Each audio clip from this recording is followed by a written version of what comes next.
Smiles from down below. I know I found my heaven. I found the rumble under my feet. Never less, gonna bring the best. Feeling like I'm best dressed. Feeling I am blessed. I guess I'm feeling lucky. I'm gonna chance this Russian roulette. Let's go, let's go, let's go. I'll never stop. I'm better every beat of my heart. Every beat of my heart. Dance till we drop. Bass drum is like a beat of my heart. Like a beat of my heart.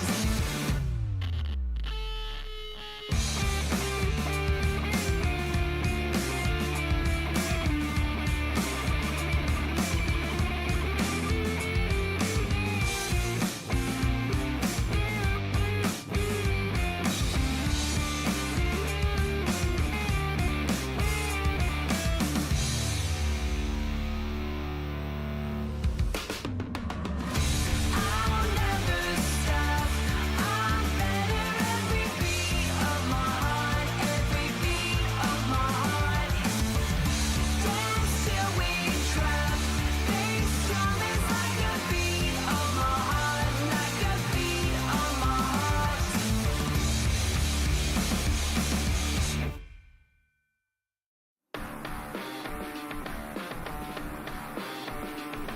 Something in my bones.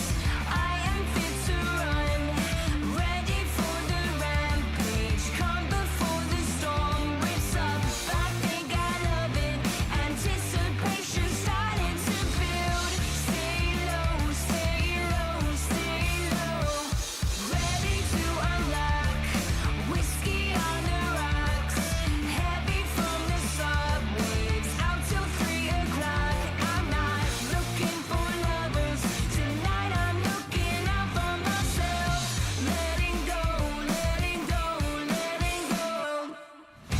I'll never stop. I'm better every beat of my heart. Every beat of Welcome to PUBG Mobile 3.4. As part of this update, we've added a new themed mode and improved the game as a whole. Let's explore this new version together. The conflict between the vampires and werewolves has lasted for several millennia, and now you can take part in it as well. Welcome to PUBG Mobile's newest themed mode, Blood Moon Awakening. Allow me to introduce you to the new themed areas, where the werewolves and vampires call home. Let's check them out. The area before us is vampire territory, the Crimson Castle. It has loads of supplies, and you can access the final reward crate sooner through battle. Here, the sky alternates between day and night. Hide in one of the many coffins inside the castle to ambush your enemies. You'll also find the vampire throne there. Legend has it that activating it unleashes an immense and mysterious power. The castle's altar room contains ritual crates that contain rich loot and the activation item for the vampire throne. Additionally, crimson keys can be found throughout the map. Use them to open a portal that will bring you or your teammates straight to the Crimson Castle. Have yourself a blood-sucking adventure. Here, we have before us the ancestral home of the werewolves, the Wolf Settlement. There are various ancient buildings here to explore. This area also alternates between day and night. At night, you can activate a puzzle via the ancestral statue beneath the spirit tree. Find the lost wolf spirits to get the ancestral treasure. Lastly, let's go over the new vehicle in this version, the two-seater animal vehicle, Horse. It can swim and jump, and you can fire from it while mounted. When you're with your team, it can follow allies. It can also be fed and recalled. A horse infected with crimson energy gains an additional double jump ability. Are you ready to explore the land of the supernatural? I look forward to seeing how you fare. Now, you can use the new character transformation mechanic to join the battle as a vampire or a werewolf. First, let's go over the Wolf Warrior. Use Wolf Salve to turn into a Wolf Warrior. After transforming, you'll gain a dash ability and the ability to scale walls by jumping. Finally, they have a special Howl ability that grants themselves and all nearby allies enhanced movement speed and damage reduction. Next, let's go over the Vampiric Fiend. Use Blood Oath Extract to become one. After doing so, eliminating an enemy in either human or Vampiric Fiend form will generate a Blood Orb. Touch them to quickly restore your health. Vampiric Fiends can absorb these orbs from a distance. Right after transforming into a vampire, you'll grow wings and gain the ability to fly. Fly swiftly over short distances, or swoop down swiftly to strike a target area, dealing damage and knocking enemies back. Finally, Vampiric Fiends can fire energy bombs that unleash crimson gas on impact. Players caught within the gas cannot use medical items. Now then, which of these two creatures do you prefer? Get in the game and try it out. In the new version, we've added several new mechanics. Within the Crimson Castle, you'll find the formidable boss, Dracula. Pick up a crimson crystal from the map and crush it to open a crimson rift that will bring you straight to his lair. Dracula has two forms. In his first form, he'll approach his prey swiftly and unleash powerful melee attacks. He may also turn into a bat and teleport beside you. After defeating him in the first phase, he'll enter a frenzied state. Dracula uses various ranged attacks in the frenzied state and also brings out a shield. But fear not, after breaking his shield, he'll take a lot more damage. Get behind cover to evade his ranged attacks. Challenge Dracula now to get amazing rewards. Moving on, we've also spiced up treasure hunting with gargoyle troves and treasure specters. You'll get loads of great rewards from them. Additionally, we've added a banner display mechanic that lets you show off your elimination count after transforming. Let everyone know your achievements in Blood Moon Awakening.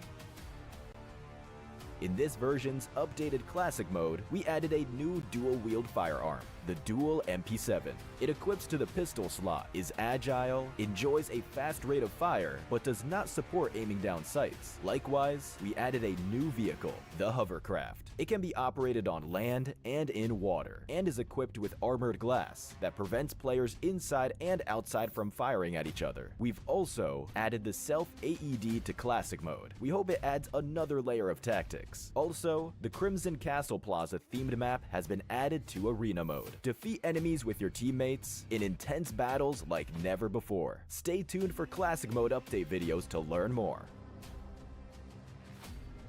With Blood Moon Awakening's arrival, you can now also fight zombies in Metro Royale's Zombie Uprising mode as a werewolf or vampire. Choose from different abilities to thwart the zombie waves. We've also added treasure specters to the Misty Port and Arctic base maps. Defeat them to get great rewards. Furthermore, we've made some room and basic feature updates. Follow Metro Royale announcements for more details. The new version brings the debut of the Maple Courtyard Palace series of home items, along with an event celebrating its launch. New stylish items await you. Don't forget to join the home competition. Unleash your creativity and build your dream home. Stay tuned for home update videos to learn more. Version 3.4 also brings Wonder Season to World of Wonder. Also, we've added a new map template featuring Erangel after a century-long drought. More importantly, vampire and werewolf transformations are now available in World of Wonder. May this bring your World of Wonder creativity to a new level. For more details, stay tuned for World of Wonder news. Plus, Cycle 7 Season 20 has been updated,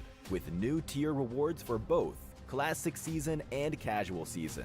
That's it for this overview of the new content available in Blood Moon Awakening. Get ready for the grand supernatural showdown between werewolves and vampires. Winner, winner, chicken dinner. See you next time.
Welcome to PUBG Mobile 3.4. As part of this update, we've added a new themed mode and improved the game as a whole. Let's explore this new version together. The conflict between the vampires and werewolves has lasted for several millennia, and now you can take part in it as well. Welcome to PUBG Mobile's newest themed mode, Blood Moon Awakening. Allow me to introduce you to the new themed areas, where the werewolves and vampires call home. Let's check them out. The area before us is vampire territory, the Crimson Castle. It has loads of supplies, and you can access the final reward crate sooner through battle. Here, the sky alternates between day and night. Hide in one of the many coffins inside the castle to ambush your enemies. You'll also find the vampire throne there. Legend has it that activating it unleashes an immense and mysterious power. The castle's altar room contains ritual crates that contain a rich loot and the activation item for the vampire throne. Additionally, crimson keys can be found throughout the map. Use them to open a portal that will bring you or your teammates straight to the Crimson Castle. Have yourself a blood-sucking adventure. Here, we have before us the ancestral home of the werewolves, the Wolf Settlement. There are various ancient buildings here to explore. This area also alternates between day and night. At night, you can activate a puzzle via the ancestral statue beneath the spirit tree. Find the lost wolf spirits to get the ancestral treasure. Lastly, let's go over the new vehicle in this version, the two-seater animal vehicle, Horse. It can swim and jump, and you can fire from it while mounted. When you're with your team, it can follow allies. It can also be fed and recalled. A horse infected with crimson energy gains an additional double jump ability. Are you ready to explore the land of the supernatural? I look forward to seeing how you fare. Now, you can use the new character transformation mechanic to join the battle as a vampire or a werewolf. First, let's go over the Wolf Warrior. Use Wolf Salve to turn into a Wolf Warrior. After transforming, you'll gain a dash ability and the ability to scale walls by jumping. Finally, they have a special Howl ability that grants themselves and all nearby allies enhanced movement speed and damage reduction. Next, let's go over the Vampiric Fiend. Use Blood Oath Extract to become one. After doing so, eliminating an enemy in either human or vampiric fiend form will generate a blood orb. Touch them to quickly restore your health. Vampiric fiends can absorb these orbs from a distance. Right after transforming into a vampire, you'll grow wings and gain the ability to fly. Fly swiftly over short distances, or swoop down swiftly to strike a target area, dealing damage and knocking enemies back. Finally, vampiric fiends can fire energy bombs that unleash crimson gas on impact. Players caught within the gas cannot use medical items. Now then, which of these two creatures do you prefer? Get in the game and try it out. In the new version, we've added several new mechanics. Within the Crimson Castle, you'll find the formidable boss, Dracula. Pick up a crimson crystal from the map and crush it to open a crimson rift that will bring you straight to his lair. Dracula has two forms. In his first form, he'll approach his prey swiftly and unleash powerful melee attacks. He may also turn into a bat and teleport beside you. After defeating him in the first phase, he'll enter a frenzied state. Dracula uses various ranged attacks in the frenzied state and also brings out a shield. But fear not, after breaking his shield, he'll take a lot more damage. Get behind cover to evade his ranged attacks. Challenge Dracula now to get amazing rewards. Moving on, we've also spiced up treasure hunting. with gargoyle troves and treasure specters. You'll get loads of great rewards from them. Additionally, we've added a banner display mechanic that lets you show off your elimination count after transforming. Let everyone know your achievements in Blood Moon Awakening. In this version's updated classic mode, we added a new dual-wield firearm, the Dual MP7. It equips to the pistol slot, is agile, enjoys a fast rate of fire, but does not support aiming down sights. Likewise, we added a new vehicle, the Hovercraft. It can be operated on land and in water, and is equipped with armored glass that prevents players inside and outside from firing at each other. We've also added the self-AED to classic mode. We hope it adds another layer of tactics. Also, the Crimson Castle Plaza themed map has been added to arena mode. Defeat enemies with your teammates in intense battles like never before. Stay tuned for classic mode update videos to learn more.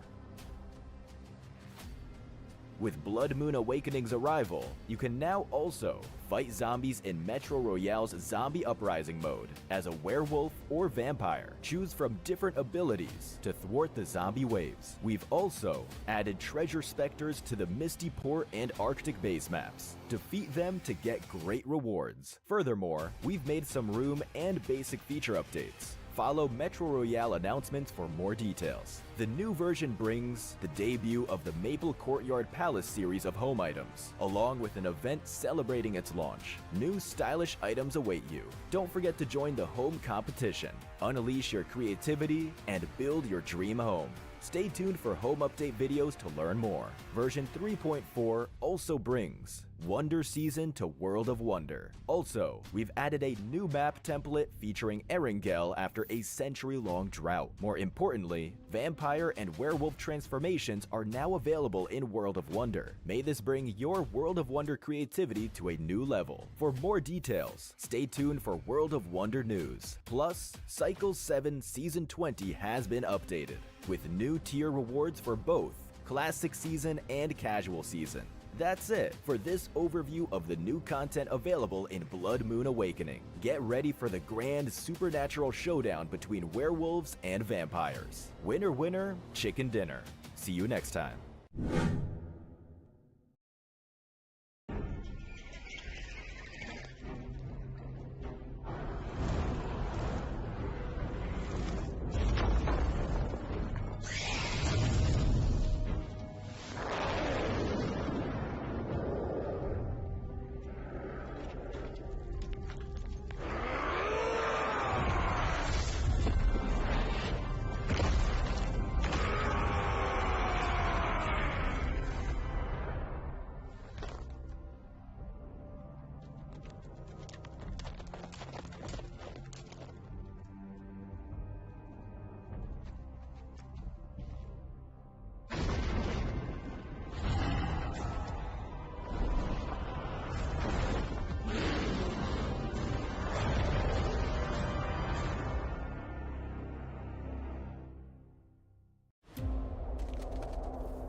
Welcome to PUBG Mobile 3.4. As part of this update, we've added a new themed mode and improved the game as a whole. Let's explore this new version together.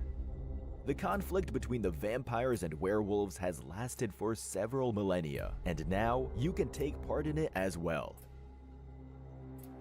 Welcome to PUBG Mobile's newest themed mode, Blood Moon Awakening. Allow me to introduce you to the new themed areas, where the werewolves and vampires call home. Let's check them out. The area before us is vampire territory, the Crimson Castle. It has loads of supplies, and you can access the final reward crate sooner through battle. Here, the sky alternates between day and night. Hide in one of the many coffins inside the castle to ambush your enemies. You'll also find the vampire throne there. Legend has it that activating it unleashes an immense and mysterious power. The castle's altar room contains ritual crates that contain rich loot and the activation item for the vampire throne. Additionally, crimson keys can be found throughout the map. Use them to open a portal that will bring you or your teammates straight to the Crimson Castle. Have yourself a blood-sucking adventure. Here, we have before us the ancestral home of the werewolves, the Wolf Settlement. There are various ancient buildings here to explore.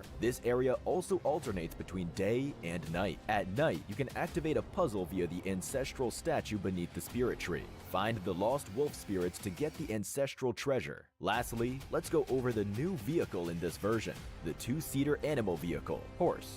It can swim and jump, and you can fire from it while mounted. When you're with your team, it can follow allies. It can also be fed and recalled. A horse infected with crimson energy gains an additional double jump ability. Are you ready to explore the land of the supernatural? I look forward to seeing how you fare. Now, you can use the new character transformation mechanic to join the battle as a vampire or a werewolf. First, let's go over the Wolf Warrior. Use Wolf Salve to turn into a Wolf Warrior. After transforming, you'll gain a dash ability and the ability to scale walls by jumping. Finally, they have a special Howl ability that grants themselves and all nearby allies enhanced movement speed and damage reduction. Next, let's go over the Vampiric Fiend. Use Blood Oath Extract to become one. After doing so, eliminating an enemy in either human or vampiric fiend form will generate a blood orb. Touch them to quickly restore your health. Vampiric fiends can absorb these orbs from a distance. Right after transforming into a vampire, you'll grow wings and gain the ability to fly. Fly swiftly over short distances, or swoop down swiftly to strike a target area, dealing damage and knocking enemies back. Finally, vampiric fiends can fire energy bombs that unleash crimson gas on impact. Players caught within the gas cannot use medical items. Now then, which of these two creatures do you prefer? Get in the game and try it out. In the new version, we've added several new mechanics. Within the Crimson Castle, you'll find the formidable boss, Dracula. Pick up a crimson crystal from the map and crush it to open a crimson rift that will bring you straight to his lair. Dracula has two forms. In his first form, he'll approach his prey swiftly and unleash powerful melee attacks. He may also turn into a bat and teleport beside you. After defeating him in the first phase, he'll enter a frenzied state. Dracula uses various ranged attacks in the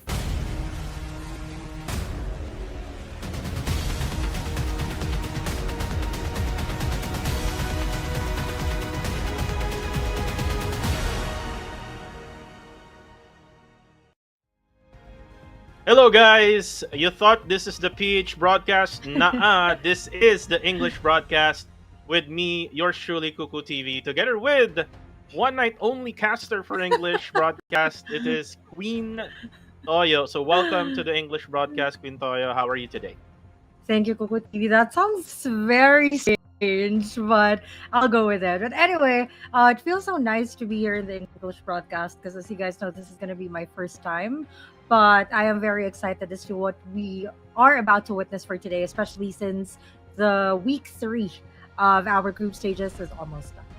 Yep. And we're now in day number 4 for week number 3. So we're drawing closer now to the last day of week number 3. And next week will be the coming in grand finals from Friday to Sunday. So we're now drawing closer to the closing of this fall season of the PUBG Mobile Challengers League. But for right now, the focus is on Yangon Galacticos. And if you remember yesterday, they got so many winner chicken dinners, which we're gonna talk about later on. But for the meantime, here Quintoyo, here in the PMCL Fall of 2024, this week or this day to be more specific, we're not gonna have that group, which is Yangon Mhm. Galacticos. Yep. We also do have Elevate Esports, Playbook Esports, and Sin Esports. And I think for this week, this group might probably be the group of death for this week, right?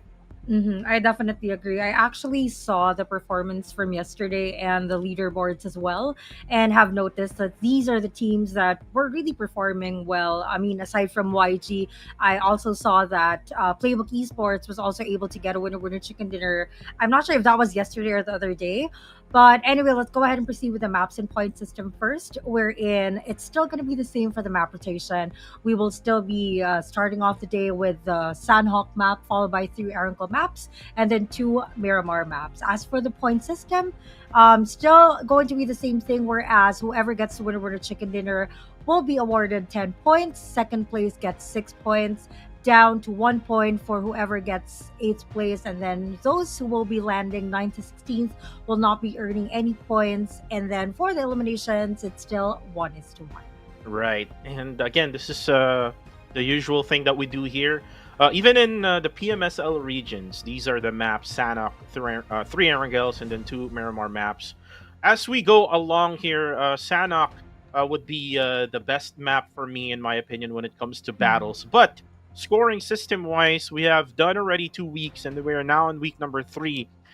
Basically, there are weekly points that they have to be getting, and the weekly rankings currently number 1 is Austria, and the league ranking or head start points rather will be the points as a start at the grand finals. Whoever gets that number 1 spot in the league rankings will most likely get, if I'm not mistaken, 30 points, and then second placer will get 22 points. So it's kind of like what we're doing in the Super League regions. But again, here are the points on the right hand side from first down to the 20th spot. Starts with 20 points, goes down with minus 1 point apiece every single ranking. And for the rest of the teams right now, I would highly recommend for Exquisite Esports, especially for the PH region. They're one of the teams that is in the verge of being eliminated here in the grand finals, or I mean, not qualifying into the grand finals. But here is the overall standings right now. Like what I mentioned, Quintoyo, YG right now is currently at number 1. They got so many chicken dinners yesterday, if I'm not mistaken, and they're now currently with 68 points. Yes, and it's actually followed by Playbook Esports, which is trailing just right behind them with 164 points. But since there is an asterisk right beside their name, it means that there is some sort of deduction that they received for whatever infraction it was. Followed by Playbook Esports is Austria, which is actually the front runner for this season. So anyway, it's not yet the end for week 3, so we need to say that a lot could still happen, and especially since YG and PB are among those teams that are currently on break for today. But speaking of the participating teams, here are the teams that we will we'll be witnessing for today, even though we have already mentioned those that will not be playing. So we have Austria Esports, Team Max X Victoria 9, God of Death 7, Exquisite Esports, Harame Bro, Strangers Esports, Time to Quit Esports, RTC Esports, Genesis Esports, Kill Enemy, Fearless Esports, Flash Vision Esports, Dread Esports, Goat Esports, Risk Guys Esports, and Good Game Esports. So again, YG will not be playing, PBE, Sin, and Elevate will not be playing as well. Right. And for me, this is the time for Austria to dominate, especially that Mm. PBE and YG, the top two teams right now for this week, is not playing. Currently, the number one without Group D is Austria Esports. Austria is with 158 points. They already got 3 chicken dinners, so they can bring back the fire that they had in week number 2. Then maybe they can get the number 1 spot right after this day. But for the meantime, the league prize pool, a total of 18k USD, wherein we see the first placer will get 4,500 USD, 2,400 USD for the second placer, 1,800 for the third, 1,500 for the fourth, 900 from 5th down to the 8th spot. From 9th until to the 12th spot will be 600 USD. 13th down to 16th will be 300 USD. 17th down to the 20th will be 150 USD. And then we do have the weekly awards, wherein the best performance team and the Terminator Weekly will get 150 each. And if you noticed for the past week, it's always been Austria and Red Bull who's been getting those weekly awards. So therefore, they already got, if my math is right, Pintoyo, a total of 600 USD already for Austria Esports just in those 2 weeks. And they're gonna also end up this week most likely be the number 1 spot team because they're just very consistent. Yes.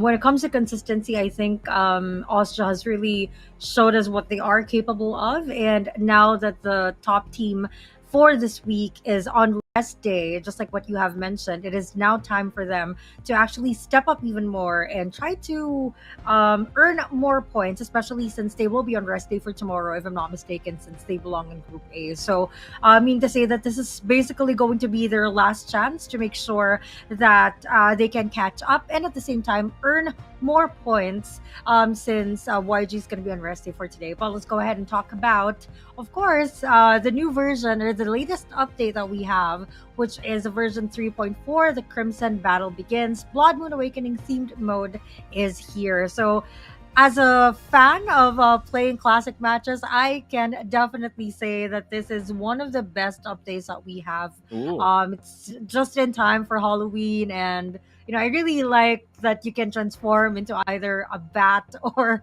a werewolf. So that one's really cool for me, though. So have you tried the latest update?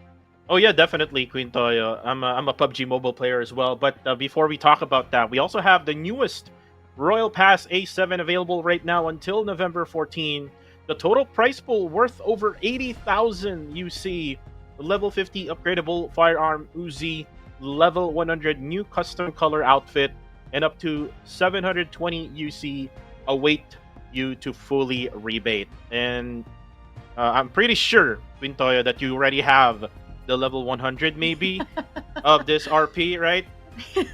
Close, but not quite. I think I'm somewhere around 80 plus, if I'm not mistaken. But anyway, let's go ahead and talk about the caster prediction for today. So for the English broadcast, Coco TV predicted Genesis Esports, whereas I predicted Austria. Since for the past couple of weeks, I would say Austria has been very consistent when it comes to getting winner chicken dinners from the Sanhok map. For the PH broadcast, Vince G went for Austria as well, whereas I Plays decided to go for Dread Esports. For the Myanmar broadcast, Sammy voted for Goat, Risk Guys for Bling X, whereas for Cambodia we have Genesis both for Stalker and Crim. Yeah, and for myself, I picked Genesis. I would rather pick Genesis instead of Austria, because I know for sure Austria would be dominating in the bigger maps. But for Genesis is very good when it comes to Sanhok maps, especially in Miramar. And I understand why Stalker and Crim had picked Genesis Esports. But like what I always say in the English broadcast together with Contra in the last few weeks, whatever you pick is the curse. right? Yeah, Is it is. that the thing right now here in the English broadcast as well? That I'm not sure of, but whenever I'm in the Philippine broadcast, that's what happens. But there were a couple of instances wherein I predicted Austria and then they still got the winner chicken dinner. So I'm not quite sure as to whether it's going to have the same effect now that I'm here. But most definitely for next week, once I'm back in the Tagalog broadcast, that might be the case again. But for tonight, we're not that quite sure. But anyway, let's go ahead and talk about the voting. As you can see, we have the QR code right in front of you. So vote for your favorite team. Just scan the QR code, and then the options will be right there. And as you can see, we already have the timer right in front of us. So meaning to say that in less than a minute, we are about to begin the first map of the night, which is going to be in the map of Sanhok. Oh yeah, definitely. Scan the QR codes right now and vote for your favorite teams. YG is not here. Sin, Elevate, and PBE. So it's up to yours now for your pick. If it's gonna be Harame Bro, it's gonna be Osja, or maybe Genesis Esports, or the others that I haven't mentioned. By the way, you can also pick for your Rising Star player for this season in this QR code. So make sure to cast your votes so that everyone would be voted off in this tournament. But we are now about to start. This is the first map for week number 3, day number 4 here in the PMCL Fall of 2024 as we fly in to Sanhok. And this is basically the smallest map that we have, but that does not mean that it's going to stop our players from earning points, especially since this is what we consider the bonus map, given the fact that we can consider it as our players warm up in preparation for the larger maps. But as you can see, our flight path is somewhere in the middle, but heading a little bit south. So I'm not quite sure as to where it started, but it's going to end somewhere in Kampong and around the cave perimeter. And as you can see, majority of the players have already dropped, and some of them are actually going for that long drop. But as you can see, it looks like we're going to have an early engagement right here in our ruins area, and looks like our players are now getting busy with Dread already having players that are down. Damon, as you can see, might be out of the game, but he was still able to crawl to his teammate. Jashi is now getting ready since the players from Time is this Time to Quick? Yes, Time to Quick is also going for the push, whereas we can see that some players are now getting ready to revive their teammates in order for them to be able to keep Ooh. their number. Oh, look at that. Look at the jump shot coming from Dread. But then again, who is a much bigger team? It might be TTQ because right now Gus is just far away from his teammates. And then there's Demios, who does have a QBU on hand. A DMR versus an AKM from long distance. As Jashi now will go for the confirmation. Gus just hiding behind this very thin tree right now, who will be forced to back out. Ooh, and got spotted! And Demios gets him with that QBU, and they are now eliminated. And look at that emote. That was one quick. I wouldn't really say one quick wipe, but looks like Dread is very happy with that squad wipe that they were able to achieve. Since, as you can see, it has only been 2 minutes, and they already secured 4 points. Of course, it feels. I would say they're probably proud because they were able to defend their dropping point, and at the same time, there are no casualties on their side. So, meaning to say that all they have to do right now is to prepare for the upcoming battles, but they wouldn't worry that much when it comes to earning points because they have already secured 4. Ooh, look at this one. I think this is RSG, maybe. I'm not sure if he's gonna survive this one. Maybe the answer is maybe. But Flash Russian Esports, 4 members strong, looking for the one guy for RSG. Though they cannot really just push Quintoya, because look at the players from RSG. They're all up above. So they're going to be forced to just hide inside this, buildings inside Camp Charlie, while Ryder is just protecting his teammate. And then maybe he's going to try to get his other teammates to flank all across the areas of Camp Charlie right now. And this will give maybe a little bit of time to back out. And there you go. He will back out. He will be right behind that big wall together with those big buildings. And Flash Russian Esports, they don't know what to do here. Actually, it's a good thing that Ryder was able to secure that position because at least the vantage point that he has is very good to the point that he can cover a lot of ground because he can see practically everyone. But looks like they're not that confident with the position that they have as well. And Flash Vision Esports really dominated that area since, as you can see, majority of the players from RSG are already running away. Meaning to say that they practically already gave way for FV to actually take that spot. But as you can see, as Bunny was trying to flank, he was found by GG Esports. I mean, to say that looks like it's not just going to be these two squads in here after all. Looks like they're in for a treat because we have a possible third party situation. Yeah, triple threat matchup right now between the three: Flash Vision, RSG, and GG. Good game, Esports. Ooh, as Master D2K just swimming like a fish. As Flash right now goes for the spray down. Ooh, Oh, and there you no. go. Spotted inside the waters. And now he's done. So it's all up to the three members left for kill enemy right now. And again, this is my pick. Good start here for Flash. And I think the problem with G right now, based on whatever I got from Kai or 762 of STE, is Mhm. I think it's communication. It's very Mhm. hard to communicate, especially if you have a Thai player, because Uh-huh. their first language is not English. Ooh, and Right. just what I said, Get Slow goes down already. But then again, there's Kai who takes back a knockdown. So a 1-to-1 trade between these two. And looks like they're going in for the cover. Navitz here getting ready, taking the roof in order for him to be able to see the opponents more clearly. But looks like NC2 is aware as to where he is, and he's now cooking this nade. Let us see as to whether this will connect. But so far, looks like it didn't. Another player from Max goes down, whereas Navitz is still just staying or holding on to his position. Another player is right behind him, trying to take some cover, while the rest of the players of STE is also just taking hold of their position in the boot camp. So as you can see, not everyone actually decided to go for the push.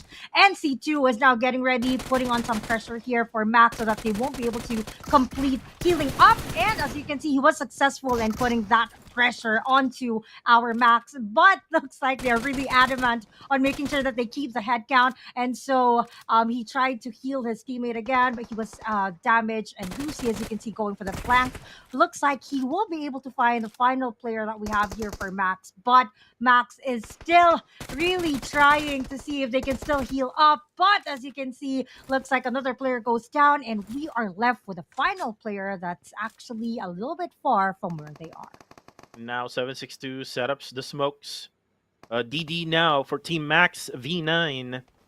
He does know that there's Lucy right on the flank here, but NC2 just very aggressive for STE. Will now go for the push together with 762. DD does have a UMP, but again, he's all up against three players strong of Stranger Esports. Look at this. DD now will have to defend himself against three. Ooh. Ooh, knocks down one. Can he go for another one? Ooh, actually, 762 gets the gunshot over, and that's the M4 to the face, and DD and Team Max will be eliminated at 15th. So that was a good trade. I mean, Get Slow was eliminated in the process, but at least we're able to get four. And three is not a bad number to go on, even though I know that it's still too early. And as you can see, looks like everyone else was already able to heal up. Whereas in this portion of the map, we have here a Flash Vision going up against Gold Esports this time. And then we have another one that's just hiding right behind that rock from GG. But with that shotgun and everything else that's been going on, this is very chaotic as they don't know as to who to attack first. But Unknown looks like he doesn't want his presence known, is just hiding right behind this car in order for him to be able to heal up and cooking some nade in order for him to be able to pressure the other players and going for that revive as well. But unfortunately, Ooh. everyone from Flash Vision Esports is now out of the game thanks to the nade thrown by Unknown. And MM also gets players down for Genesis Esports. We're looking towards the east or the western side of the map right now, where the circle is going. And if you ask me right now, who has the best area right now, it is Dread Esports, which is currently going to be pushed by Genesis Esports. Look at Flash right now and the gang of Genesis. They are going to be pushing on towards Tujashi. Goat Esports right now is still in the blue zone, and look at this. Genesis Esports, Master Smile cooking up a nade. Ooh, and actually got Ooh. spotted right inside the house. And Smile right now can go for the push. There's no one else in this vicinity Mhm. as the three other members of Dread cannot go for the support on to Jashi. They have really no choice right now, Quintoyo, as GE Mhm. gets a part of that middle portion of the circle. Yeah, actually, I'm not quite sure as to what Joshua was doing there alone. He was probably the scout, but anyway, on this portion of the map, looks like the one player that was hiding right behind that rock has been found by 21. Well, going back to what we were saying, when it comes to Dread, I think the position of Jashi being all alone was because I'm not quite sure, but I think he might be the scout. We saw Jibna right around the corner trying to cover for his teammate, but unfortunately, I think it was too far for him to actually see. But on this portion of the map, looks like STE is in for another treat as Bro is here. And they are not so welcoming when it comes to the presence of STE. As you can see, the players have been eliminated right away. So just right after that fight, with which team was that again that STE was able to eliminate? There was a one team that they eliminated, and then right after that, going into what we call the Little Painan, I think they were quite shocked that Bro was already here. But honestly speaking, I mean, this is really where Bro usually goes. So I think they should have been more prepared when it comes to getting inside this perimeter. Well, it was Team Max V9 Oh, that there you go. STE eliminated early. Eliminated near But boot camp. Yeah. again, that's a really bad position for Stranger Esports. They were stuck in the waters as well as the wall, that very small wall where Aramir range was already on top of the roof, where he can just spray and just pray that he can get all of them, and he got all of them together with the help from the support from the rest of Harami Bro. But for now, Mm-hmm. let's take a look at GG versus Goat. Which G is much better for now? Jisoo and Baby Harry just waiting for the rest of Goat to just come by. I think they heard already the footsteps. That's why Baby Harry Mm-hmm. is now Right. looking at the window. Circle update right now. We'll be shifting towards the stage number 4. And look at that. It's now going to be going to Dread Esports and GE. The prediction is real for the side of Mm-hmm. Dread. Unfortunately, uh, the positioning they have right now, they're kind of like all spread out together. So, Mm-hmm. in my opinion, it's best for them to group Mm-hmm. each other out. I believe the best would be in the area where Demios is at. That's Mm-hmm. where the Right. I best would agree. Dread would be right now. But for now, let's take a look at GG. Support is not gonna go on a motorbike, and he will be sprayed by 21. And this is Exit, aka Exit of Goat Esports. And right now, it's gonna be just Jisoo and Baby Harry will be. Oh, they'll be surrounded. Look at the mini map right now. They're Mm-hmm. gonna be surrounded by the police. This is FBI. Oh my goodness, Jisoo has to get out. BBR is down on low HP. Oh, Liliatka goes Ooh. down, but there's gonna be a trade-off. And now it's gonna be Jisoo who will try his best to survive in this house right now. But again, the cook of the nade. Can this one protect him? Let's see if it will go for the hit. Oh, it actually hit Oof. He was. XZ11, and now it's gonna be Yeah. unknown. He's gonna try his luck. Oh, he actually goes down as well. And now for Jisoo.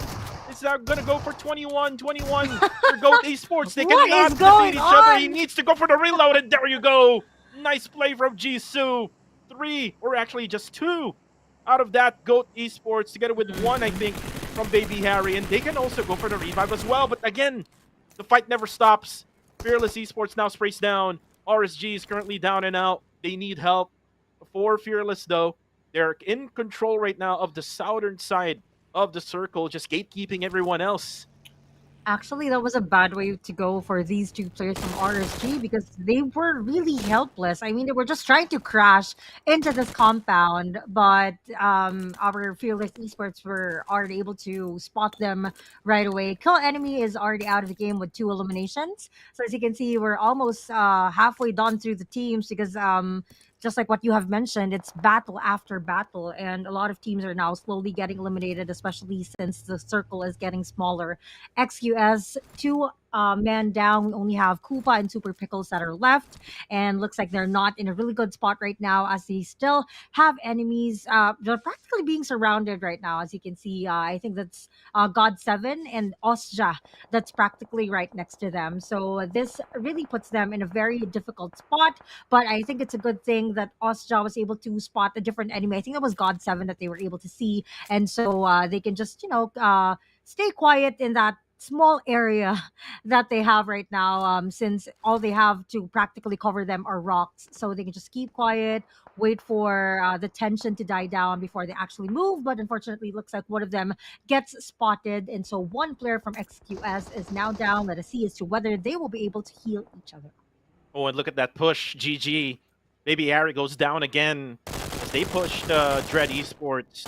And Jibna right now will go for the confirmation. He needs that elimination. There we go. They will be able to confirm Baby Harry. Jishu, I think he went into a dive at the rivers right now of Ruins. So he's going to stay there for a while. He will use that one as a submarine. We do know that there's a new vehicle called the Hovercraft, which we will see later on in the Erangel maps. But for now, ooh, look at that. Flash spots Jappy. That's going to be a headshot to the face. And now the team of RSG is eliminated at 10th spot. And we're now at 15 minutes here in this game. And we're closing in this circle. Ooh, there we go. RTC. Oh, this is going to be Fearless Esports pushing in. Gets one knockdown, and Nas goes down as well. That's 1 minute for you. And now it's going to be Labo Kun. Oh, the explosion never gets the knockdown there. Another frag grenade coming from Labo Kun. Miley, or is Mia, rather, is currently down. But again, they have to go for the reset. And Fearless Esports, this is Pozo and Ranzer. Ooh, another nade coming from RTC. That's going to be Maltese who gets Pozo down. And where is the rest of Fearless Esports? He's actually far away from them. Yeah, actually, it was. I think it was trying to go for that cover, but unfortunately, with all the nades that were thrown, looks like he was not able to go for that cover after all, because the players from RTC are on the other side, and so Pov is now left. I think he's all alone since his teammates were the ones who decided to go for that push. Now he's just trying to spot out the players from RTC, but looks like with his angle, he's unable to see them. Though on the other side, or on this portion of the map, as you can see, we have Ostra going up against God 7, whereas Red Bull here is now getting there with that nade, and as you can see, that was on point. The way that he threw that nade, it was really spot on, and so I was able to get the final player from God 7, having eliminated that team. And as you can see, they're still trying to go for that revive right here, even though it's already stage 4, probably because they're just practically right next to the circle, so it's not gonna take them that long to enter. And the situation here for Austria, they're going to have to go for the healing game. In the Philippines, we call it healing galing. But right now, look at this circle. It now goes towards, again, to Dread Esports. And like what I said, they don't really have to spread out. They just have to group up together. But they're probably doing this just for them to be able to cover up all of the possibilities where others would come in. And you can see now, RTC also has a really good position here, right at the Ruins area. But they have to fight against Arame Bro. Again, one of the top teams here in PMCL, as they're now grouped up together. Again, in Sanhok, if you're grouped up together, you're going to find ways on how to survive longer. And you can see that coming from Harami Bro. You can see them grouping up in just one building. Same goes with RTC, though. There's a split here coming from RTC. It's a 1-2 split, which is right now, I think they know that there's an enemy right just beside them. Look at Demios right now. And look at Jisoo. Jisoo. I think he's sleeping inside the car. Yeah, he's sleeping already inside the car. It's like Ocean Gate, you know? Yeah, it's like he's getting bored of everything that's happening. But as you can see, Pov found his way inside of the zone, and he's practically right next to RTC, which is a team that actually eliminated his teammates. Bro, Rage go for that nade, and he was able to knock out Labo Kun right there. And so a follow-up has been done by his teammates, making sure to confirm that knockout. And so they already have another point secured as well right over there. And as you can see, they now have their vehicle. Looks like they're just, trying to look for a good spot right here. But Me was able to spot them as well as Federales goes down. Good thing they have a cover right here, but looks like they will make that vehicle explode in order for them to avoid or prevent the players from Bro from healing each other up. We know for a fact that Federales is really a threat, even though they could not really see who it was that they were able to knock out. Of course, confirmed the elimination is going to be very important. Austria goes out of the game as well. That was an off-cam kill, and RTC is still going for that aggressive attack against our Bro, leaving us with only 2 players left because it looks like Jappy will not be revived anymore. Ooh, the nade actually almost knocking down me, just down on low HP. And now Smile Someone gets else got the kill. gets a KS there. Nice play there coming from GE Smile. And now with 4 eliminations, they also have total control right now of the northeastern side of this circle. Look at the nade right now coming from RTC. And by the way, Popov is still alive. Popov, he was broken in half in week number 1. But this week, I'm pretty sure that he's already recovered. But look at this. Smile throws in a nade. Ooh, almost knocking down Rig. Just down on 1 HP left. But Range will try his luck as well as he tries to throw in the nade, but it's not going to go through as Master Smile still has that 1 frag grenade left. I would say for him to just save it up for later on as the circle now is closing in just 45 seconds here. Harami Bro, they're doing a really great job here. They're just gatekeeping both RTC and Fearless. They didn't really need to do anything yet. They don't need to overcommit Quintoyo.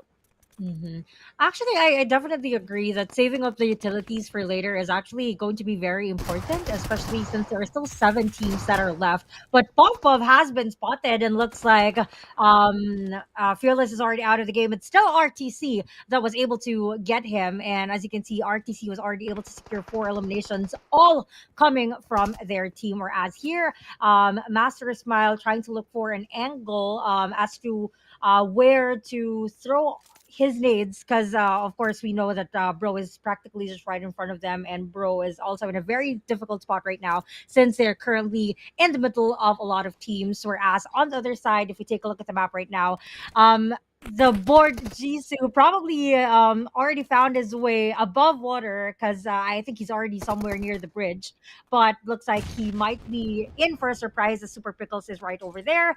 Majority of the teams are still outside of the zone, but Rig was able to wait for the right timing as RTC tried to get inside of the zone. Ooh, and look at the Molotovs being thrown out by GE, not giving enough space for Rig. But a good thing Rig was able to actually get out of that house in that scenario, but Range got hit. And now it's going to be Dread, GE, and Arami Bro. There's going to be 2 players right up above. Jisoo is right down below, by the way. So Exquisite Esports can probably go for the third party. But right now, Arami Bro will be forced to get out. And they're going to be the first one to actually be out of that road. And there's not much of any cover for Harami Bro. No more smokes as well. There you go. Jibna spots 1. It's going to be Range, and it's going to be just Rig. Will be the left man standing for Harami Bro. The blue zone moves again. Now Jibna forgot to actually put up some smoke, so he has to be forced out to go onto the left-hand side. But for GE has to also move as well. Harami Bro will be eliminated. We're now down to 4. Top 4 teams, wherein we have 2 PH teams, and then we have GE, which is your prediction. And then I'm not sure if this is God7 or GG, but as you can see, Dread found their way inside of the zone with all the smokes that they were able to throw. XQS still very patient with where they are. Same goes for Jisoo, though Jisoo is not inside of the vehicle anymore. It looks like he realized that he needed to go out somehow. West Carry looks like he will be able to get the points from Dread, as the players from Dread are currently down, trying to jump to see as to whether he can spot them, but looks like he is on the other side. But with that nade that was thrown by Super Pickles, I think he was able to get 1 player from Dread, but West Gary, I think he has an idea that someone is still right around the corner, which is Jisoo, even though Jisoo is not really moving at all. I think there's that hunch that he's open in an angle somewhere, but he's really adamant and going for the push against Dread, wherein we still have 2 players that are left, and looks like another nade is currently being thrown, but looks like no damage has been done for our players. Again, a reset here for Dread and GE. Dread was able to go for the heal already, but there's almost just splash damage being done by GE. Now Flash goes for the up close and counter here. Ooh, but then again, Damon goes down as well, and GE eliminates them. It's now going to be a 3v1v1 as Jisoo now, the fish in the waters, will go out. Ooh, and actually Super Pickles knocks down one. Jisoo gets the knockdown as well. It's now going to be a 1v1, and now it's with a 1 HP as well. Oh, Jisoo gets the kill, and now another 1v1. It's going to be Exquisite and GG, and Super Pickles goes down. He has really no choice, and GG. Oh no! They get eliminated by Exquisite Esports as Super Pickles gets the clutch in that first map here in day number 4 in week number 3. Wow. All I can say is that that was really amazing because if you have noticed, I mean, I think it was just like the third circle wherein it was just him and Koopa that were left. And then they had to hide right behind that rock, and then they were surrounded by a lot of teams. Imagine being able to keep that head count and making it up to the final circle, only for you to go for that clutch moment and secure the winner chicken dinner. And I think you are right in terms of XQS making a big comeback for week 3, as I think they were able to secure winner chicken dinner sometime this week. And I think this is going to be their second, and this is going to be a good start for them, as this will definitely set the tone for the rest of the day. And no one saw it coming. Exquisite Esports, no one did. no one predicted them to win this game, and it was Super Pickles clutch got their chicken dinner in map number 1 in Sanhok. So that was a really nice piece for Exquisite Esports. Just so unfortunate for GE, they had the numbers advantage, but it's just that they basically choked out right at the end, and they need to go back to the drawing board again, especially that they're moving in now to the bigger maps. We're going to have 3 Erangel maps coming in. Later on, we're also going to have 2 Miramar maps left. What a game here to start off our day number 4. I need the chats to turn it up, to put the W's in the chats right now.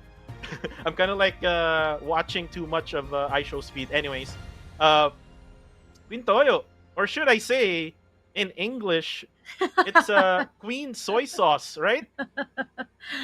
Okay, fine. I'll go with that since I'm here for one night only. But anyway, I mean, going back to what we were saying about Exquisite and GE.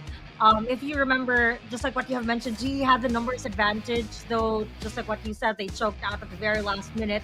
I think what happened there was that they were too focused on Dread. Since Dread also had the numbers, there were still 2 players left at the time. So I think they were too focused on making sure that they eliminate the biggest threat without actually realizing that those that are alone, especially Jisoo and Super Pickles, were actually an even bigger threat. And that is the main reason why Jisoo was still able to knock out players from GE and Pickles. I actually did not expect Pickles to go for that clutch because he had to jump from the bridge. And so there's going to be some sort of delay when it comes to the movement if you had to jump off from the bridge. And yet he still managed, probably because of the accuracy of the shotgun that he was holding. Yeah, and again, that was a really hard task to do for Super Pickles. Like what you said, he had to go down. So again, the aim is not as accurate whenever you go down from a high angle, area. But then again, he was able to actually get that clutch. And this was the ending, wherein Flash was just down on 1 HP. He wasn't able to heal himself up as well. And then with the DBS battle between the two, it wasn't Jisoo who made the clutch. It was Super Pickles. But the MVP of the match is going to be Jisoo, who has a total of 5 total eliminations. And by the way, we didn't expect GG to even survive when they were boxed in by GOAT Esports earlier on, right? Right, yeah, definitely. And of course, just like what we have said, I mean, he spent a lot of time underwater. He spent a lot of time in the vehicle, making sure that, he would just let the tension die down before he actually goes back up to the land of the people.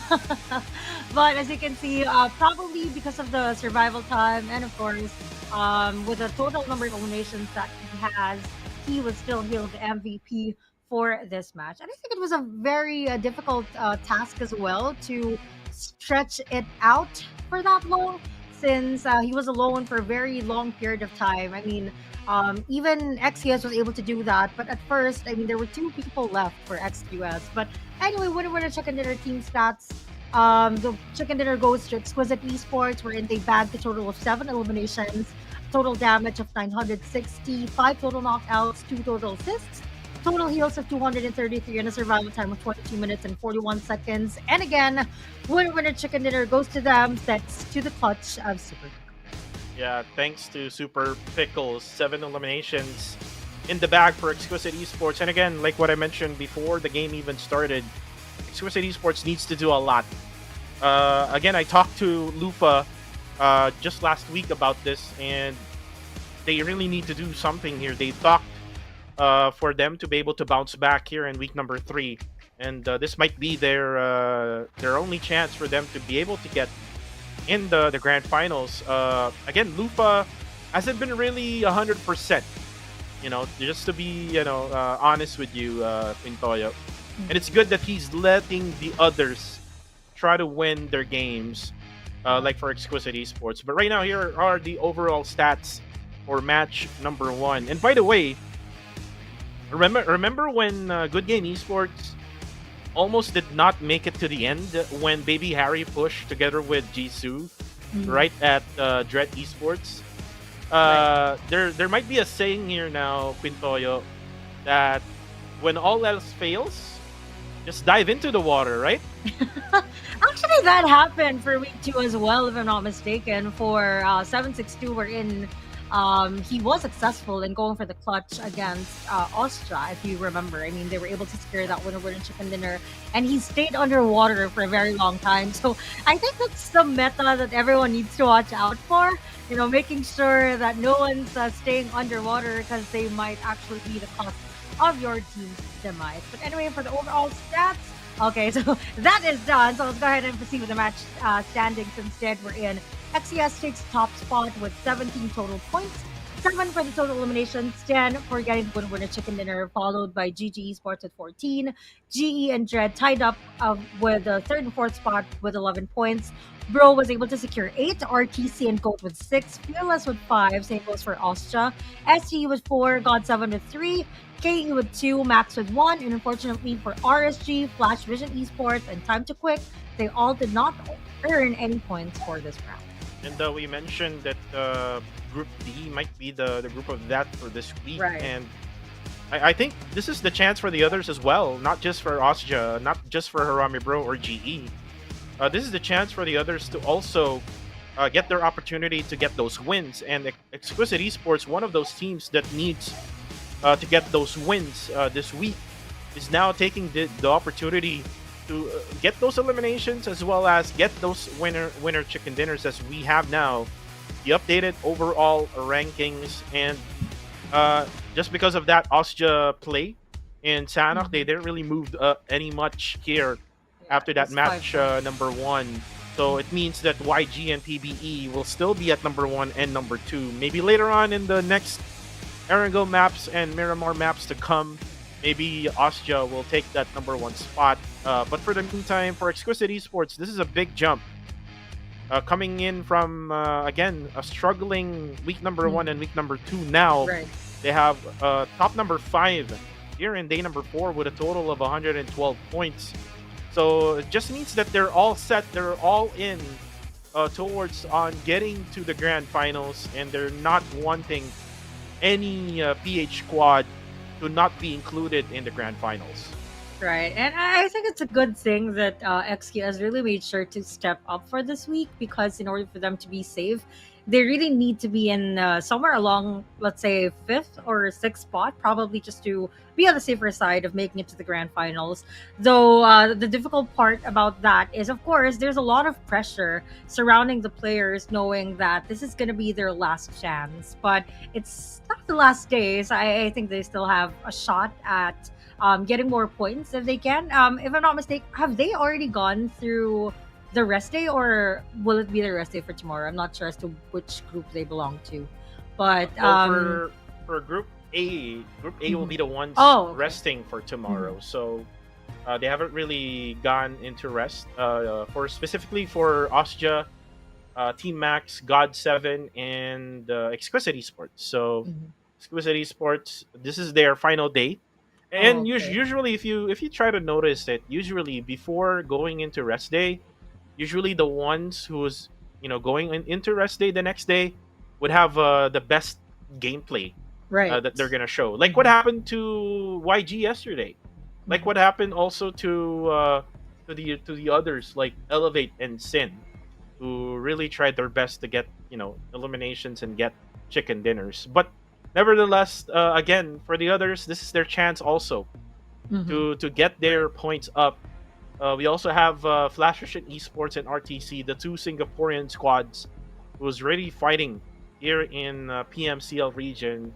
I think, in my opinion, I mean they got better compared to the spring and summer Yeah, season. previous Here in splits, correct. fall, I would want them to at least have one representative in the grand finals, at least for them to be able to prove that they really deserve the spot that they have right Mhm. now.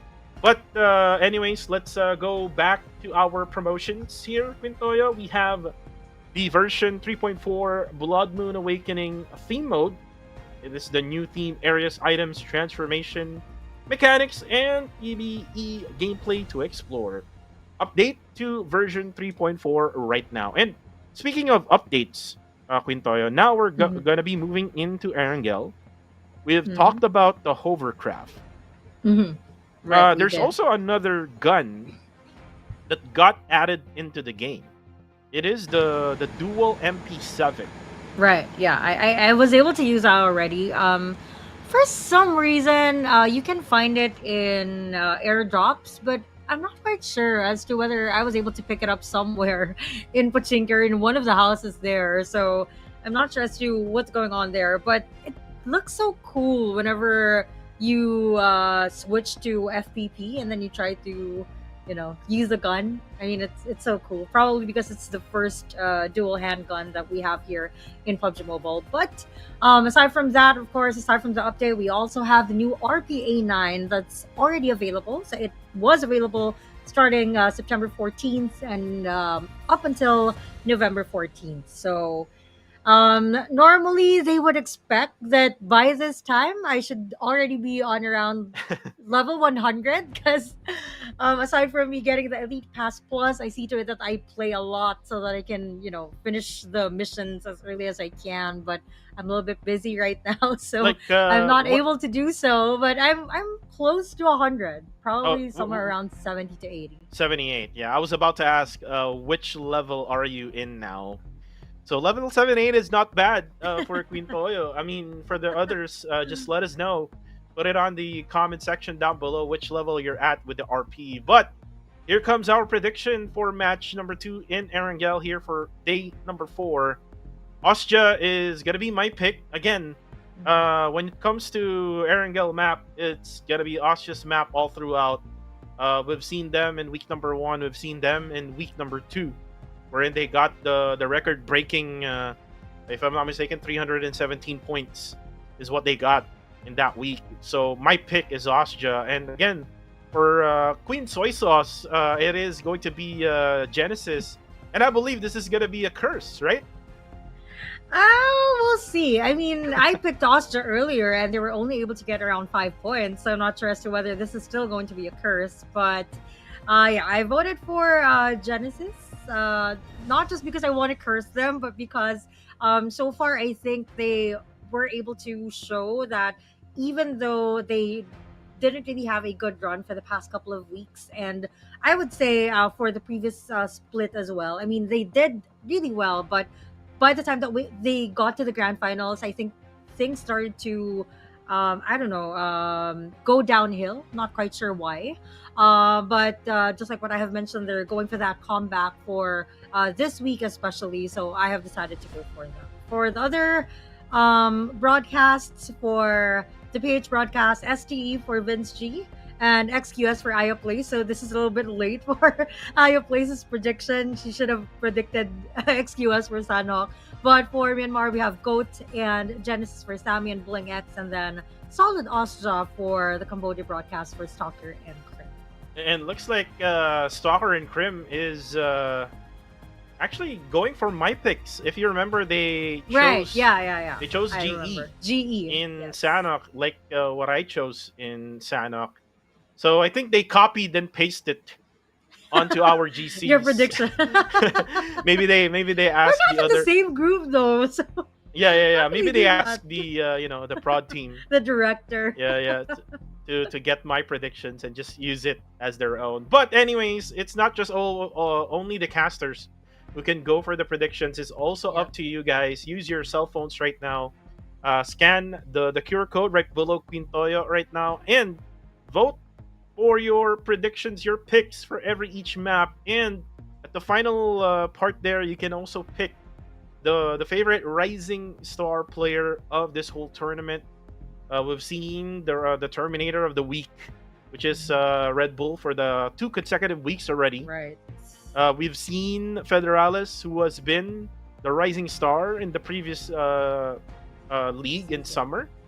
It's your chance now to actually vote in. This is your chance to maybe vote Jibna, the TikTok star. I might say. Dashi is also a TikTok Yeah. star. Yeah, a lot of followers. The for dread, Jibna. the dread player. Yeah, we call them the TikTokers.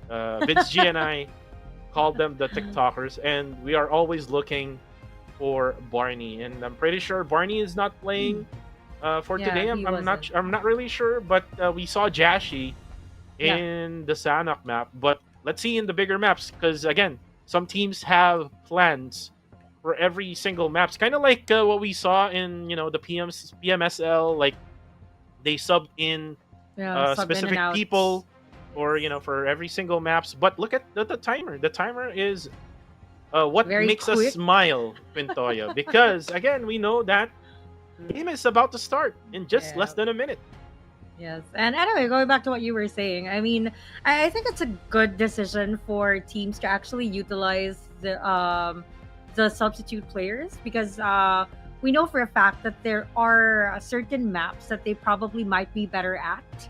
So making sure that everyone gets utilized is good practice, I would say, because it would give everyone a chance to play, and especially if it's going to be their comfort map. Though I would also understand the decision for some of the teams to just stick with the roster that they have, since I think they're probably gearing more towards chemistry or the synergy of the team. But as you can see, in less than 5 seconds, we are about to begin. This is going to be the El Clasico map or the classic map, which is the map of Erangel.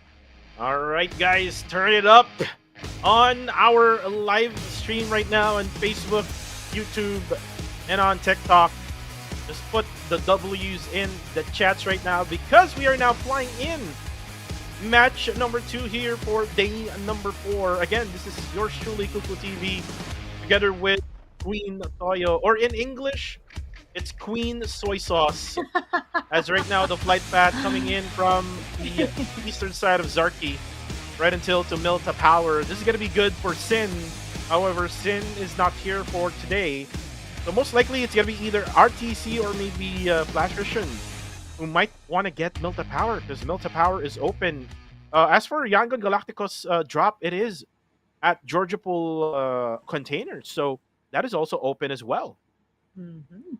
And as you can see with the plane path that we have here, some are actually forced to go for that long drop since we have teams that are really dropping off somewhere in the southern portion of the map. And with a plane path or the flight path that we have, it's kind of difficult for them to actually reach those certain spots. So most likely, if they will not go for that long drop, they will probably go for that car play. But here on this side, those that win for the first drop are actually practically right next to each other, as we have KE right here, and I just couldn't see which team this is, but looks like they're trying to shoo them away with the sound of that shotgun while trying to get his loot in order as well. But looks like Goat was able to get Kaya on the side of KE, whereas the other players are still trying to go for that cover. Carrillo going for that spray down, but he was not able to get 21, and 21 is still adamant on making sure that he gets the confirmation on the knockout for Kaya, and is now going for the push, not knowing that is now currently getting revive. And he has to actually predict where Kaya and Iterex is at. Look at this. A lot of battles. We have Unknown and D2K on the left-hand side, and then we have a battle between the 2v2 on the right-hand side, and then in the middle, gonna be a battle as well. And right now, you can see, ooh, it's gonna be Kaya, who's actually going for the gunshot of his DBS, trying to defend himself, but he was able to actually get away. But there you go, it's XC11 who actually gets Kaya down. Oh, and then it's Carrillo with the Ace 32. Knocks down and actually eliminates him right away. And now it's 421. He's actually thinking of pushing them in, but looks like he won't for now. Iterex goes down, by the way. So it's now going to be Carrillo and Master D2K for kill enemy. It's going to be a standoff, by the way, on the left-hand side. It's Unknown and Master D2K. A DBS versus an S1897. I would go with the S1897 because that's Right. like one hit Mhm. compared to a DBS wherein you would have like 2 hits at least. In any case, if you don't have a vest, then you'll be 1 hit. Mhm. But then again, for now, Oh my Unknown, gosh. open, close, open, close doors. It's like your kid. You're teaching your kid close, open. Close open. Yeah.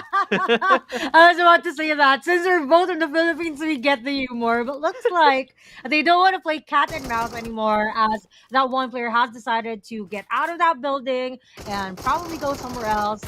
21 still trying to see if he can shoot down Carrillo, that doesn't want to let go of his spot. But now, as you can see, since the players were already able to get to, well, basically reposition themselves, he has to let go of where he is right now, but still going for Ooh. that shotgun. He wasn't quite sure as to whether Unknown was going for that push, but Unknown has decided that it would be a lot better if he goes for the aggressive play as well, knocking down one player from KE, leaving us with Carrillo. And Unknown just used that choke point for him to get the advantage against Master D2K. Oh, but Carrillo does have the DBS on him as well. Knocks down XZ11. It's now going to be 21 who will go for the push. He does have the long barrel shotgun, but no. He will go down. It's now Carrillo throws in a molly as well. He has the fair advantage. Ooh, but actually goes down.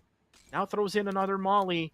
I'm not really sure if it's going to hit those 2 guys upstairs, as Carrillo does have one more molly inside. Now, it's going to be XZ11 will most likely get the revive here. 3 seconds left to go, and then there's no more space for Carrillo to get to the room where GOAT Esports is at. Oh my goodness, look at that! He jumped out! That was the biggest mistake! And then, the gunshots onto the death crate.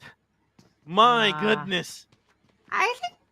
I mean, every time someone does that, it practically just means that they were given Ooh, a look at difficult that. time Like by Manny that Pacquiao. specific team. But yeah, looks like that was one hot encounter right there, as we had a 2-4 trade since 21 and Lilyatka were eliminated. But I would say that that was a really good run for KE. I mean, they really played cat and mouse right there.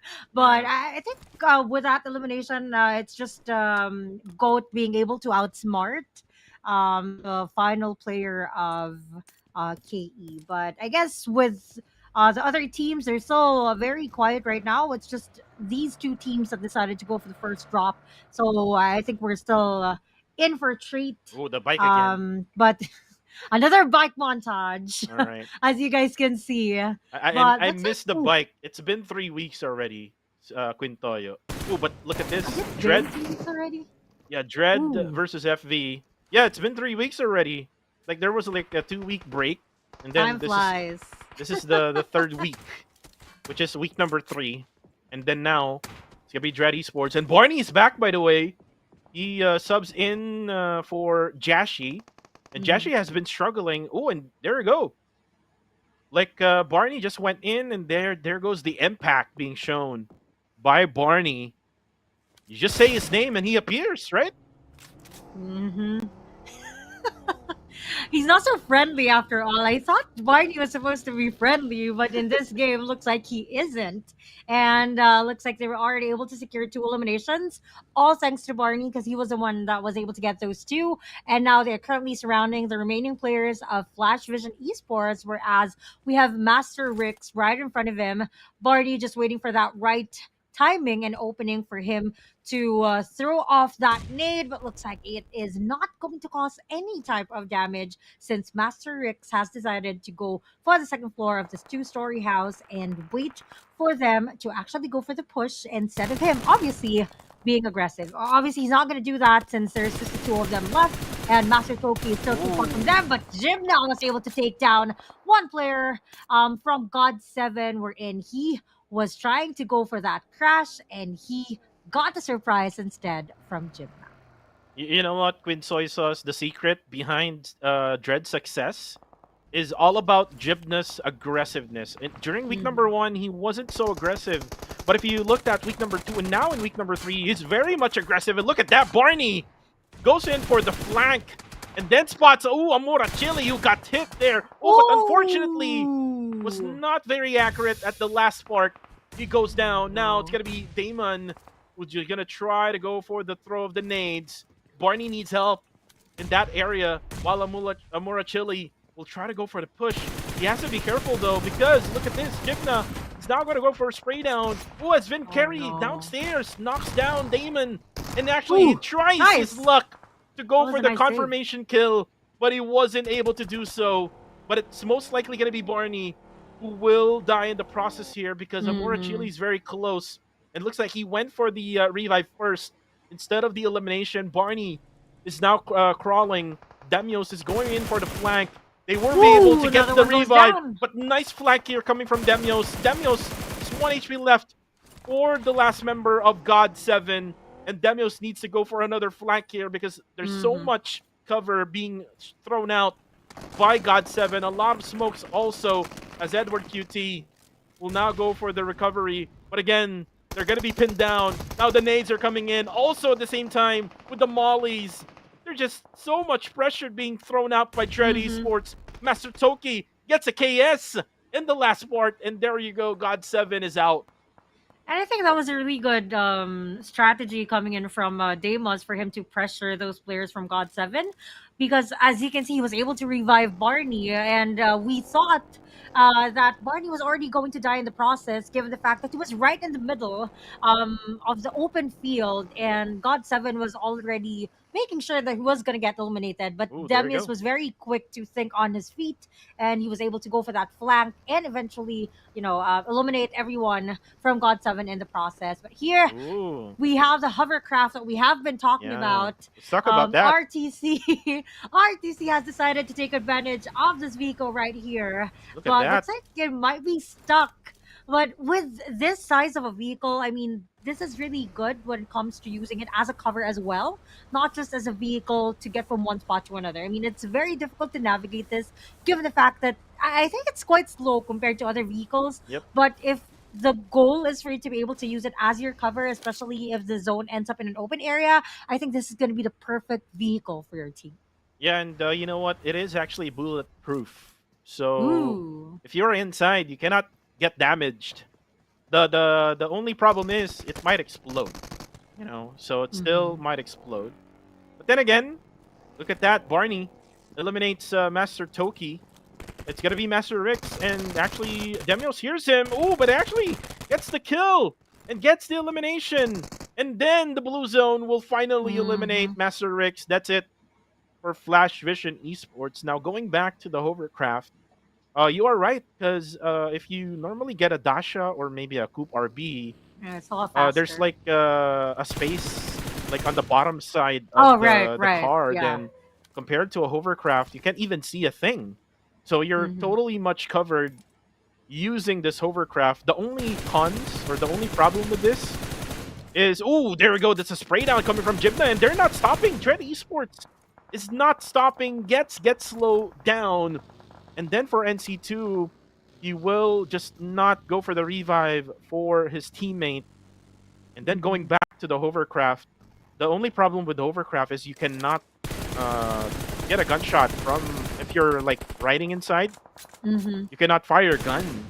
Right. But I think it's very unfortunate for Guts though to be eliminated twice in a row. I think he's the very first one to get eliminated first among his teammates. But looks like 762 gets eliminated in the process, and it's already stage three. It's about to close, so meaning to say that they have to already move really quickly inside of the zone because the damage that they're getting from the zone is already starting to become very painful. But looks like they have decided to shop on their death crates first, probably to get the utilities and probably some bullets as well, because they have been fighting off their opponents for how many circles now.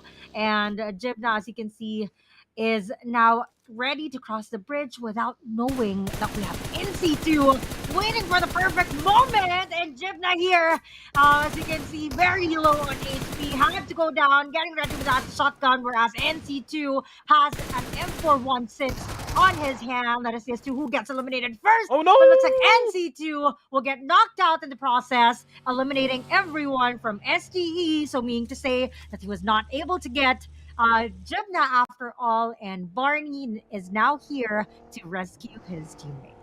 13 minutes have elapsed already in this game.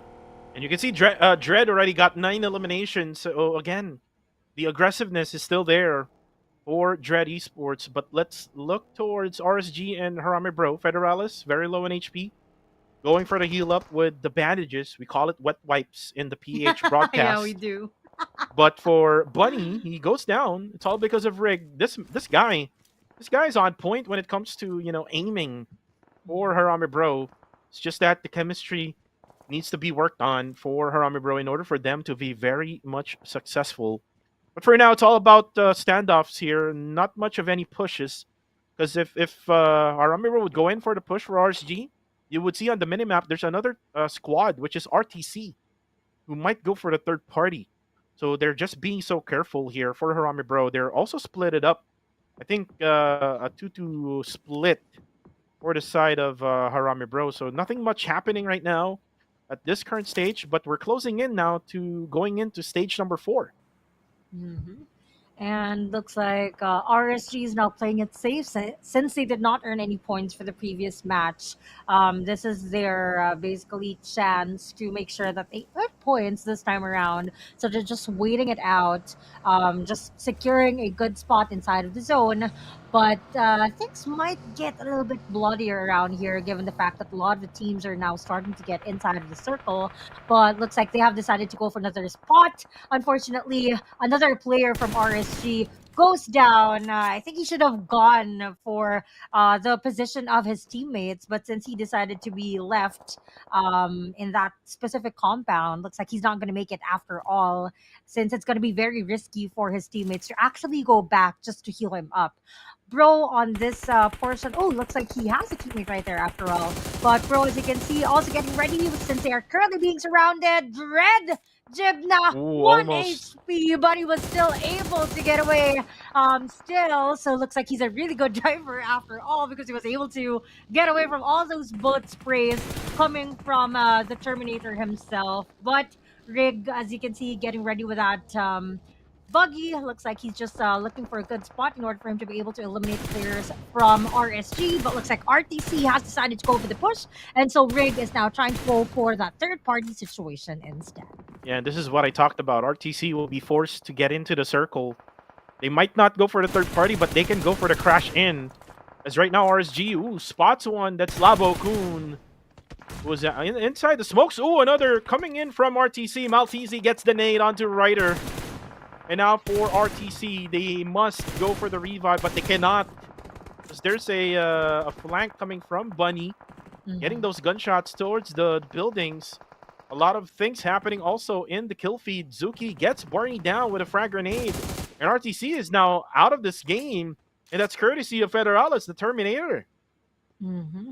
And as you can see with the spot that he has right now, it's actually very easy for him to spot enemies. So I would say that this spot is really ideal because he has cover right behind him. So there's, not much to worry about in terms of him being shot from behind. But so far, as you can see, it looks like Grig is ready to pick up the pieces from all the engagements that happened here. He's ready to go for a quick shopping spree from the death grades of the enemies that already has been eliminated. So it looks like they're just gonna have to get ready for all those utilities that they will be needing by the time that we get to the final circle.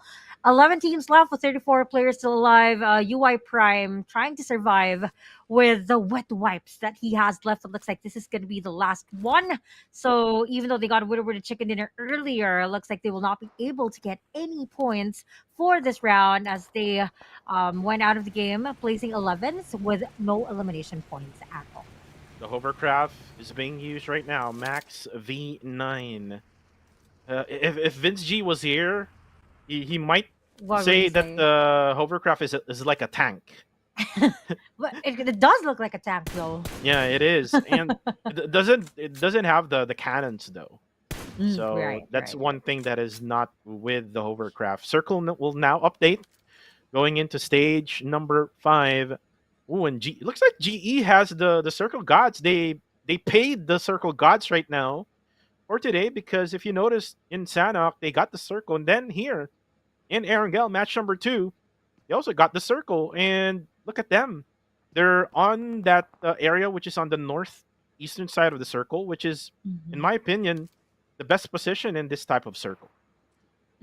Right, but he has to make sure that he won't fall down. Otherwise, it's going to be a lot of fall damage right there. But looks like he's used to climbing the bridge. But on this side, looks like we have a possible engagement between Max and GG, wherein one player from Max already goes down, getting ready with that. Ooh, shotgun right in the face against Max. And as you can see, it looks like Dread is an off-cam elimination, but they were able to secure 9 elimination points as well. Here on this side, we're not yet done with the CQC battle ongoing for GG and Max. That looks like it's already GG for GG as they already went out of the game since there were a lot of teams surrounding them as well going for the kill steal. And you saw the hovercraft exploded. That's the only bad thing about it. It can explode. You can hide inside and not be hit by the bullets. But again, it explodes. I'm not really sure how it works. Like, it is a bulletproof vehicle, but it explodes. You know what I mean? So So what triggers it to explode? That's what I don't get. I don't get it. Like the physics. Anyways, for Max V9 though, they will go for the recovery. As for Harami Bro, ooh, with the nade actually for Bunny. Just an on-point nade from Jappy. Getting that one elimination. And they're out in this game. And for Fearless, they're now down with only 2 or actually 1 more player left. And this is Pozo, who will probably get Astro X to get for the revive. Pub is currently down and out. Marnette will go for the frag grenade. Will it Another connect? one No, down. it will not. As for now, most likely they will recover. I'm not really sure if they have enough meds though. Look at the med situation. Only 1 first aid left for Pozo. Whew. But looks like Goat is out of the game, and that is thanks to Bro. I think that was Brains, if I'm not mistaken, or maybe that was Rig that was able to eliminate the final member of Goat. But nonetheless, Bros gets those kills. Whereas on this portion of the map, we have a 3-way battle between Osja, Max, and GE. But looks like Joseph already goes down, and it's not from the 2 teams that were surrounding them. It's actually from Bro, and Federales was able to confirm that elimination, putting them in a more difficult spot. As looks like we only have 1 player left for Max, and he's now currently being surrounded by Ostra. They now start trying to hide on the other side of this hill, but unfortunately there are other enemies right around the corner, as well as West Carry goes down thanks to DD, and Red Bull was able to take down DD as well, or was that a West Carry? But Red Bull was able to take down another player, practically eliminating whoever's right in front of them. So leaving us with just 5 teams left. We have a complete squad for Harama Bro, a complete squad for Ostra as well. Looks like we still have 3, or probably a complete squad as well for your Time to Quit. Fearless and GE will have to wait it out here in the bridge as Astro X was already spotted, and Pozo trying to go for that revive simply cannot go near his teammate because he is being spotted by GE and he is not aware as to which angle GE was able to take. Arnett now goes in for the flank. Smile will go push towards to where Pozo is at, but he's gonna go for a frag grenade cook here. Let's see if it's gonna be a Curry. Ooh, it bounces off. Then again, it hits Pozo. Half HP left for Pozo. Another nade. Will it connect through? Yes, indeed, it will connect. Ooh. Smile just eliminated. Fearless Esports off the map. Now we're down to 4. Look at the teams remaining. These are like the top teams Mhm. during Summer League as well. Right. Whereas we see Harame Bro, Ostja, TTQ, and GE. We're kind of like watching the grand finals already here. If you know, look at it. Right. Right now, look at Martin. Martin, the Thai OG. See if he can actually connect. One frag grenade will be thrown out. Jappy. Jappy is very good with frag grenades. There we go. Yeah, I Half have noticed HP that. for Martin. Another frag grenade here from Jappy. 4 more left for him. We'll now put up some smokes. Oh, I think that was a frag grenade that he actually set up. I'm not really sure why, but he's probably not able to get the smokes off from his bag. Now a Molotov coming in towards him. It's all about mind games right now between these two. Actually, and again, there's well, I wouldn't really say that a little bit of rivalry because things were hot during the previous season. So obviously, everyone's out to get one another between Bro and Ostra. We still have time to quick and GE though.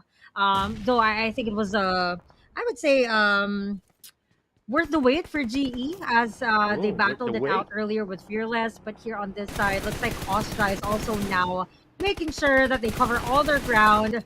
Rig was able to take down one player from time to quick, even though that player was too far from where they are. So this is practically them going for that multitasking type of thing, as they're making sure that it's not just Ostra that they will be watching out for. They're also watching out for time to quick that has a potential to actually penetrate their defense because they don't want to get caught up in the middle. So I guess this is just a really good decision for them to focus on time to quick as well. And Range doing a really good job of just tanking this other side of this battle here against Time to Quick Esports. Range, though, has to heal up, which he is currently doing so, as TTQ is just hiding in that small shack. Mm-hmm. Federalis will actually try to help out. He actually sees the head of, I believe, Zuki, throws in, I think that was a first aid maybe, or maybe bandages Mm-hmm. onto Range. Range lacking a lot of bandages or maybe meds. Circle, by the way, goes to GE. Now, the big question is, how will Harame Bro play this one? I mean, they have been sandwiched all throughout the Mm-hmm. previous stage, and then if ever they find a way to win, they will battle against Genesis Esports, who is already inside the circle. Right. They're actually currently being caught in the middle right now, which is the main reason why they're also focusing on time to quick at the same time. But this is really going to be very challenging for them, even though they were already able to take out one player from time to quick. I mean, GE will practically just wait for them, but they can potentially go for a third party situation since they're already, and a gatekeeping situation as well, since they're already right inside of the circle. Austria is not that worried, I would say, because even though GE is already right inside, I mean, there's only 2 players left for GE, and they're practically right inside of the zone as well. They're just going for that edging type of thing. So it's really Harame Bro that's currently in a pickle right now, and they have to be very quick to eliminate those that are surrounding them. Otherwise, they might not make it inside of the zone after all if this continues. Well, for Range and Federalis, quick work or time to quick esports, but for Ostja and Genesis Esports, they have to find a way in order for them to get inside. Rig, though, gets headshotted by the top, and this is the initiation for Ostja for them to go for the push now. Red Bull goes for the scout, and then Right. goes towards the just at the outside of the south side of the circle. He will now cook up a nade. He knows where to throw that nade over. Ooh, actually throws in the nade onto a random spot. I'm not really sure why he threw that nade over to that area, but right now, Jappy, look at this player. Frag Grenade King for Harame Bro. Let's see if he can actually connect. Ooh, Martin, though, very low in HP. There's a first aid down on the ground. You can use that, Martin. But for Range, he's down to just 1 HP left. Does he have HP left? I think he does. I think it's just 1 HP that he has left, but Joppy is really making sure that he goes for that snake situation. Oh! Throwing another nade and knocking out Skynin in the process. That wasn't really a good surprise, but another one goes down, leaving us with the 2 players left. For Austria, we have the top. Another one is down, and they were able to take out the number 1 threat, which is Austria, just leaving us with a 1v1 situation between Rame Bro and GE. That was a really good gameplay coming from Joppy. He practically eliminated almost everyone from Austria single-handedly. And Jappy is the key for Harame Bro. Right now, it's all about information gameplay. Smile is giving information to Marnet. Range and Jappy is giving information to Federalis. 1v1 with a great one. As right now, it's going to be the Terminator, Filipino Terminator, against the Myanmar Terminator of Marnet Boy.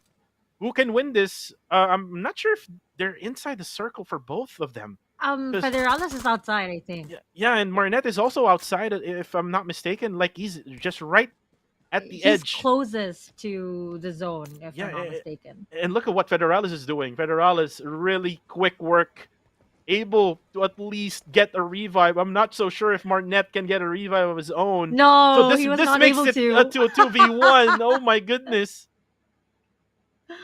And going for that quick heal, I would say, is Federalis and Jappy, and it's now currently a 2v1 situation. They have to make sure to wait it out. They have to both push at the same time, I would say, in order for them to be able to secure this, because they cannot be complacent just because it's a 1v2 situation. And right now, looks like Federalis is looking for a good spot in order for him to be able to see Marnet Boy, so he has decided to go for this uphill position, but Marnet Boy was able to spot him right away, so he that wasn't really effective at all.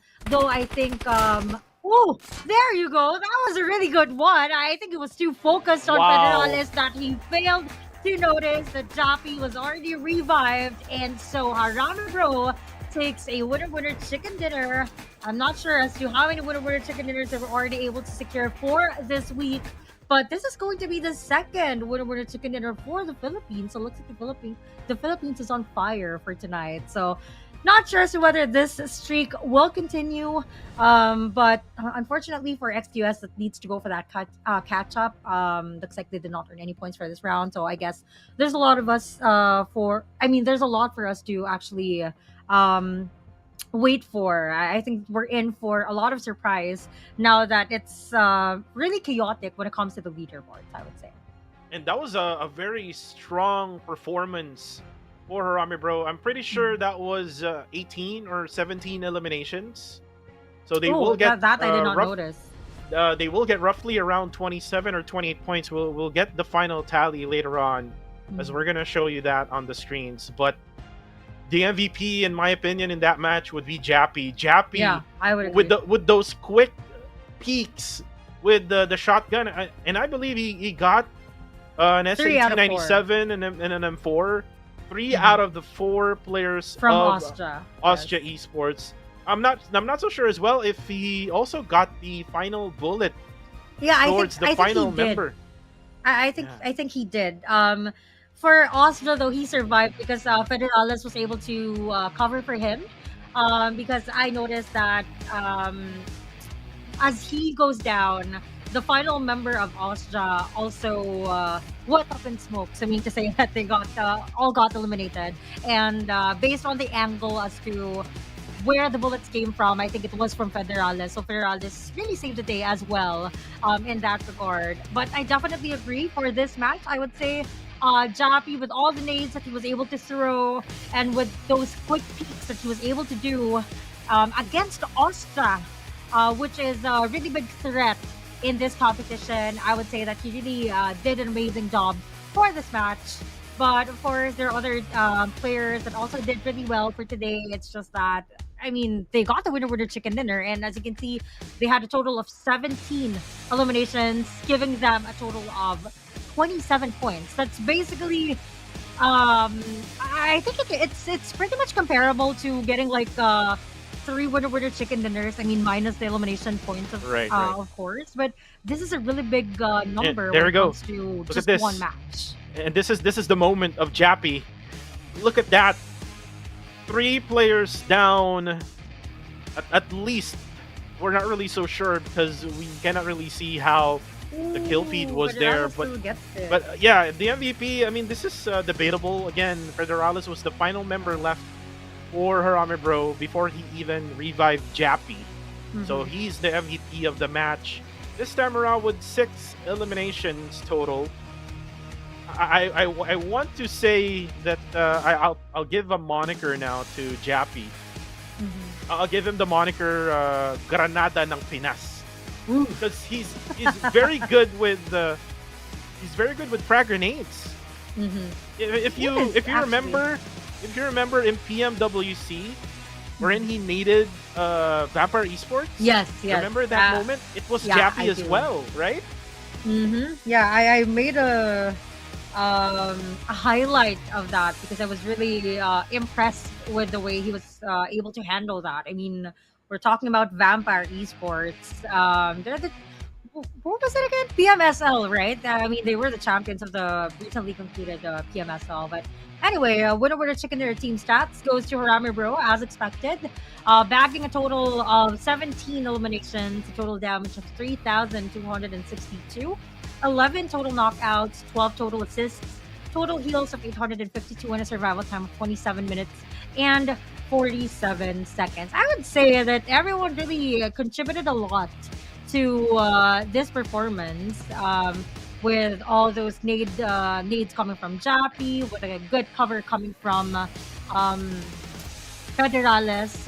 Rig and Range also did their parts flawlessly as well. So I think this is a well-deserved winner chicken dinner for Harame Bro because if you can remember, during the time that there were still 4 teams left, they were the ones in the most difficult spot because they were being sandwiched through and through, and yet they managed to eliminate Time Quick and Osja, and then the quick 1v2 situation between them and G.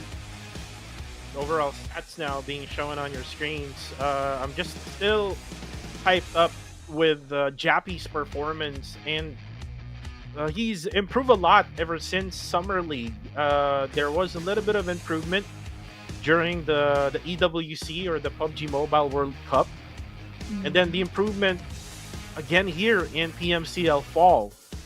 And I'm not really sure how many eliminations he got there, but I think he got a lot there.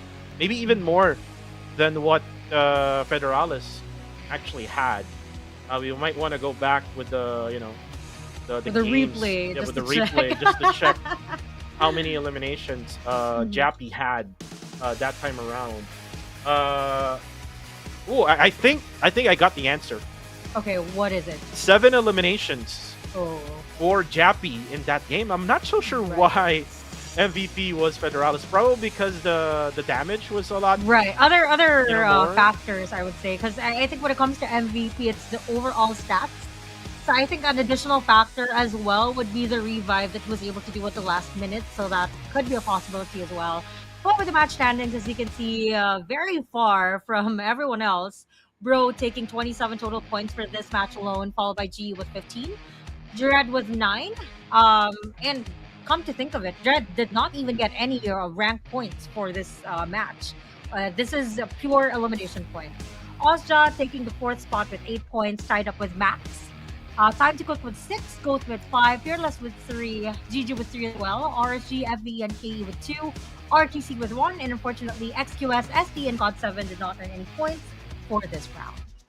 And with this one in mind, this means that Harame Bro will most likely get closer now to wherever GE has when it comes to points, which is right now it's gonna answer that statement that I just made. There you go. 132 for GE, 124 for Harame Bro. This is a good I mean a good outcome for Harame Bro. Mhm, They just needed right. more now. We still do have 4 maps left, 2 Erangels and 2 more Miramars. So this is gonna be a battle between them, GE Right. and Harame Bro. You can also say that Austria is still going to be there, but they're now at number 1 with 171 points.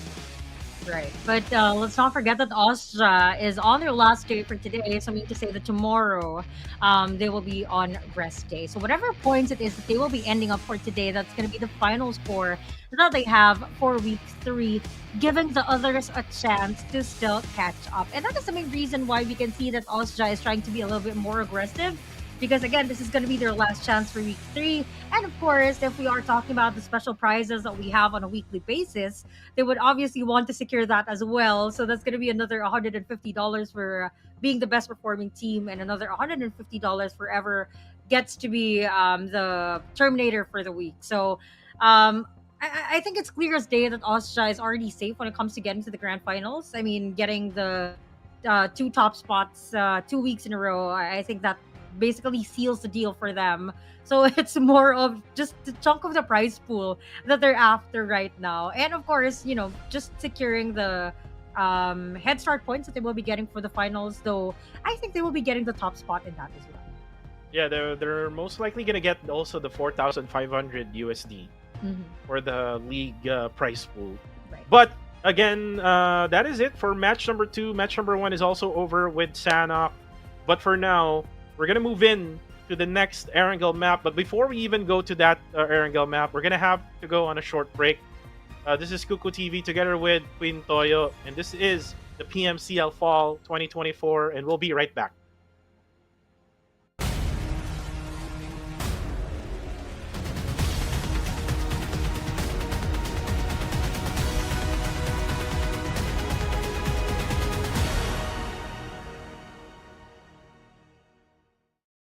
PUBG Mobile 3.4. As part of this update, we've added a new themed mode and improved the game as a whole. Let's explore this new version together. The conflict between the vampires and werewolves has lasted for several millennia, and now you can take part in it as well. Welcome to PUBG Mobile's newest themed mode, Blood Moon Awakening. Allow me to introduce you to the new themed areas, where the werewolves and vampires call home. Let's check them out. The area before us is vampire territory, the Crimson Castle. It has loads of supplies, and you can access the final reward crate sooner through battle. Here, the sky alternates between day and night. Hide in one of the many coffins inside the castle to ambush your enemies. You'll also find the vampire throne there. Legend has it that activating it unleashes an immense and mysterious power. The castle's altar room contains ritual crates that contain a rich loot and the activation item for the vampire throne. Additionally, crimson keys can be found throughout the map. Use them to open a portal that will bring you or your teammates straight to the Crimson Castle. Have yourself a blood-sucking adventure. Here, we have before us the ancestral home of the werewolves, the Wolf Settlement. There are various ancient buildings here to explore. This area also alternates between day and night. At night, you can activate a puzzle via the ancestral statue beneath the spirit tree. Find the lost wolf spirits to get the ancestral treasure. Lastly, let's go over the new vehicle in this version, the 2-seater animal vehicle, Horse. It can swim and jump, and you can fire from it while mounted. When you're with your team, it can follow allies. It can also be fed and recalled. A horse infected with crimson energy gains an additional double jump ability.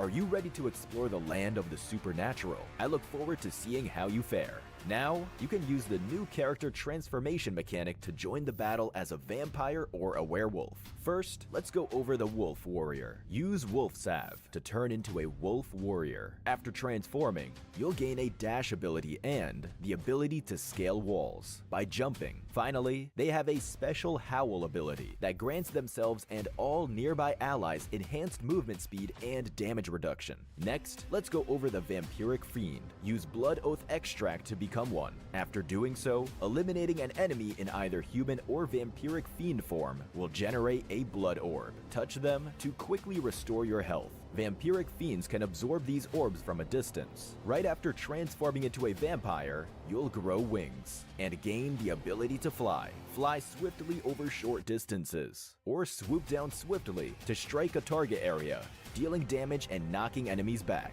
Finally, vampiric fiends can fire energy bombs that unleash crimson gas on impact. Players caught within the gas cannot use medical items. Now then, which of these two creatures do you prefer?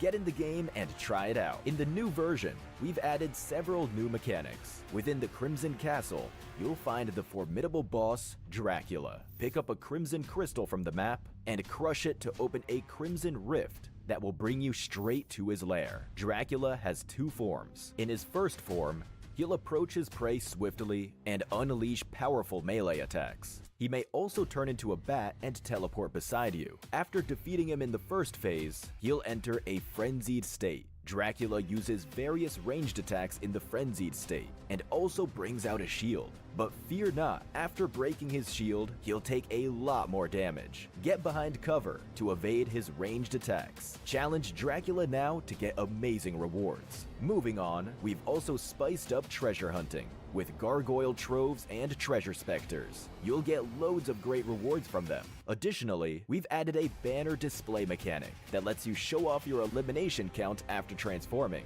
Let everyone know your achievements in Blood Moon Awakening. In this version's updated classic mode, we added a new dual-wield firearm, the Dual MP7.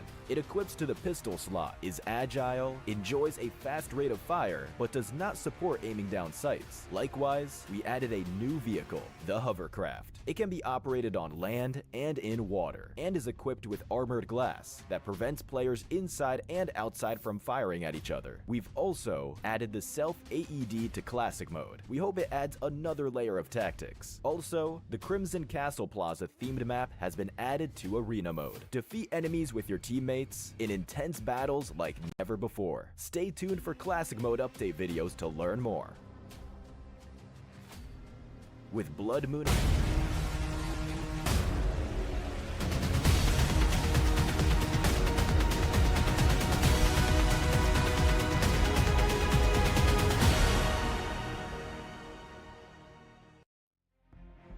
And we are right back at you guys here in the PMCL Fall of 2024. This is yours truly, Kuku TV, together with Queen Soy Sauce for one night only here in the English broadcast. And we're done with match number 1 and match number 2. As we saw, the chicken dinners that grabbed those dinners was Exquisite Esports, and then for the second map, which will be Harame Bro.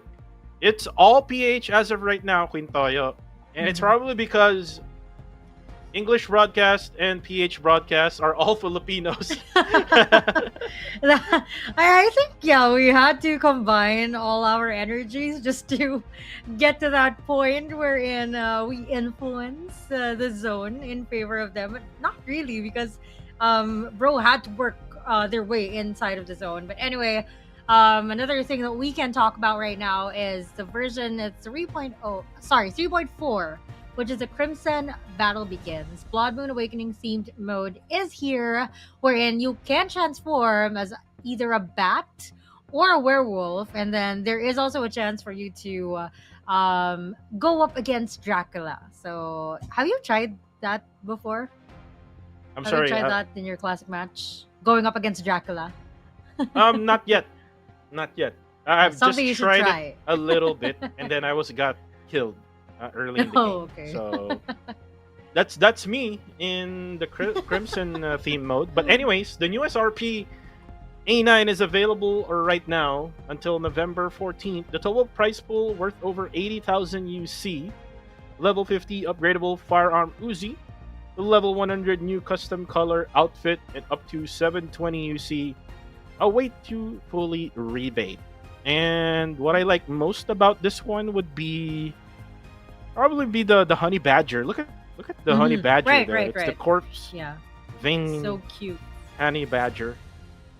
I'm a big honey badger fan as well. I hope that they can buff that gun so that they can use it again here in the PMCL or any pro leagues out there. But our prediction is now up. For me, it's gonna be Harame Bro. Maybe I should have picked them first. Yeah. Instead of Ostja. I think Aya has a curse right now because she voted for XQS and then they got eliminated early. So if the same thing happens to STE, You guys know who to blame for the PH broadcast. But anyway, kidding aside, so yeah, so you decided to go for Harama Bro. I decided to go for Team Max X Victoria 9 this time. Vince G is for GE, SE for Aya Plays. We have a full force of GOAT Esports for the Myanmar broadcast, and Cambodia decided to go for Osja and Fearless, if I'm not mistaken. That's the logo for Fearless, right? Yep. Fearless for Crim. Ooh, again, the smiles are now back up because, again, it's just going to be less than a minute now before we start our third match of this day. But again, you have to also join in the fun with the predictions. Scan the QR code right now. Once you scan it, there's going to be a link. It will, pop up on your browser where you can actually get your votes picked up for every single match that we still have. And then you do have the chance also to vote for your favorite rising star for this season. I would say Jappy is my favorite so far, together with Martin of Vostia Esports. You can vote for your own. You can vote for Barney. There's a lot of Barney fans out there, especially on TikTok. So you can vote I do your agree. favorite rising star. As we now start here for our third match of this day, I need you to turn it up, guys, in the live comment section right now. Put those W's in the chats. All PH chicken dinners as of right now. Let's see if another PH team will get the third one. Right. I mean, let us see as to whether the streak will continue for our PH teams because I would say that Haramero did, I wouldn't really say impossible, but they did a really difficult job into getting into the circle earlier as they were sandwiched, just like what I have mentioned. But anyway, for our plane pass for our third match, it's right in between Primorsk and this is Novka military base going to Stalber. So I would say that this is probably just the opposite of the plane path that we had earlier in terms of direction. But it's not going to be that difficult for our teams to get to their respective dropping points. Oh, no, it's not really the opposite because I think it was a more difficult plane path earlier. So I think our players were given a much sweeter plane path this time around. So let's see as to whether they will be able to maximize this plane path and get to their respective dropping points without having to worry about other teams getting to the same spot as them because they were forced out of the plane path. But anyway, so far we can see Ramabro obviously going for their dropping spot, which is going to be in Pochinki, the heart of the map. Fresh from their winner chicken dinner. Let us see as to whether they can get another one or if they will get the chicken curse, wherein whoever gets the winner chicken dinner gets it too soon right after. Circle now pops up. Stage number 1 will be on the eastern side part of this very map. Usually you would see PBE2 rotate all the way to the middle of the circle, but PBE is not here. School area is, by the way, open to anyone who can go to that area. Right now, you can see RSG and Exquisite Esports fighting each other. I believe this is going to be at farm area, as maybe just drops out. Probably he's going for the vehicle. Right now, he waved Prime. Ready with an Ace 32. Not able to get a hit. It's very hard, especially if you are on iron sights here, or an Ace 32.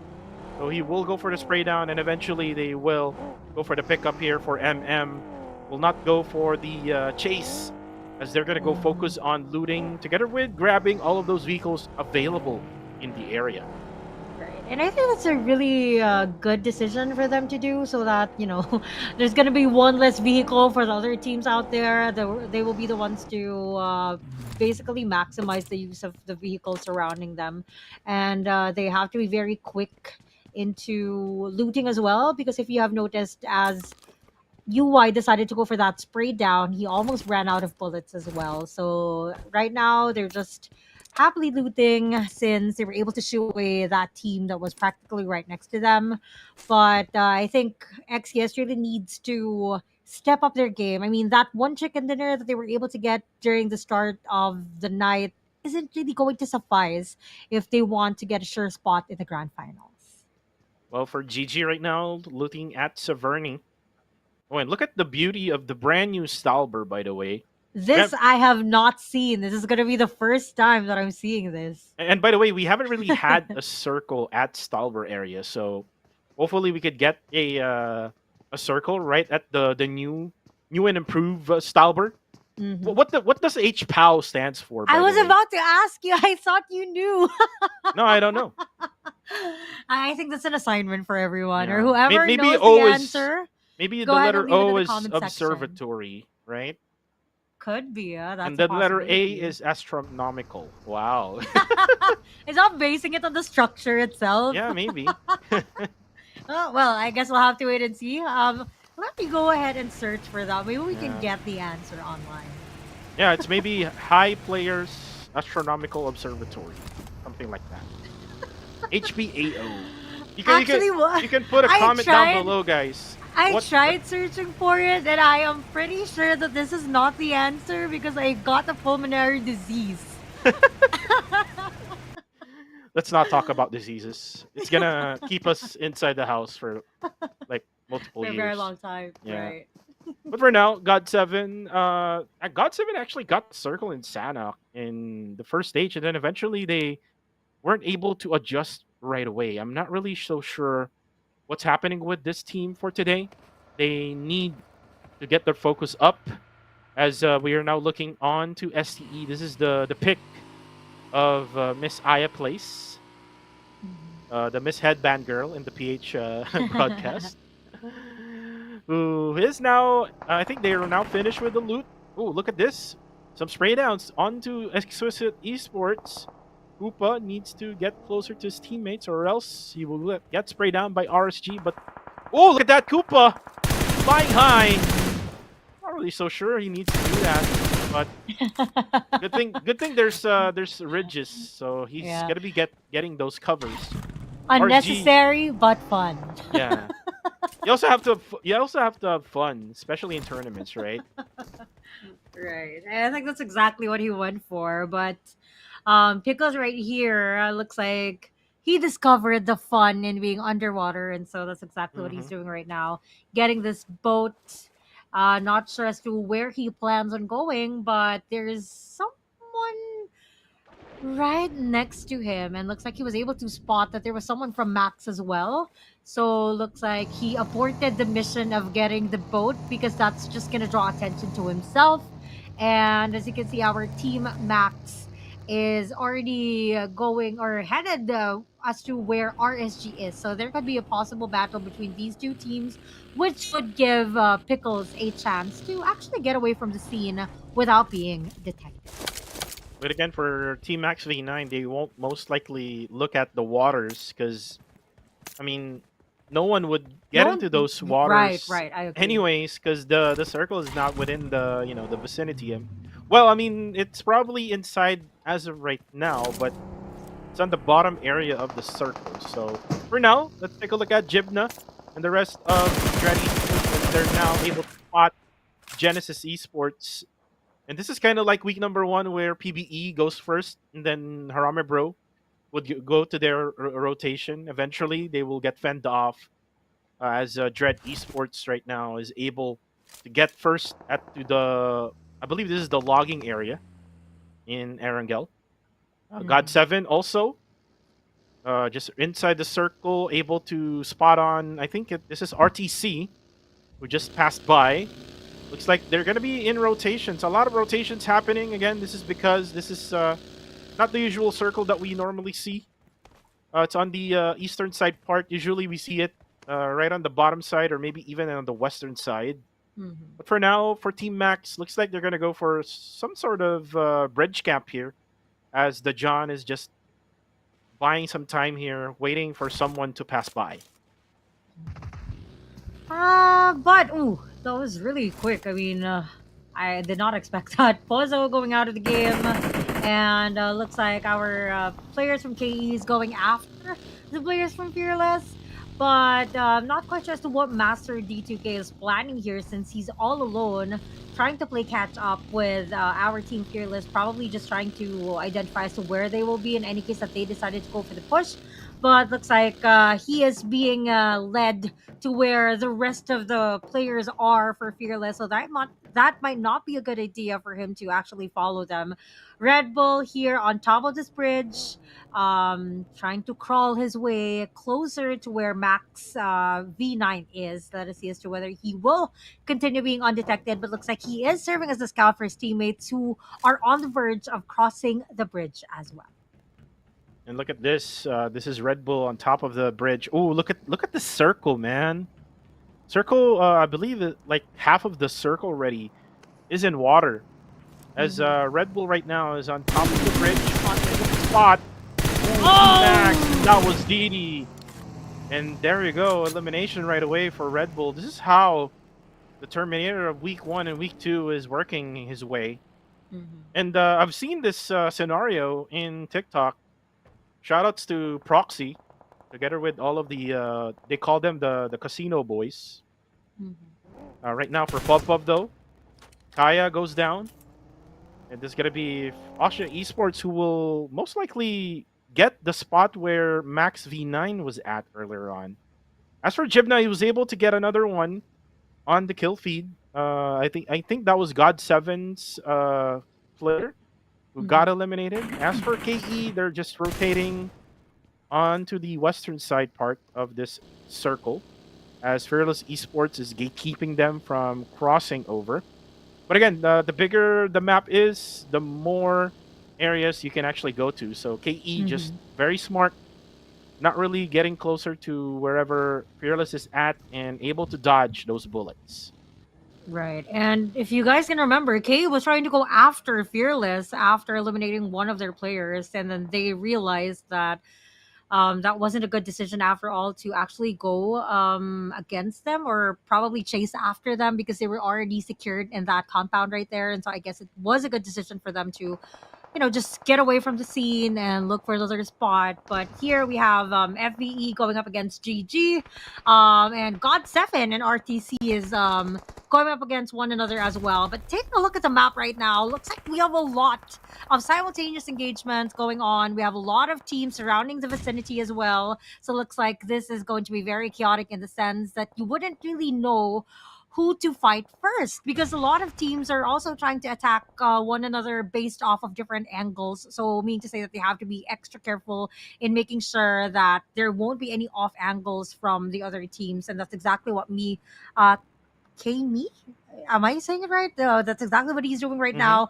He's making sure that he will not be seen by other teams, especially since he knows that they are being surrounded, but trying to throw off that molly against Edward Cutie, but that wasn't enough. The distance was just too much, and so it was just the right amount of space for Edward Cutie to still survive that molly. And as he went for that Molotov, or that frag grenade rather, looks like the player that he was trying to throw it off for already repositioned himself. So I guess that was a useless use of utilities. But here on this side, we have Max going up against Austria, wherein Martin goes down. And as you can see, he is already eliminated because Navis already made sure that he is going to count as his elimination point. Oh, that was a big loss for Austria Esports, losing Martin in the process. As they're up against Big loss Team right Max there. V9 for Skynin, the top, and Red Bull, though. I mean, Martin can still go for the IGL, even though he's already out of this game. Right. But the thing is, for Austria Esports, they're now sandwiched. Look at the mini-map. Max V9, and then we have also Kill Enemy. Oh, but then again, it's actually top. Who was able to get one Master D2K, their best player, who's already down. And ITRX might probably try to go back, but looks like the top will get closer to Master D2K to go for the confirmation. And by the way, this is the new and improved Milta area, like what we saw earlier with Stalber, Right. which has a lot more of details and buildings or houses. So the top will be able to eliminate Master D2K. We'll go for the loot as well. For the meantime, Kill Enemy will have to find another place to stay to get into the circle, which is right now they're probably going on a hard rotation, going into the blue, maybe going through the maybe into the northern side of the circle.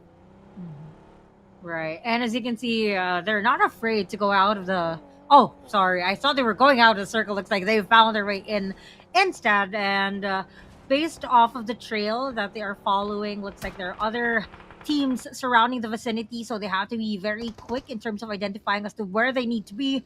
On this side, we have STE going up against Goat, wherein Unknown is very heavily damaged, and another nade has been thrown, courtesy of STE, giving them a surprise, not knowing that someone was already right there. But looks like God7 already succumbed to death as they are already out of the game.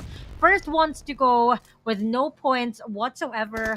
Whereas on this side, as you can see, Time to Quick Zuki has just been eliminated, courtesy of the top from Austria. And then we have another eliminations for other teams as well, as KE had an off-cam elimination. And TTQ now only has one after that engagement against Austria Esports.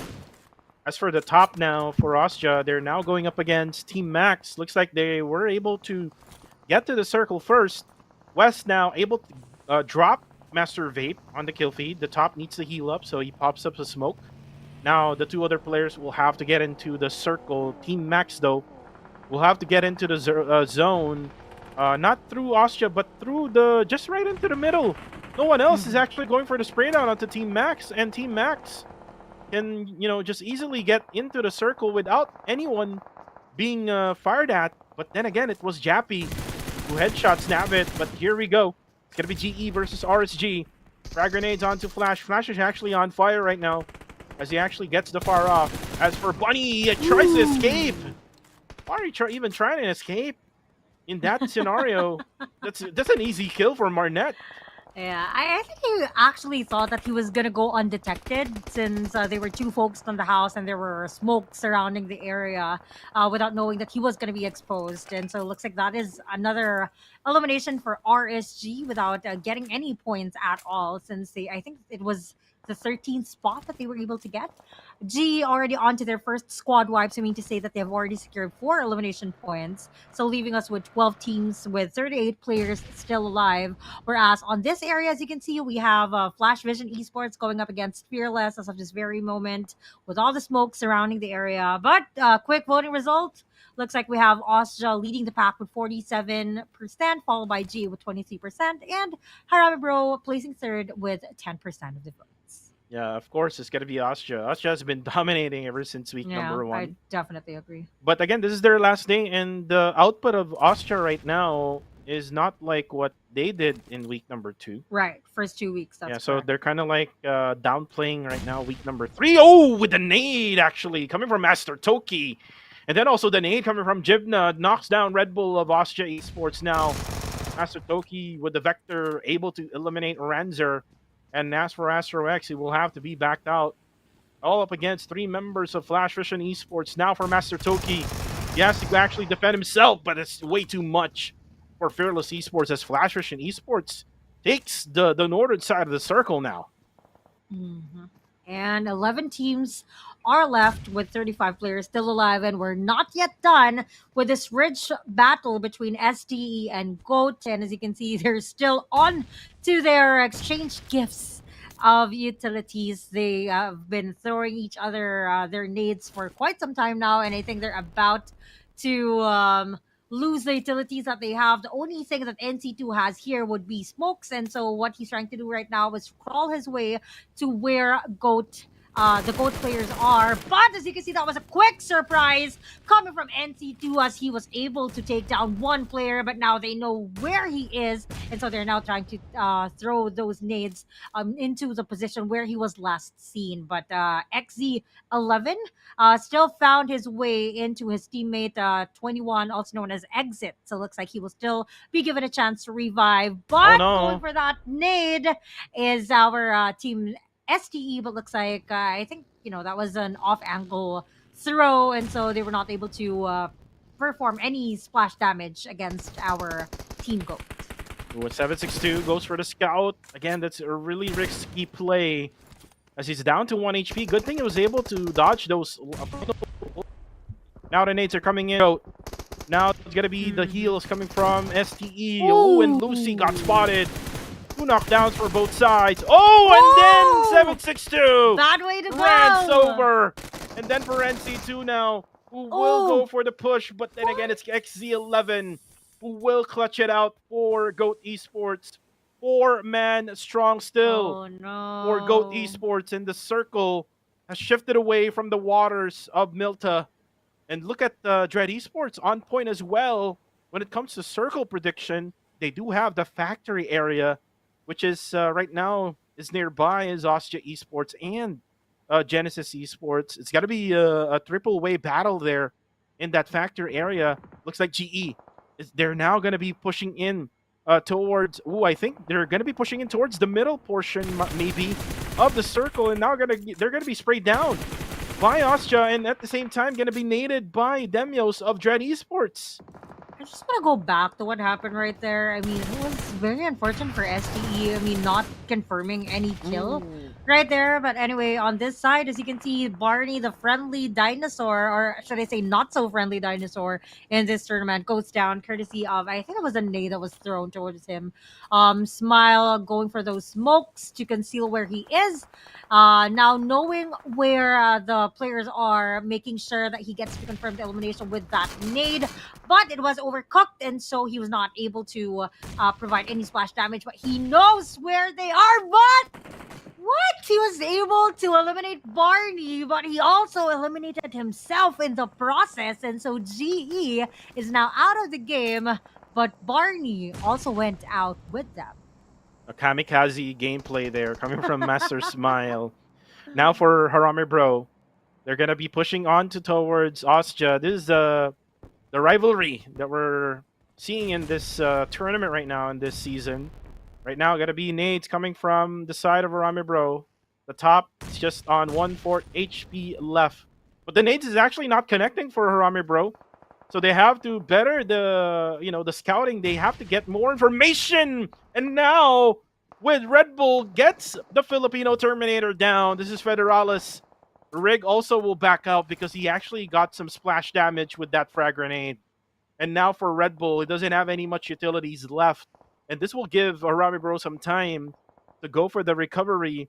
And Austria just praying that someone else will have to go for the third party. Maybe Max V9. Joseph is there. He's not really moving any muscle on his side. But for Harame Bro, they will go for the recovery. They will go for the reset. And they will plan for another strategy for them to push out onto Austria. For the meantime, we have Goat.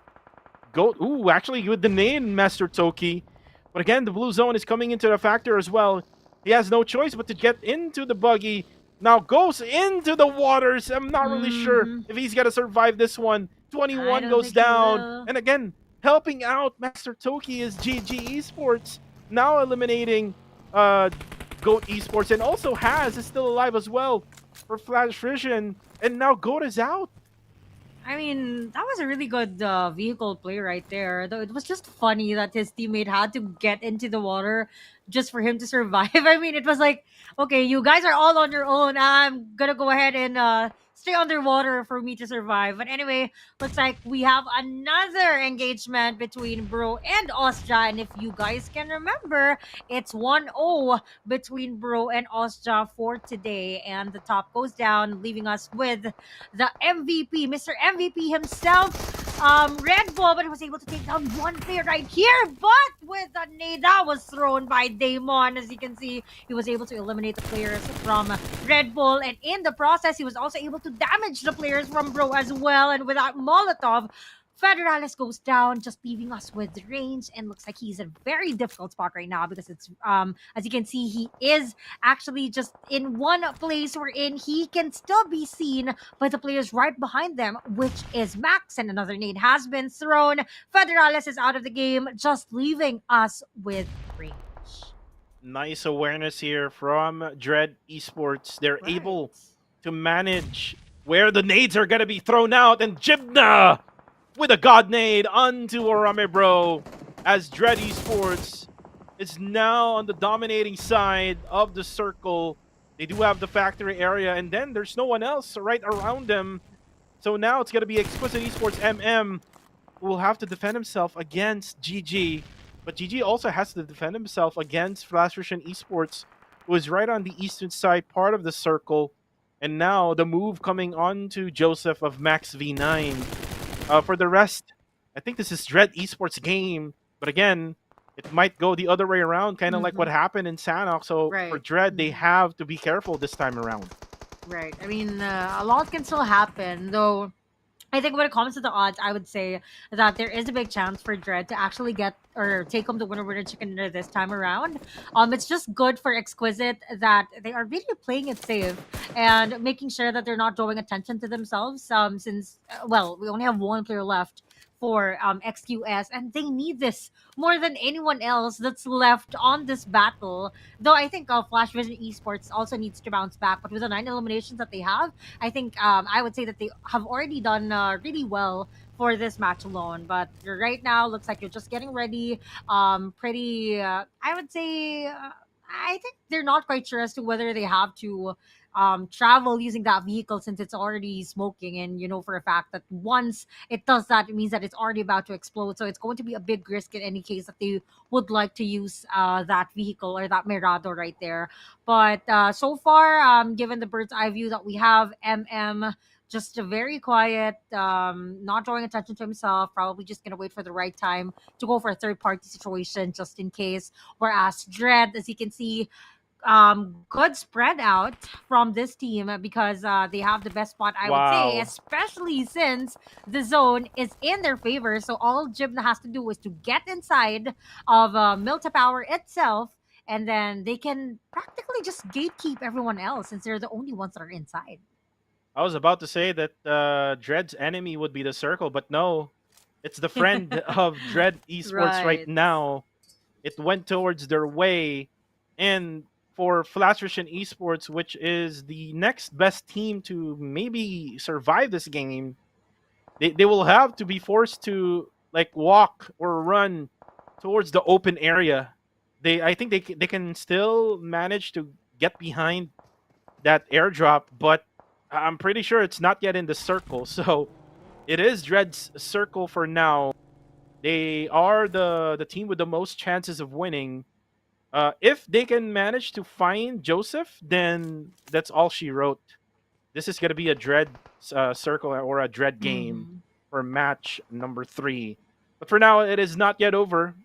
Almost 26 minutes now in this game. Stage number Ooh. 7, and there we go. Ooh, nice Nice. spray from Damon, able to spot Master Toki, and now directly Oh! will be spotted Another as one. well. That's gonna be another one for Damon. Give us one more, and you'll get MM has aced been spotted. for Flash Vision Esports. As for Exquisite, they're now gonna be out of this game, but all eyes on Haz right now. Ooh. He's gonna be dead here in just a few because of the blue zone as I well. think this is gonna Most be a likely denial. the denial will happen Mhm. here. It is. Now with a ghillie suit as well. What a way to, end his life for now for Flash and Esports. Going for the healing game as well, but again, healing games cannot really work at Yeah. all in Erangel, and that is it. You can't As pull Dread it off. Esports finally gets their winner chicken dinner for match number 3. And by the way, Quintoyo, Mhm. it's the 3rd in a row for the PH Right. region. And again, it might be because that all casters from PH and English right now are all Filipinos. I was about to say that again. We Yeah, are on fire right we, now. We to can be hear, honest yeah, we with can you. hear someone saying in the background the Philippines is on fire right now, and I definitely agree because the streak continues. This is gonna be the 3rd winner chicken dinner in a row, and this time around, the zone actually was in favor of Dread Esports. So I think it was really difficult for the others to survive that, especially since I think there was just one player left for Max, one player left for XQS. There were 3 for Flash Vision, but they were the ones that had to get inside of the zone. But with a spray down coming from Damon, I mean, he practically defended the Milta Power really, really well. And I think he's one of the key players for this match. I think there's a big chance for Damon to be the MVP for this match because I have seen him earlier with all the points that he was able to earn. But anyway, 3 winner chicken dinners in a row. If this continues, then I don't know. If I would like to go for 6 if that's at all possible. But if ever that happens, I think being a Filipino in the English broadcast, I mean 2 PH teams in the English broadcast, has its perks in terms of getting getting lucky, I would say. It's all about the charm. No pun intended there. Charm. By the way, Queen Toya's name is Charm. So, anyways, Dread Esports getting total of 23 points in this game, and by the way, they eliminated both Ostja and Harami Bro all together, and at the same time GE in that game. So they basically eliminated the three-headed dragon, or Oh, in, it's not this Damon. game. Well, but again, it's just Joseph. I'm not really so sure why, but it's probably because of the total damage that Joseph have done for Team Max Victoria 9. 4 eliminations in the bag as well for this guy. I kind of miss this guy being so dominant. If you remember this guy from the PMPL SEA wildcard, this man was a Terminator as well for the region of Cambodia. But this time around for match number 3, he was the Terminator for Team Max V9. Kudos to his performance, and he was able to at least get into the top 4 because he was just hiding whenever Rami Bro and Ostja was fighting. I mean, he could have went for like another elimination there by third partying the two teams fighting, right? Yes. Sorry, I thought you were still about to say something else. But anyway, winner chicken dinner team stats. So we have Dread Esports, and just like what we have mentioned, I think it was already written in the stars that they were gonna get that winner chicken dinner because the zone was in their favor. Bagging a total of 13 eliminations, 2,696 damage, 12 total knockouts, 3 total assists, total heals of 157, and survival time of 25 minutes and 17 seconds. Dread Esports really did well for this match, and getting 23 points in total obviously is going to be a win, and it's going to help them skyrocket their spot in the leaderboards. And I think they're already done with are they done with their rest day? Because if they are, then if they're on fire right now and the streak continues, then there is a chance for them to be on the top 3 again. Just like how they did. I think they ended up top 5 last week or during week 2. So it is possible for them to claim their throne in the upper spot of the leaderboards, I would say. So kudos to, well, not just Dread, I would say. I mean, all PH teams are on fire right now. So, I mean, us saying it over and over again might jinx it, but I guess I'll have to wait and see. But so far, 3 winner chicken dinners in a row for just one region. Already says a lot, so let us see if the streak will continue. Yeah, we're not being biased here. We're just stating the facts, guys. Here in day number 4 of match number 3. Maybe we could do it again, maybe tomorrow to to get all of the PH amped up. But anyways, again, these are the overall stats for match number 3. We're moving in towards the final Erangel map of day number 4, by the way, for week number 3. And like you were asking earlier on, Dread already had their rest day. So for tomorrow, which is the final day of the week, it's going to be Group A, which is Ostja, Team Max, God7, and Exquisite Esports.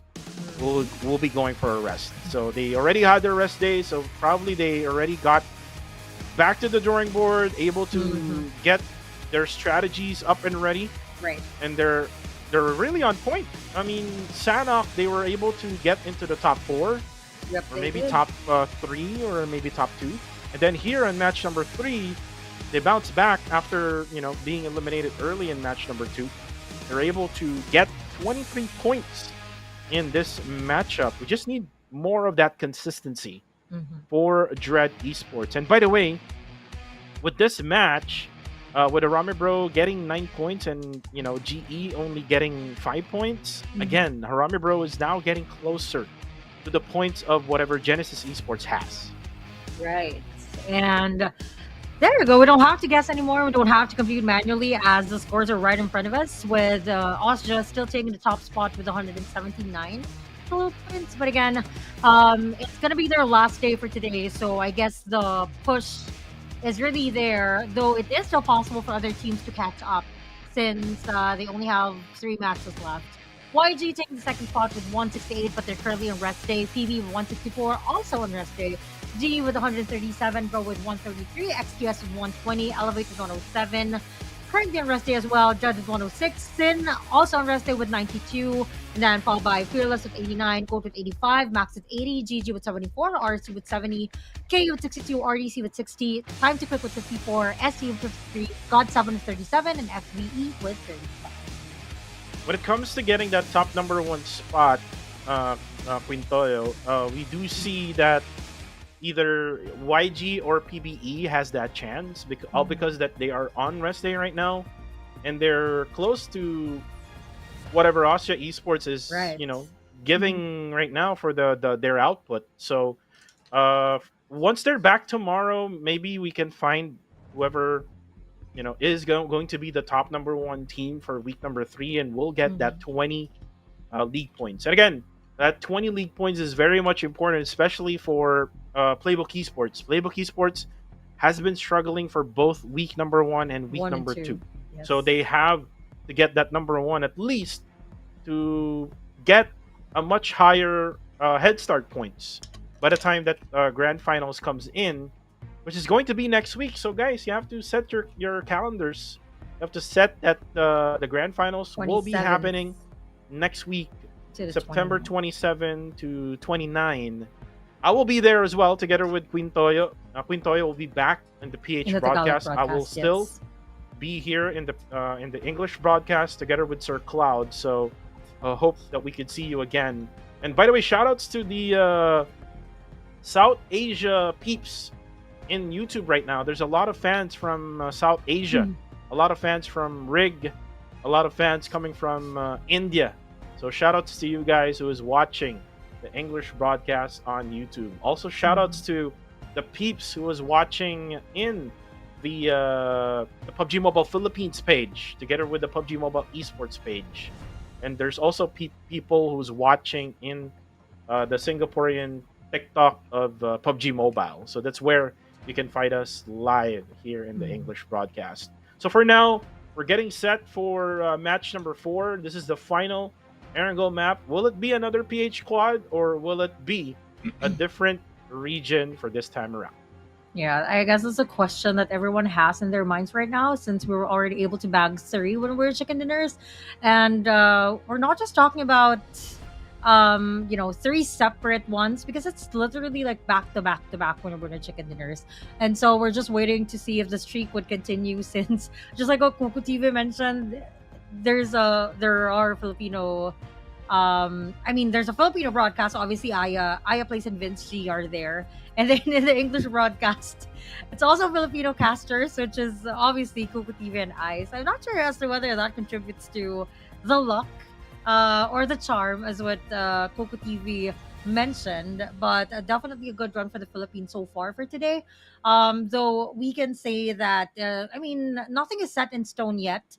As we still have tomorrow. It's only day 4 for today, so a lot can still happen, since YG is currently on rest day, and so far they are the ones that dominated, especially for yesterday. So a lot can still happen, and there are still chances for those that are at the bottom of the leaderboards to catch up, especially those that need the points for them to qualify for the grand finals. Again, this is going to be the last week, and tomorrow is when we determine as to who gets to proceed in the grand finals. That will happen next week.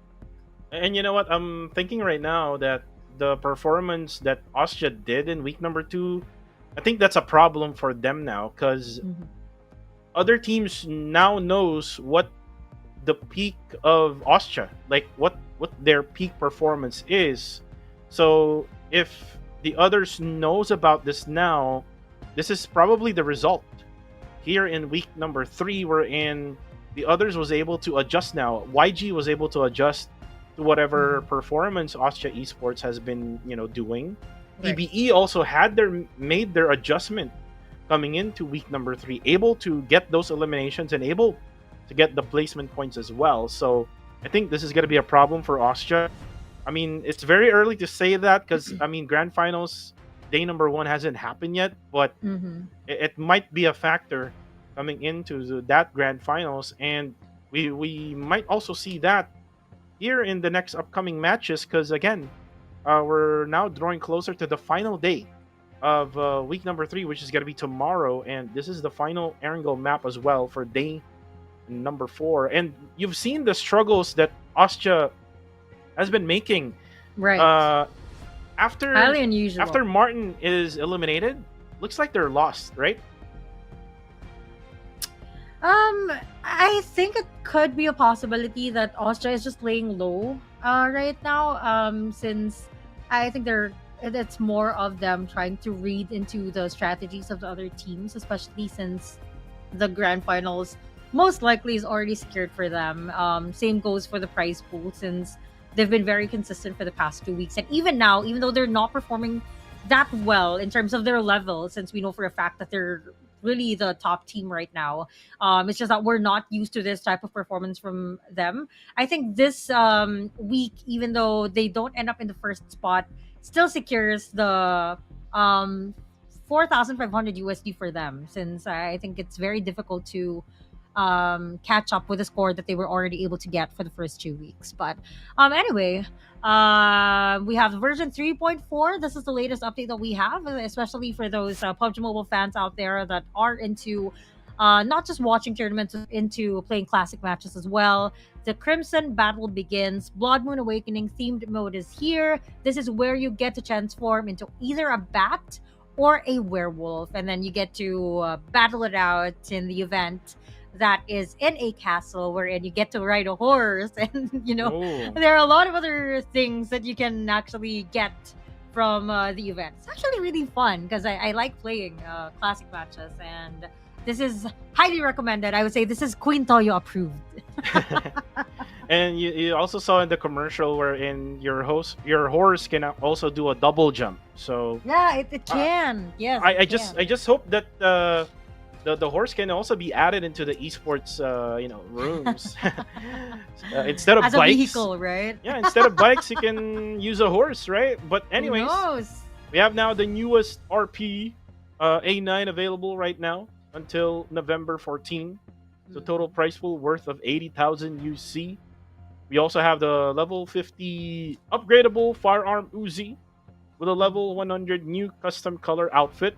Up to 720 UC await you to fully rebate. And you know what? Usually you cannot get upgradable weapons in RPs, right?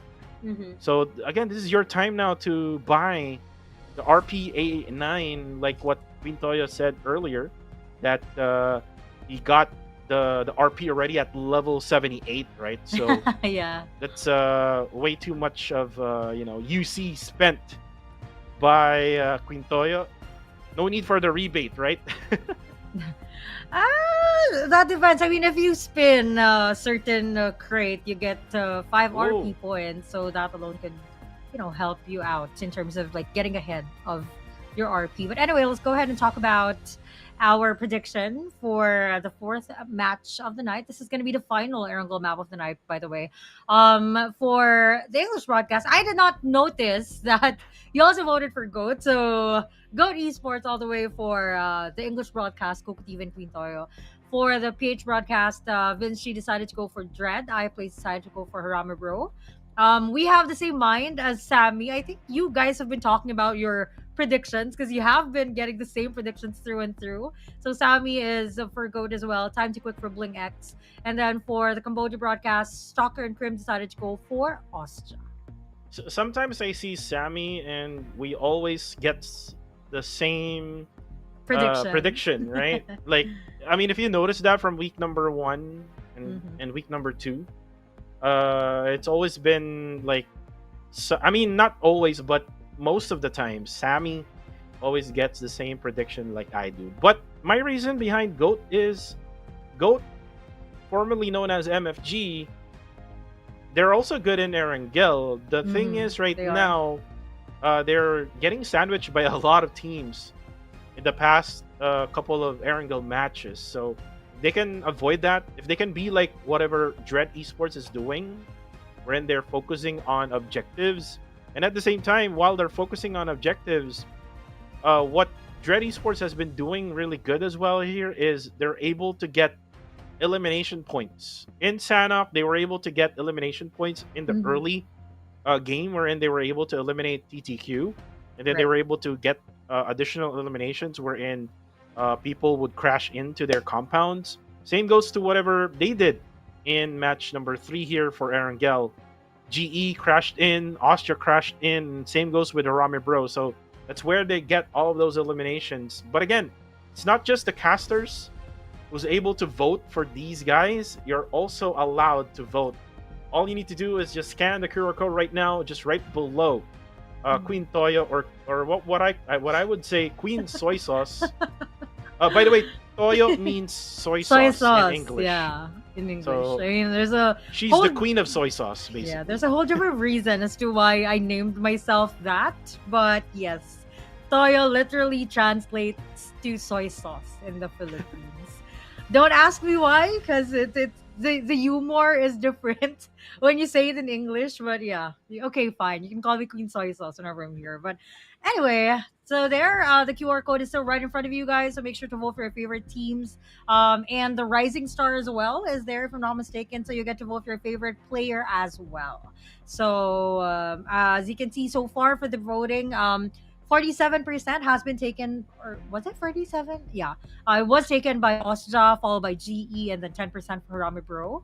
So as you guys can see, Osja has been leading in terms of the voting since day one, if I'm not Right. mistaken. I mean, they've been very consistent in getting all the votes, so that just proves how solid the support system is for Osja.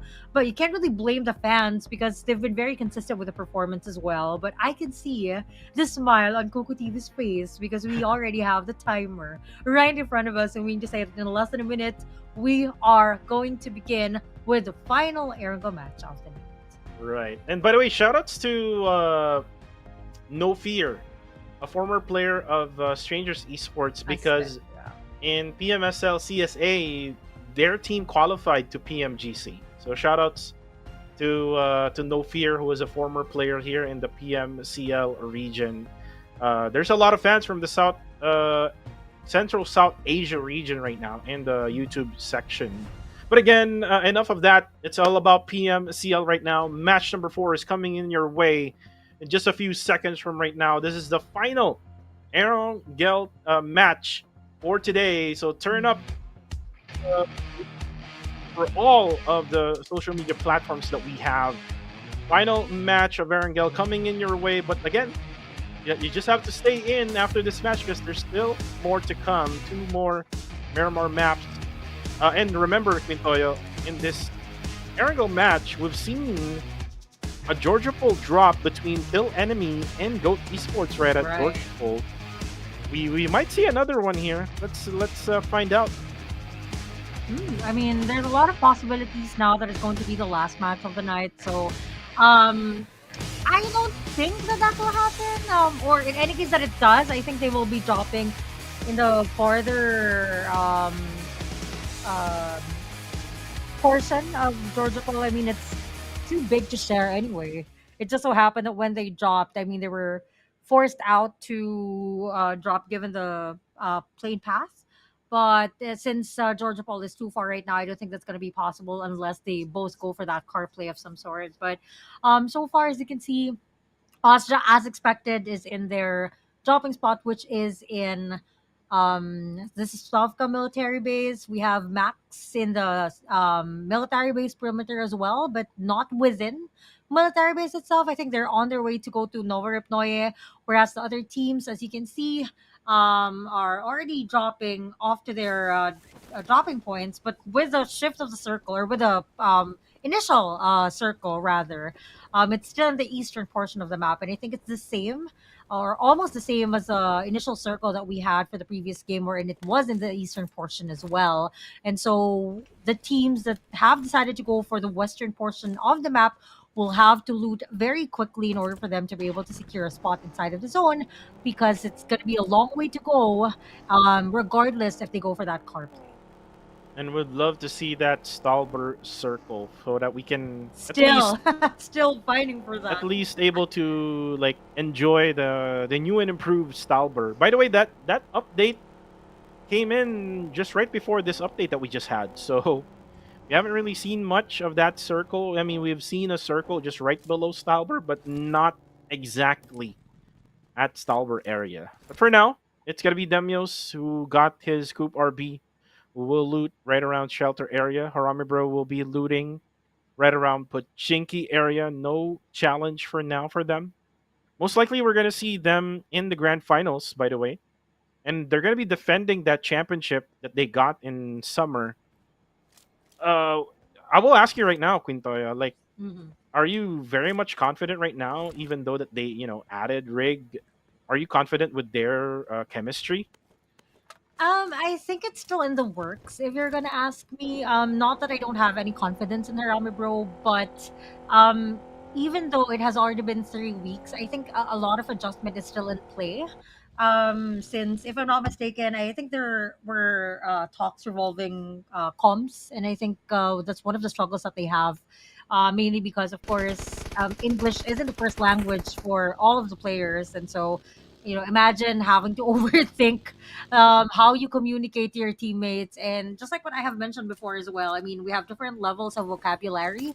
So, I mean, that's really going to be a challenge for some of the teams, especially since we're more comfortable speaking our own language anyway. So, confident with their individual skills, yes, but with the language barrier, I think that could be a contributing factor to a possible downfall. But I'm not sure. I mean, that's just my 2 cents about the situation. What about you? Well, I love that Jappy has been improving for Harami Bro. That gives An a lot, advantage? yeah, a lot more of an Mm-hmm. advantage for Harami Bro. Uh, it's just that they need to work on their chemistry. If we're gonna like tell the viewers like how much percentage their chemistry is currently at right now, in my opinion, I think it's still at 80%. It's not Mm-hmm. at 100% Right. chemistry Right. Agree. for Harami Bro. Again, that into a factor. Again, I talked to Kai762 of Strangers Esports, wherein they had this lineup with Getslow and NC2, and then there's like two of them, either Lucy or Evil, together with 762.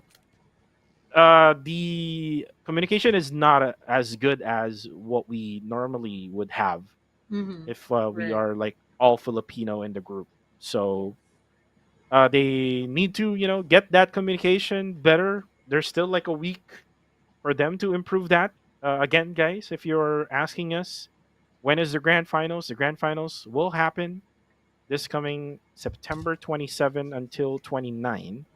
While nothing Mm-hmm. is happening, again, we're talking about stuff Yeah, that we dates can to talk watch about. out for, Yeah, basically. right. Like right now, Jibna is what we call in the PH Akat Bahay member. Jibna is on top of the roof. Ooh, looks like Rig spots one there for GE. Rig is again one of those players who is on point when it comes to accuracy with Mhm. the gunshots, but he has to really be careful. It's just so early in the game. They don't really, or they cannot really afford an early elimination. Definitely. I mean, at the end of the day, I mean, it's not always about the numbers, but that really helps when it comes to, of course, the advantage of being able to cover one another, having a scout. What else? I mean, there are a lot of factors to consider when it comes to keeping the numbers, and that's the main reason why everyone needs to be careful in terms of early pickoffs. And right now, looks like our team Harame Bro is just, chilling in the spot right here, waiting for other teams to practically show up. But I think we have a possible engagement because we can see GE. But looks like GE just decided to, pay a visit as to where Bro members are, but they did not decide to pursue them. So I guess that possible engagement that we're talking about is a no go for now. Yeah, and look at the beauty of the newly improved Milta. Milta. You can definitely get some cover. Ooh, and the hovercraft is back. Week 1 and week 2, it's about the bike, but week 3 is about the hovercraft, and we've seen the hovercraft Pintoyo earlier on with Team Mac. It exploded. That's the only problem with the hovercraft. But again, you can use it as good cover because you cannot really see the the bottom side of the hovercraft, so you cannot really easily shoot down the legs of the enemies you're Right. gonna be looking towards to. But for now, Arame bro, just lurking around the area. I think they're going on to a 3-1 split while Federalis is scouting the area. Look at Oreki down to half HP. No go as well for the team that has run past towards him. You will go for the heal up for now in this small house, as Stranger Sea Sports will just focus on Yasnaya Poliana because again the circle is going to this area, and one of the best power positions Right. I is agree. gonna be the police station. Yep. Good vantage point. Everyone just right around the perimeter can easily be seen, and practically a view right in the middle of Yasnaya. I mean, whoever gets to be in that spot can practically see everything. But so far, as you can see, still going for that car play would be Goat Esports. So we have a possible engagement since we have Fearless right here. I'm not quite sure as to whether it was Goat that they're currently having an engagement with, but we have one player that's down for Fearless. We have a 2-2 split as of this very moment for Goat, but looks like the players from Fearless are also circling around the area, making sure that they can defend their teammates. Unfortunately, Pov takes a hit through that nade that was thrown by Goat, and so looks like he is stuck and he might be eliminated. They might go for that confirmation. As you can see, Goat is really making sure Oh, that they can get another one, but as Fearless goes down, Ranzer looks like he's gonna go down as well, but looks like he still made it with 1 HP, and 21, aka Exit, is also down, but with the nades that were thrown, those were 2 nades right away. Ranzer goes down as well, leaving Fearless in a very difficult spot. and I love how Unknown just rams his buggy towards the player of Fearless Esports, Ranzer. Ranzer really didn't had any much choice but to just get out of that vehicle and then try to fight out. But again, those frag grenades, it's gonna be deadly, especially if they connect, and they connect right on point. Right now, for Unknown, we'll try to go for the spot up for the players of Fearless Esports. Now looks like they're going to be rotating towards Astro X. Astro X is in trouble. There's going to be 2 players coming in, 21 and Unknown, now getting closer. And I think Astro X, the best thing to do right now is to dive into the waters, but no, he will go for the fight. Unknown goes for the kill, and now there's only 1 player left for Fearless, and that's gonna be Goat for ya. 4 eliminations, and not of anyone trade there for Fearless, so no eliminations for them. And this is our pick, Quintoyo. It looks like we're not the curse. Okay, well, that's too soon to actually say. Did anyone go for Fearless? I'm not sure as to what the others predicted, but I can go back. yeah, I think that was very unfortunate that there were no pickoffs on the side of Goat because I mean, Fearless really tried. It's just that I think they should have known when it was time for them to go because as soon as 2 players were eliminated, I think they should have already left the area, but they still tried to see if they could go for that clutch situation, but unfortunately, I think it was very difficult to pull off. And so they went out of the game, no points whatsoever.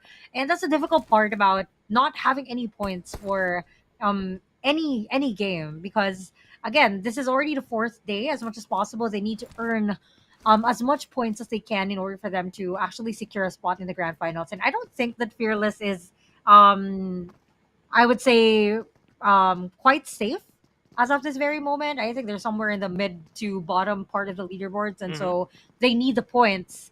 Unfortunately, that did not work out for this match, so I guess they'll have to play catch up for the next 2 games since it's going to be Miramar for the last 2 games of the night. Well, for right now, we need to see the northwestern side part, and this is what I'm talking about: Goat versus Team Max, and that's it for Joseph, the MVP in the previous match. As for Goat, they're now adding points now to their name. 5 points already for Goat Esports, and we're just still on stage number 3. Again, the buff that we're giving out to this team because of our prediction. And by the way, just to answer your question, no one picked for Fearless. It's Okay. Dread for Vince G. And then for the rest, it's Arami Bro and Austria and TTQ. So for now, Goat Esports very busy. Look at them. Just firing at will. Able to drop X, and then another one by Ooh. Unknown. Unknown is on fire right now with 4 eliminations, coming in 5 now. As he's now going to be pushing in towards Kaya. Most likely he will get this elimination. There you go. 5 eliminations already for Unknown. And Unknown right now is on a different world right now. He can add a lot more of eliminations here. It's still Right. very early, and there's like still 53 players remaining in this game. Right. Unknown wants to be known with those 5 elimination points that it was already able to secure. I mean, 7 overall for his team. That's like eliminating 2 squads in total. I mean, they're just 1 elimination point short into making it 2 squads. But Rig, as you can see, was able to find Campus, and Campus is now eliminated. Carrillo decided to go for a different path since Campos got eliminated in the other path that he was about to take. And so Carrillo is the only Look at player this. left. And as you can see, his buggy only has 2 wheels left. And so he had no choice but to crash in the small shack right here. But the thing is, he was seen by the other players. And so meaning to say that in any case that someone decides to push the shack as to where he's currently situated right now, then it means that it's going to be the end of the line for Kate. And you can add one more tire being blown out by Red Bull. So only one more tire for his buggy. As for right now, Red Bull has to be quiet. There's going to be some suppressing shots coming from GE. For Carelio, he will be there for a while in that small shack. No other vehicle for him for now. For Kill Enemy, they could just wait it out until the very end of the game. If the circle won't be on their side, that's going to be a huge problem for Austria Esports. As for Red Bull, all eyes is on the prize right now. They need to secure at least, in my opinion, 1 or 2 more chicken dinners so that they can get that #1 spot in this week. But again, it might be YG or PBE for tomorrow if they will have a good day. Now the circle, by the way, now going to the north or just on the eastern side of Yasnaya. There's a lot of teams already in this area. GE, one of which is in the middle portion of this circle. But again, for GE, if I'm not mistaken, there are just only 3 players left for them. Oh, Carrillo, even though he's all alone, he still got 1.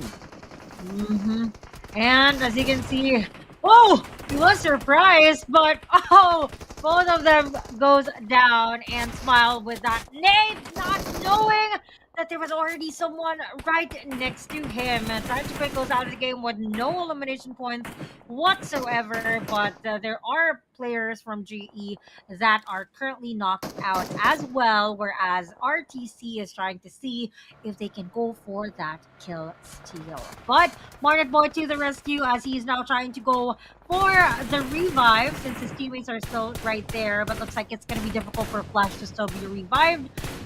K-Me is still trying to blow out the tires of the vehicles and probably make it explode in the process, but looks like they were able to heal up just in time, so that would not happen anymore. Marnet Boy and I think that was Smile now trying to go for a heal up in order for them to prepare for the upcoming battle, whereas our Red Bull right here, or Mr. MVP himself, is really adamant on making sure that Flash will not survive this anymore, and so he's just patiently waiting to see if Flash will go out of the shack as to where he currently is and eliminate him in the process. Line of smoke right now being popped up by Genesis Esports, going in for the recovery, and now it's going to be Red Bull who will go down. Just way too much of Red Bull on that window. But right now for Austria, they will have to set up smoke so that they can go for the recovery as well. GE, I was about to say that they didn't really had strong defense if people would crash into their area. Now they have a much stronger defense now that they're on a 2-1 split. Earlier they were like far from each other. Ooh, and look at this. Dread. And this is Demios just ran over one, but unfortunately goes down all because of Master Toki. And then goes for the elimination right away. Hasdo will have to protect himself, Oh, but Barney no. pushes in and just way too many angles for the other squads. Now Jibna able to get the knockdown with the frag grenade, but the frag grenades are now coming in Third from party. Goat. Go Barney! Goat versus Barney, the dinosaur versus the goat? Only in PMCL. And unfortunately, it was the dinosaur that got eliminated. The goat was able to eliminate him after all. I mean, that was a big miscalculation on the side of Dread, I would say, because as Demius was trying to circle around that player from FV or Flash Vision Esports, he hopped off of the vehicle, causing him to lose half his life or half his HP. And so that was a very quick knockout from the other team because he was already damaged even before they went for that TKC battle, and there were also other players from Flash Vision Esports going for the cover as well. So big miscalculation right there. Plus the addition of third party situation coming from Goat. I think it was clear as day that the Dread players will really suffer in that regard. But at least there's still one player left for Dread, which is Jibna. He just needs to make sure that he patiently waits it out. Otherwise, if he draws attention to himself, then it's going to be the end of the line for them. And obviously, they will not be earning any points since there's still 12 teams that are left. Right now, range circling around, scouting God 7. There's actually a 3v3 here for both squads. And look at Federales. No fear at all. Just try to get really close to God 7 now. Since God 7 actually were in their vehicles, they were able to get away from that area and now able to get at least a part of the circle. There's a little bit of cover as well for them, though they have to be careful because if Haramibro would push in towards them, they're going to be open right behind. So again, the smokes will be popped out by God 7. KE will get eliminated, by the way, at 12th place. As for Haramibro, I'm not really so sure where they're coming in now. Maybe right on the eastern side, I guess, or maybe on the northern side, but we're not so sure anymore. But for Labo Kun, now the cook of the nade coming from Super Pickles. Will it connect? Yes, indeed, it will connect. He goes down as Labo Kun needs help. He's actually far away from his teammates. It's a 1-3 split for RTC. And with that follow-up nade, takes out Labo Kun. MM, though, needs to get helped out as Koopa is now healing up inside that small shack. Exquisite needs to go for the reset here, Quintoyo. Right. And the problem is the other teams are already on to where they are right now. So they have to be very quick to revive. It looks like they are successful in doing so. Koopa is on the lookout. Jibna goes for that push, but even with that shotgun, he did not make it out alive since there was another player going for that cover. And so we have 10 teams that are left with 32 players still alive. RTC still standing strong with only Labo Kun getting eliminated. And as you can see, they're now trying to basically multitask in terms of identifying as to where to focus on. But MM goes down once again. We're gonna have to check if Pickles will still be able to revive him because that's gonna be the second time that MM actually goes down. But we have simultaneous engagements going on, whereas G is now currently going up against God 7, and looks like Koopa has been found by RTC K-Me because the shack as to where he is right now is currently being thrown different types of utilities. Oh, and Super Pickles is already eliminated earlier on, so seems that Esports will be eliminated this time around. As for RTC, they will still survive here with 4 eliminations in the bag. Master Toki, another Singaporean squad, just right behind them. Circle has shifted away from Austria. This is going to be a huge problem for Austria now. But again, they have only one goal, and that is to actually crash onto GE. It's either way. It's either GE would crash onto them, but most likely it will be Austria who will do the job for now. They just need that one knockdown, but no, it's going to be Martin who goes down. That's going to be Martin Boy who knocks him down and gets the elimination right away. As now God 7 is now spotted by the top. God 7 still has that small shack, that small wooden house. So they will be able to go for that reset and the recovery. But the big problem is now for God 7 is their vehicles are now out and they're still outside the circle. they're gonna have to run towards the circle now. Ooh. Oh, with the nades actually What? coming from Rig. Just eliminated all members of GG. That was a really good follow-up nade because I saw Federalis knocking them out with a nade as well. But with that follow-up nade, there was no chance in hell for them to still go for that revive. And that was the end of it for that team. And GE was able to take down the top. Our goats are slowly being slaughtered, as you guys can see, leaving us with a final member right here. And I think Lil Yatka is the only one left.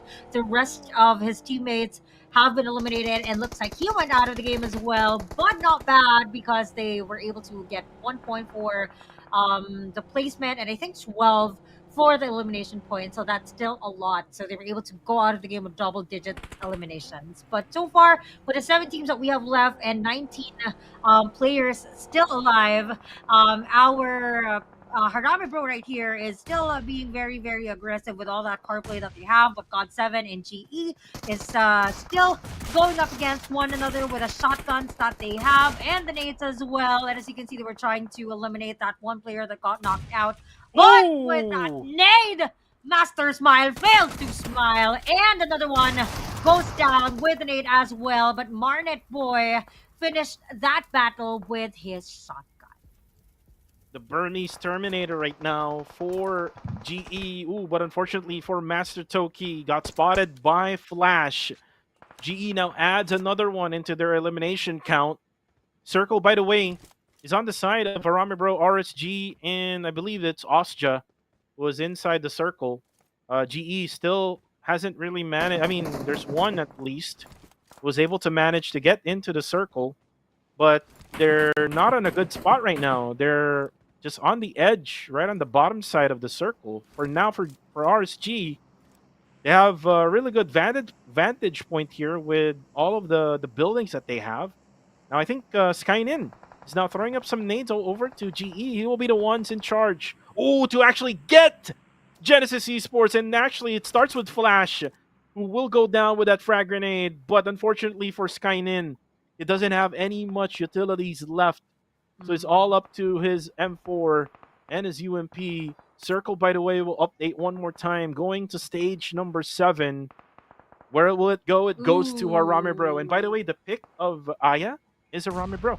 Ooh, maybe she is the lucky charm after all. But Skynin has been spotted, and looks like GE will not go down without a fight, making sure that he gets eliminated and he won't be able to be inside of the circle after all. Smile getting ready with that nade, whereas the others looks like they're getting ready in order for them to be able to get inside of the zone.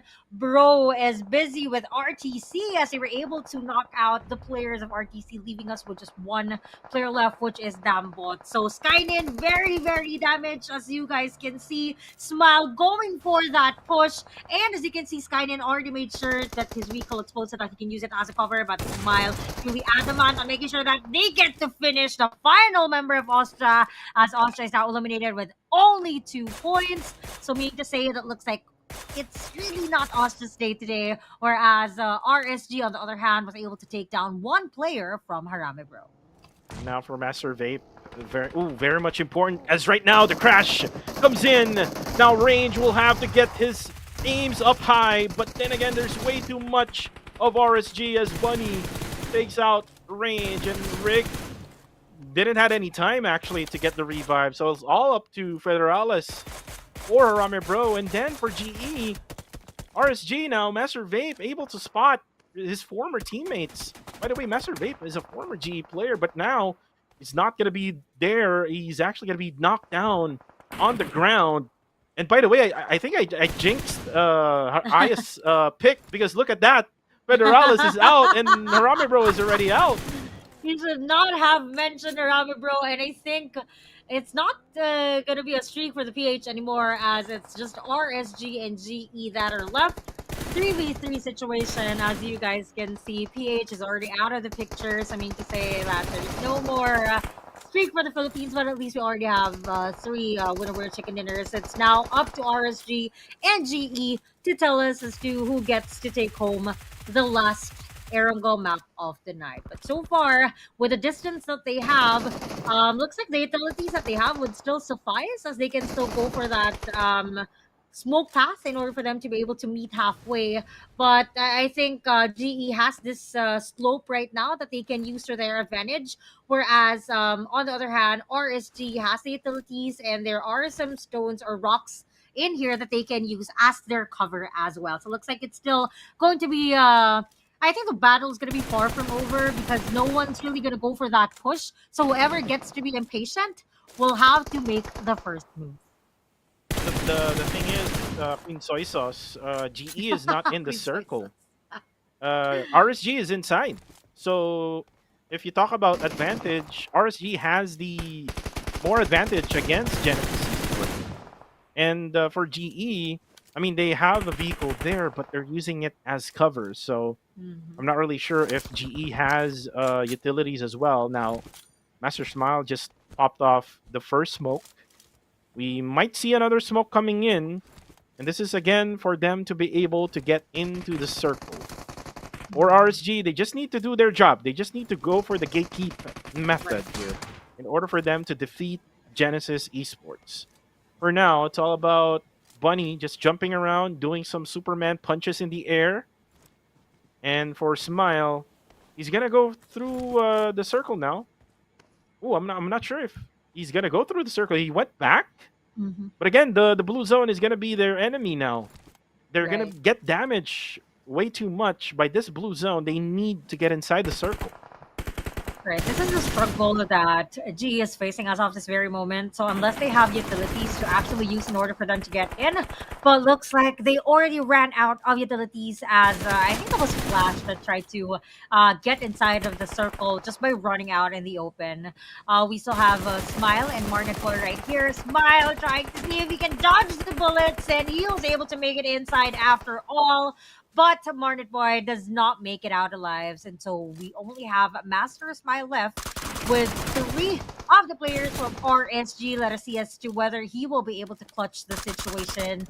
But he was able to take down Bunny, and looks like I think this might be a 1v1 situation between Ryder and Smile. But as you can see, a nade has already been thrown, and as you can see, GE still made it possible. Even though RSG had the advantage, they made it out somehow, even without those smokes.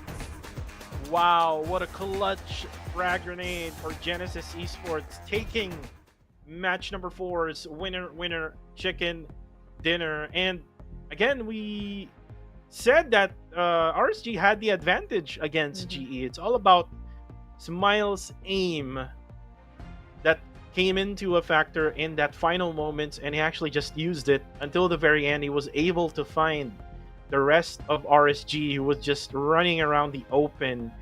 As for RSG, they didn't really manage that final circle really well.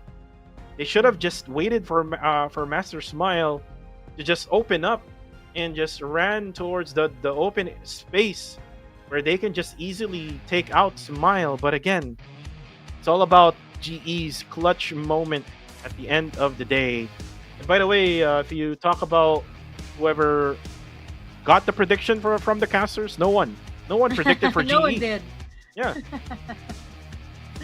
But then again, as you guys can see, I mean, we predicted Genesis Esports to still dominate for today, and they did. I mean, even though this is going to be the first winner chicken dinner that they get for today, I mean, 15 kills in total for just one match alone, plus 10 points for the winner chicken dinner, definitely would give them a boost up the leaderboard.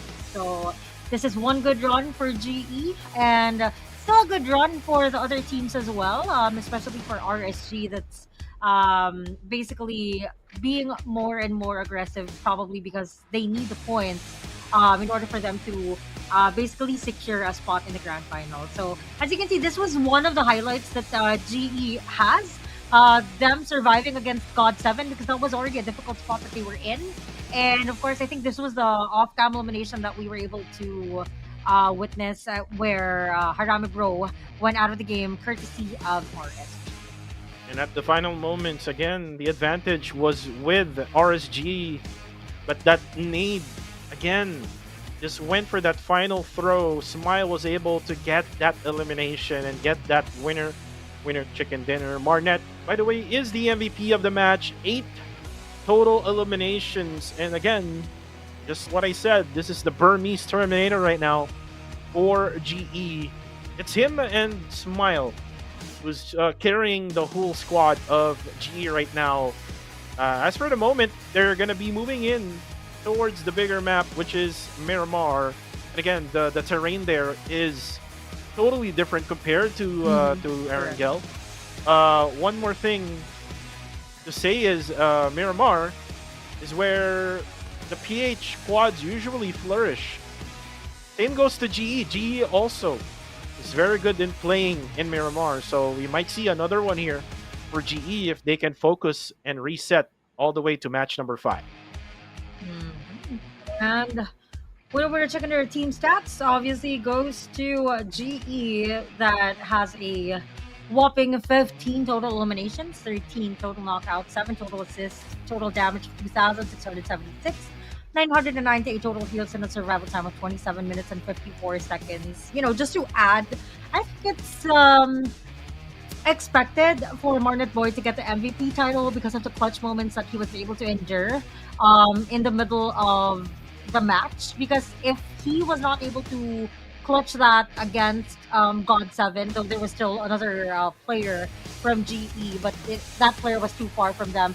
If he was not able to clutch that, I think things would have turned out an entirely different way. So I guess he really did contribute a lot in terms of the survival of his team into making it to the final circle. So I think they really have to thank Marnet Boy, aside from being the MVP, but for making sure that their team gets to make it to the final circle. But overall stats, as you can see, 63 total eliminations, 66 total knockouts, total heals of 7,553, 20 total revives. So there were a lot of revives for this match, 278 throwables used, which were very, very, I would say, efficiently used. Drive distance of 396 kilometers, longest elimination distance of 370 meters, 16 total headshots, the survival time of 27 minutes and 54 seconds, and there were 3 airdrops that were looted. And you know what? Haramibro could have taken the spot of GE during that time because they avoided God7. Remember, God7 pushed towards GE. If you talk about numbers advantage, Harame Bro did had the numbers. They have like 3 at least that they can actually fight against GE. So they went ahead on going for a hard rotation going onto the northern side. So it basically didn't help them at all because look at this. Standings for match number 4, 25 points for GE. And then we have RSG with 16 who eliminated Harame Bro. And then GOAT who managed to get all of their eliminations from the get-go, from the start of the game until maybe around 3/4 of the game. Total of 13 points in the bag. As for Harame Bro, they are one of those teams that are very consistent for today, who always gets those points not less than maybe I would say 4 points. So it's like 5 points and above is what always Harame Bro is getting. So if that consistency continues, again, they will be able to manage to be right around top maybe 3 or maybe top 2 as we end this week. But since GE gets 25 here, this only means that they will not be over GE, but they will give a little bit of more gap when it comes to the points now. Look at now the updated score line for the overall. Austria is still at number 1 with 184. Then we have the 2 teams who are on rest day, YG and PBE. And then we have GE who is now at 162. Harame Bro would be at 144. So if Harame Bro really wants to get more points here, they need to start with match number 5. Right, I agree. And I think it's still doable for them to get to the top spot just in case, because just like what we have established early on, Austria is going to be on rest day for tomorrow. But of course, it's a whole different story since YG will be back tomorrow as well. So they're another team to basically watch out for. Also PBE that's currently in the 3rd spot. And of course GE that's currently in the fourth spot, just trailing right behind Playbook Esports. So last two matches of the night, it's going to be the map of Miramar for matches 5 and 6. A lot can still happen, just like what we always say. Us just still needs to basically be more aggressive in terms of getting more points because they will be on rest day for tomorrow. So it's basically just securing the league ranking points that they will be getting. And I guess just like what we always say, the best performing team that they would like to get, because we're talking about $150 here, guys. So All right. that's definitely a lot. And of course, it's another factor if they get the top or the weekly terminator as well. So Yep, and the streak has stopped already for the PH squads. Again, started with Sana, ended up with match number 3, and now GE gets The second the half. match number 4, Erangel. So who will get the Miramar maps? We'll find out in just a few. We'll have to get all of the teams ready and also the casters. We're gonna have to do a short rest here. Again, this is Kuku TV together with Queen Toyo, and we'll be right back here with the PMCL Fall, and we'll see you on the next game.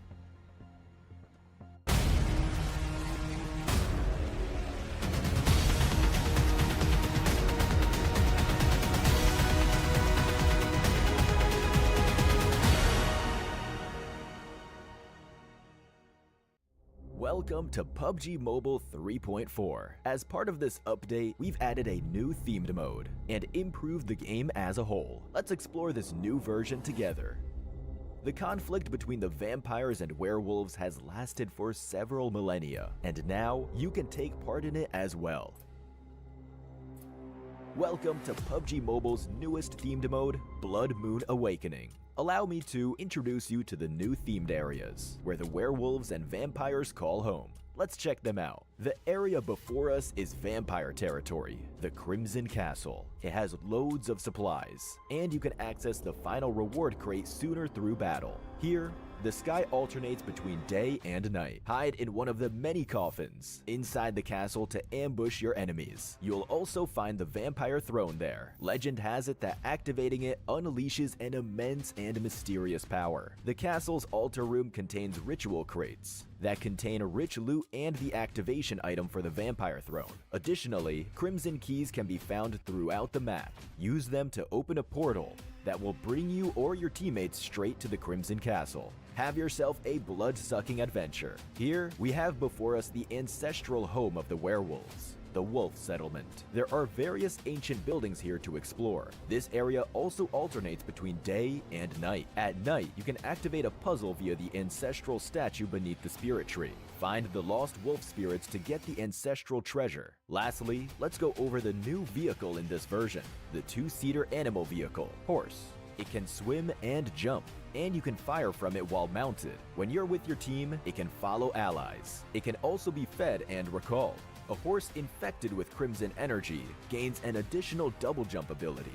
Are you ready to explore the land of the supernatural? I look forward to seeing how you fare. Now, you can use the new character transformation mechanic to join the battle as a vampire or a werewolf. First, let's go over the Wolf Warrior. Use Wolf Salve to turn into a Wolf Warrior. After transforming, you'll gain a dash ability and the ability to scale walls by jumping. Finally, they have a special Howl ability that grants themselves and all nearby allies enhanced movement speed and damage reduction. Next, let's go over the Vampiric Fiend. Use Blood Oath Extract to become one. After doing so, eliminating an enemy in either human or Vampiric Fiend form will generate a blood orb. Touch them to quickly restore your health. Vampiric fiends can absorb these orbs from a distance. Right after transforming into a vampire, you'll grow wings and gain the ability to fly. Fly swiftly over short distances, or swoop down swiftly to strike a target area, dealing damage and knocking enemies back.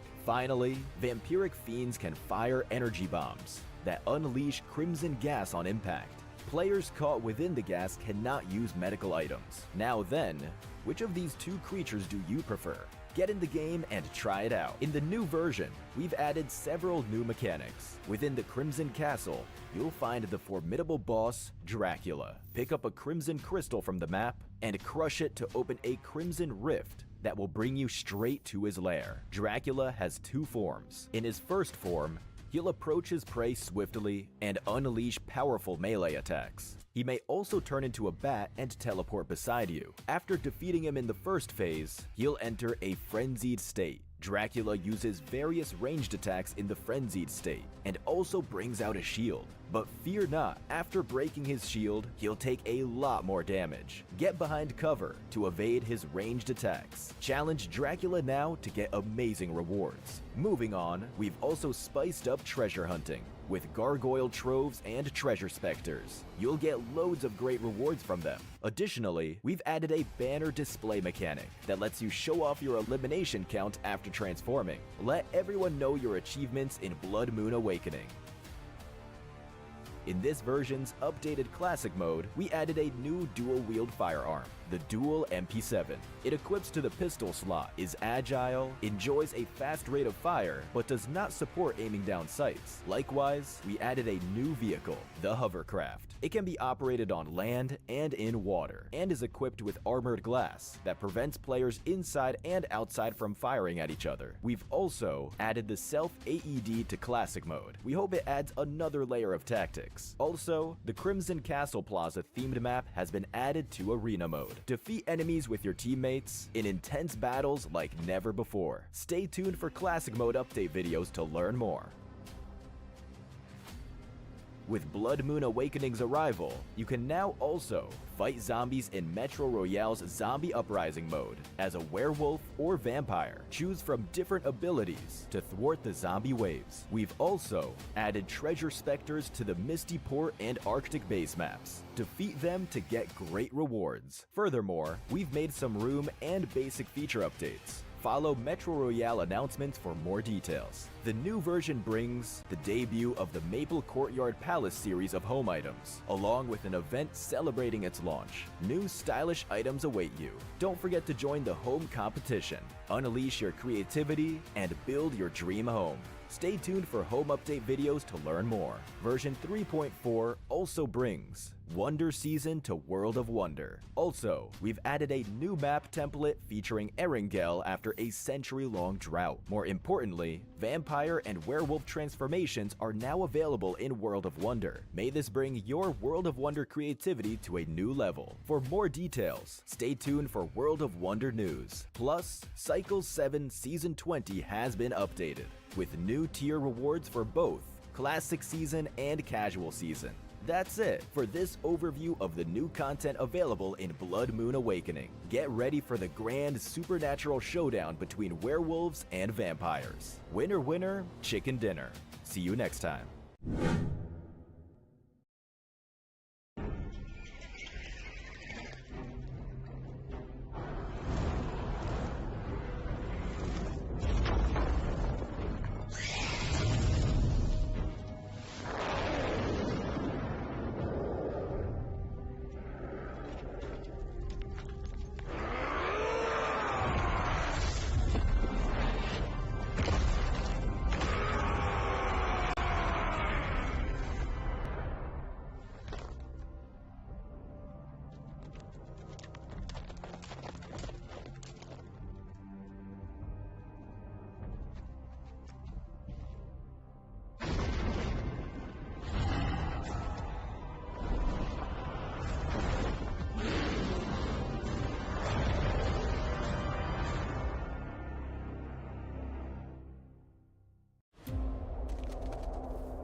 The PH Chicken Dinner stream, Chicken Dinner wins has been broken by Genesis Esports. We're going to be back here for more PUBG Mobile action as we now go head towards to the two Miramar maps. Again, this is Kuko TV together with Queen Soy Sauce right on my right side. And Queen Soy Sauce, how has it been so far here in the English broadcast?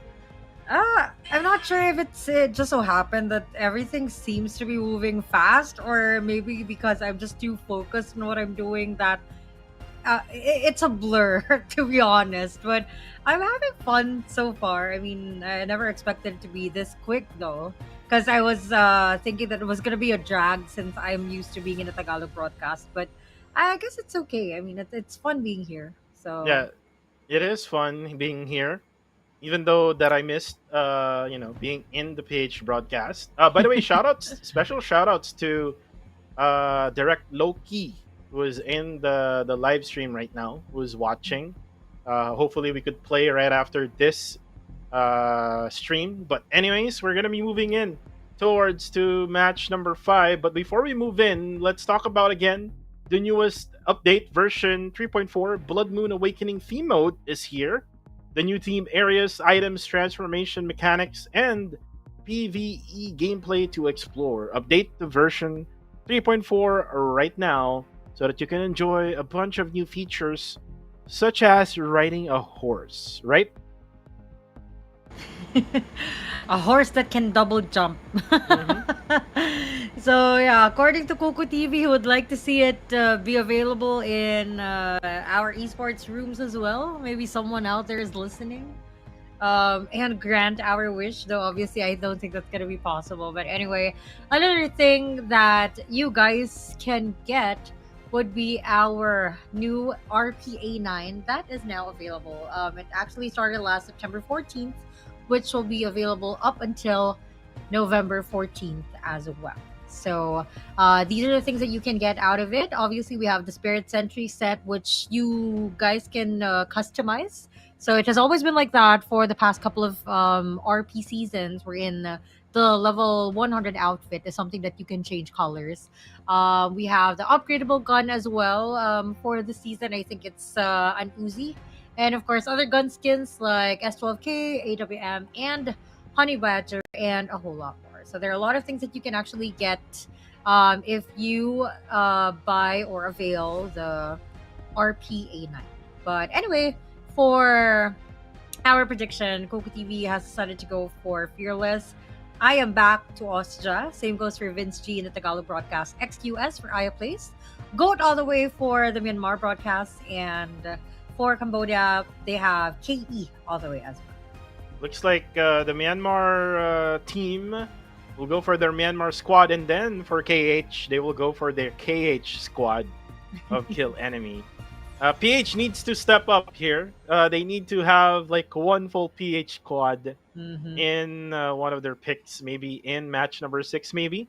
It's understandable that the English broadcast would have different, predictions, because we are, not really so biased. We're Switzerland in this case, We're the peacemakers. And by the way, I just noticed on the RPA9, the Festering Grave Walker cover, you're gonna kind of look like, if I'm not mistaken, you're gonna kind of look like the Hulk, right? A bit, yeah. That's the outfit for level 40, if I'm not mistaken. Yeah, hopefully we could have that MCU skins in PUBGM. But for the meantime, let's Now It's talk about another collab oh waiting yeah, to yeah. happen, I A guess. collab waiting to happen. Like imagine Captain America being in PUBGM, right? Or maybe Yeah. Iron Man, It's gonna be so cool. and for now, it's all about your prediction. You can cast your votes, guys. Match number 5 and match number 6. Scan the QR code right now. Get your opinions. Be shown on your screens because if you could see the screen earlier on during match number 4, it was Austria getting the most number of votes. So might as well in the PH region, in the Myanmar region, or even in the Singaporean region, might as well vote for your favorite teams, and you can also vote for your favorite rising star of this tournament. And in 15 seconds, we're about to start with match number 5, which is the first Miramar map of day number 4. And we're going to be starting and flying into the hottest land of the map, Miramar. Where will the or who will get the chicken dinner this time around?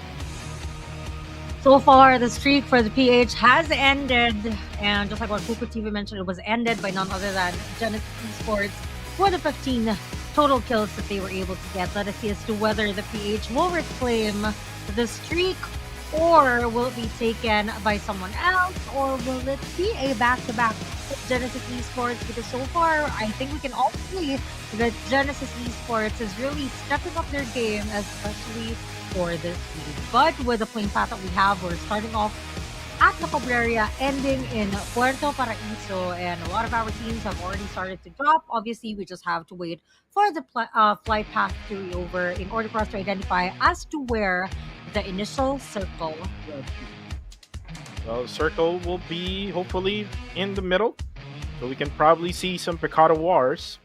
But looking at the situation right now for TTQ, the drop at La Cabrera, Austria will most likely go to Montenuevo.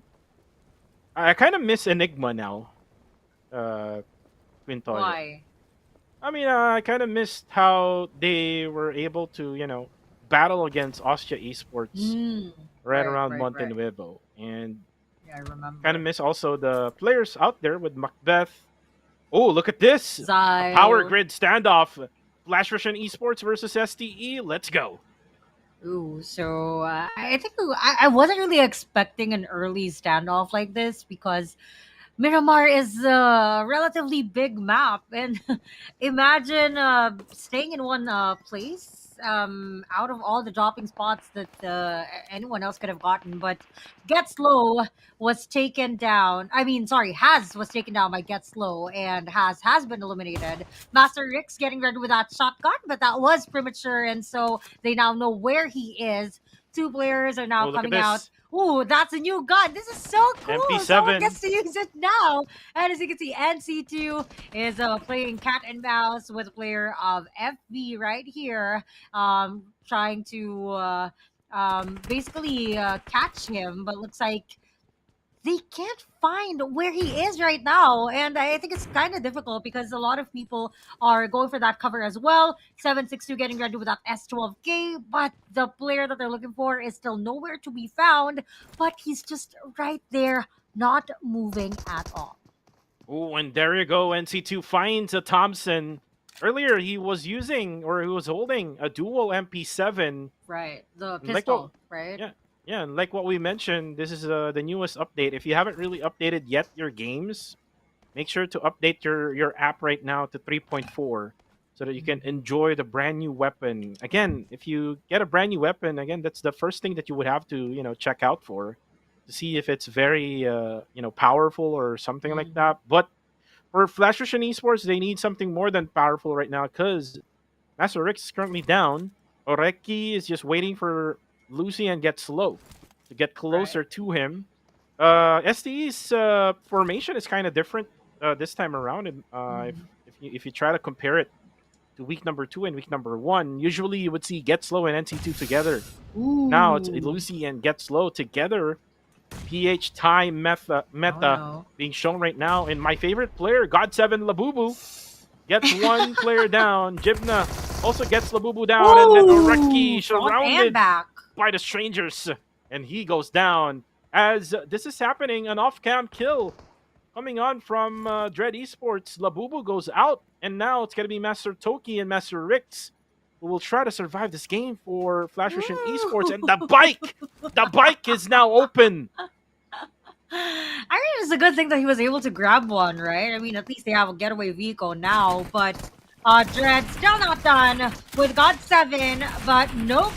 According to Dread, you should now rest, guys, as they were able to eliminate each one of you. And as you can see, no casualties on the side of Dread, even though Barney got knocked out earlier. Oh, So there that you was go. an early elimination for God 7, another bike montage for our FVE, as two of them has already been eliminated. This is like an endless love moment, if you guys know what I Yeah. mean. If you guys watch Korean drama, Like Korean movies. no, Yeah. that's where it started, right? The Right. bike thingy. So, And I did mention Kinda to like Contra. I did mention to Contra. Here in the Philippines, you would see a bike being used by 3 people, right? Like I've three. seen that in a buggy, but not really on a bike. But No, in real life. Oh, Like in real if you're life. riding Right, a right, bike right. in real life here in the Philippines, like you can have 4 or maybe even 3 people Yeah. riding it. I mean, how can you even do it? Well, I guess that's just how we are. But as you can see, SPE really wants to make sure that everyone from FVE gets eliminated, and so they are out. STE did not waste any time.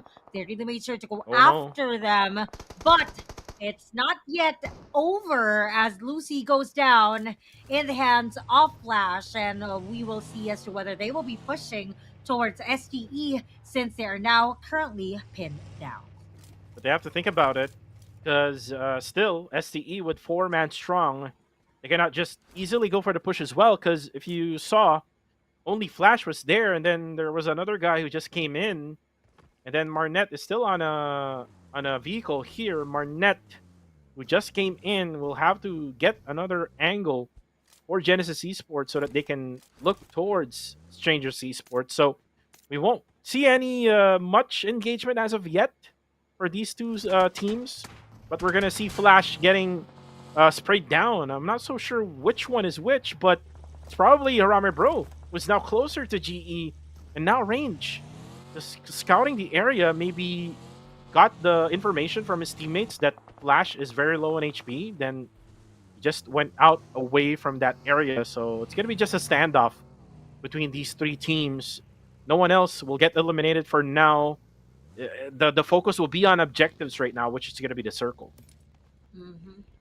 And right now, as you can see, some of the players that we have are just basically securing their spots inside of the zone, with our Harame Bro taking advantage of that ridge right there, in order for them to be able to spot enemies that would probably pass by their current location. The rest, as you can see, slowly getting inside of the zone from outside, taking their sweet time since they have vehicles anyway to get there. Now we have Fearless right here, that are, well, they're on their own right now. No gunners, as you can see, with Puff Puff leading the pack since he is currently on a buggy. So right now, after the 2 engagements that we've seen with FVE and God 7 being eliminated, I think it became drastically slow for our battlegrounds, probably because a lot of them are just prioritizing securing good spots inside of the zone, especially for the rock formations like what Osja is currently doing right now. And by the way, going back to the Korean movies with Flash and Esports, not a good ending. They got eliminated, Quintoyo. So Yeah, they did. they got heartbroken at the end. I guess it's not always a good ending or Yeah. a happily ever after in real life. Who's your idol, So by the sad. way, in Korean movies? I don't watch Korean movies, but Oh, you I don't? think What do you watch? Do you watch Indian movies or Filipino? I like crime documentaries. That's Ah. what I'm. Yeah, that's what I like watching, or Mm. series about the law and stuff like that. How to get Oh. away with murder. Oh, like Prison Break or maybe yeah. That's good too. Pablo Escobar or something like that. That I haven't watched, but I'm usually into like American series. Wow. Yeah. Now you know who Queen Soy Sauce is, right? Queen Soy Sauce and her crime documentaries that Yeah. Helps her calm down. Yep. Oh, there's actually one brand new movie coming in on Netflix. It's a zombie movie. It's a Ooh, Filipino one. Have which you one? seen it? No, not yet. It's titled Outside. You can watch the trailer right now. Ooh. Later, I will. Not right now. It's not the usual Filipino movie, but Uh-huh. it's kind of like created by someone in the U.S. Oh, wow, we're talking about zombies. Right now, look at this. Lucy's down underground. Now Didi is down to very low HP. Team Max just push on towards Strangers Esports. Didi needs to go for the heal up. He does have one first aid left. As for 762, most likely he will go for the revive for now. Gets low is actually split it up from his teammates. I think he actually already got the knockdown already. Looks like 762. Ooh, he actually got thrown by a Molotov. Now the damage will be done. Lucy is still alive. Now we'll have to heal up using the bandages. Now 762 gets in and gets the kill on to Team Max V9. And Team Max V9 now down to only one player left. This is a bad idea for them. Definitely. I mean, imagine taking out a team and then now you are the ones being taken out. There's just one player left. Gets low, is currently on a slow path to his teammate because I think he's really making sure that he gets to revive his teammate right here, which is 762. Good thing that GE is still right here, so meaning to say that they got busy with Max, and so STE was still given a chance to basically reset. But I can't really say for sure as to whether they will still be able to get away from the scene. Because as you can see, it's not just Max and GE that's basically right around them. We also have Bro that's just waiting on the sidelines, waiting for an opening, waiting for them to actually be seen as Rig is on this ridge, um, trying to probably go for a kill steal. But for now, for Team Max V9, Joseph, the MVP of the previous games in Erangel, will have to clutch it out for his squad. There's actually a team just right beside him. If you look at the minimap right now, this is STE, who did manage to eliminate them. GE is actually close nearby. Marnet and Flash all together. Mini 14s will actually be really effective, especially in this map of Miramar. You just have to have that good vantage point. And usually they go up onto the mountains using buggies. As Popov goes down, Super Pickles with an off-cam knockdown. As we go into the vicinity, Super Pickles goes down. It's going to be Ranzer who actually gets the knockdown, but Koopa is there to go for the trade. Where are the rest of Exquisite Esports? Looks like they're going to be closing in to Astro X. There's two more players remaining for Fearless Esports. As Astro X now will get pushed by Koopa. Nice push from Koopa with the UMP now. For the rest of Fearless, looks like they're going for the revive. Popov is actually getting a revive right now coming from Na. And let's see if Na can get this one clutched over against Exquisite Esports. Exquisite now closing in. Na does have the Thompson, but they do have the lower ground disadvantage. So this is going to be bad for Fearless Esports. And frag grenades won't be really effective as much. Especially that the frag grenade will just roll over to the other side. It's going to be really hard for Exquisite, but look at that. Koopa fearlessly just pushing in Fearless Esports as Popov now escapes the scene with the buggy. He actually crashes in to a tree, if I'm not mistaken. But then again, Yeah, he did. will be able to get the escape away from Exquisite Esports. This is so sad for Fearless. And this is, by the way, this is my pick for match number 5, and they're doing pretty bad right now. I think you're the one with a curse for today. But so. I guess we'll have to wait and see. That was very unfortunate for the one player from Fearless because I saw him getting stuck in between that rock, and that's the main reason why he wasn't able to move, and he was taken down by someone from XUS. But anyway, on this side, we have GG going up against RTC, wherein it's a mannequin challenge for RTC right now. As you can see, they're not moving, probably just waiting for someone to stumble upon them and give them the worst surprise of their lives, basically. And the cinematic effect goes on as slowly zooming in to the players of RTC. And as you can see, they are aware of the existence of GG on the other side of the compound. But looks like GG isn't really that much aware that they're just right around the corner. And I can see a brown team nearby. And I think this is Genesis Esports, if I'm not mistaken. So a possible three-way battle is about to ensue, but looks like RTC is also playing Switzerland right now, so they don't want to be caught up in the middle of the battle between those two teams and probably just wait for the right moment before they go on and attack another squad. But looks like they have been found since this one player from RTC has decided to fire towards that one player from GG, so obviously their position has already been compromised. And not much of any of an update here with the circle. Just goes to the center of the playable area as GE is already there together with Strangers Esports. Kill enemy though. They're very busy right now with the Mini 14s, also with the M4s, firing away at, I believe, TTQ, as Fearless Esports is now out. So Popov got spotted right at the end as KH. Looks like they are able to pin down Bunny all alone right now in this area. Where's his other teammate? He's actually split it up with his teammate right now. So TTQ, oh, that's gonna be blinded. We are blinded, by the way, as KH now thinking of when to push. They're kind of, oh, actually he gets spotted already.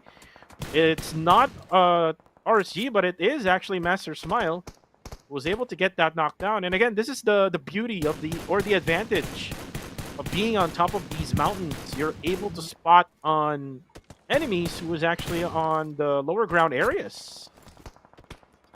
You're right. It's all about the vantage point, basically, and that's the main challenge of Time to Quick right now. As GE has a really good spot, so, it just means that they can easily be seen by GE right now. Bro Federalis taking some damage against Dread, but they were able to take out Demios in the process. I think it's only Jimna that is left, but there's another player from Dread that I cannot really see. I think it's Damon right here, and it's currently on a battle between the players of Bro. I can't really say that it's just range because there were other players as well, but right now looks like we are just one man strong for the side of Dread. It's only Jibna that is left, and he's currently being surrounded by Bro. Though looks like Bro is now going to be busy as we have Ostja as well, but Jibna is caught up in the middle of Harami Bro and Ostja, and so this is very difficult for him because, as you can see, he is in a confined space, and basically all they have to do is to basically just throw him all the utilities that they have, and that's exactly what Ostja did. As you can see, Dread is now out of the game. Good thing they were able to secure 4 eliminations, but this is way too early for them. So that's it. That's basically all that they earned for this round. It's just 4 points with nothing for placement points.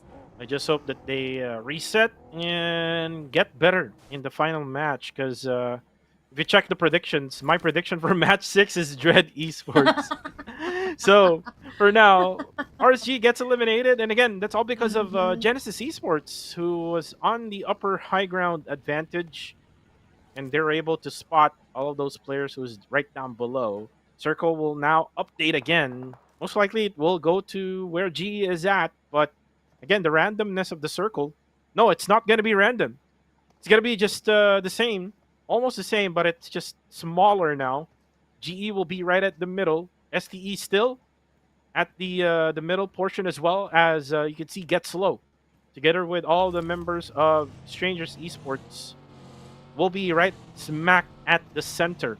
Now for Ostja, they're going to be thinking of pushing towards Harami Bro here. And Harami Bro, they cannot just easily like push towards to where Team Max and STE is at. And look at this. KE now, ooh, flying around will be the vehicles that they have. But look at Carrillo with 5 Molotovs, now with 3, now with 2. Just putting all of the mollies around the area, not giving up any much space for Time to Quick Esports. And again, there you go. Ooh. The One knockdown down. by Carillo. And then the elimination by the frag grenade. That's it for TTQ. Yeah, actually, Carrillo wasted a lot of Molotovs right there because almost everything that he threw went right outside where the enemies were, and so that did not really cause that much damage against Time to Quick. It was his teammates that actually um, was able to eliminate those players with the nades and all that. But on this side, as you can see, looks like there is already a battle between Osja and Harame Bro as the top goes down, range goes down as well. Jappy is heavily damaged and trying to go for that revive right now. Let us see as to who gets to win this battle as we still have three players that are standing strong. Martin and Osja Skynin, very low on HP. 1 HP right here for Skynin. And as you can see, Martin giving them the surprise of their lives. But looks like since he's all alone, he is currently outnumbered because his teammate is on the other side. Very low on HP for Martin, but Skynin is still right there. But looks like it is the end of the line for Osja as Harame Bro decided to cut their career short in this specific match. And again, the problem of being on top, all of a sudden, teams are going to be adjusting based on whatever gameplay you're showing. Exactly. And That's this what's is going on right now. Yeah, this is what's going on right now. PBE, YG, and now same goes with Harame Bro and GE. They're able to adjust to whatever Osja has been showing for the past 2 weeks, and now they're going to be in trouble if it's going to be the same in the grand finals. Again, this is a brand new lineup that they have here for this season. And with this brand new lineup, even though that their firepower is much stronger compared to last season, they're going to be in trouble if they don't adjust from this week's performance going into the grand finals. But for now, let's take a look at KE versus GE.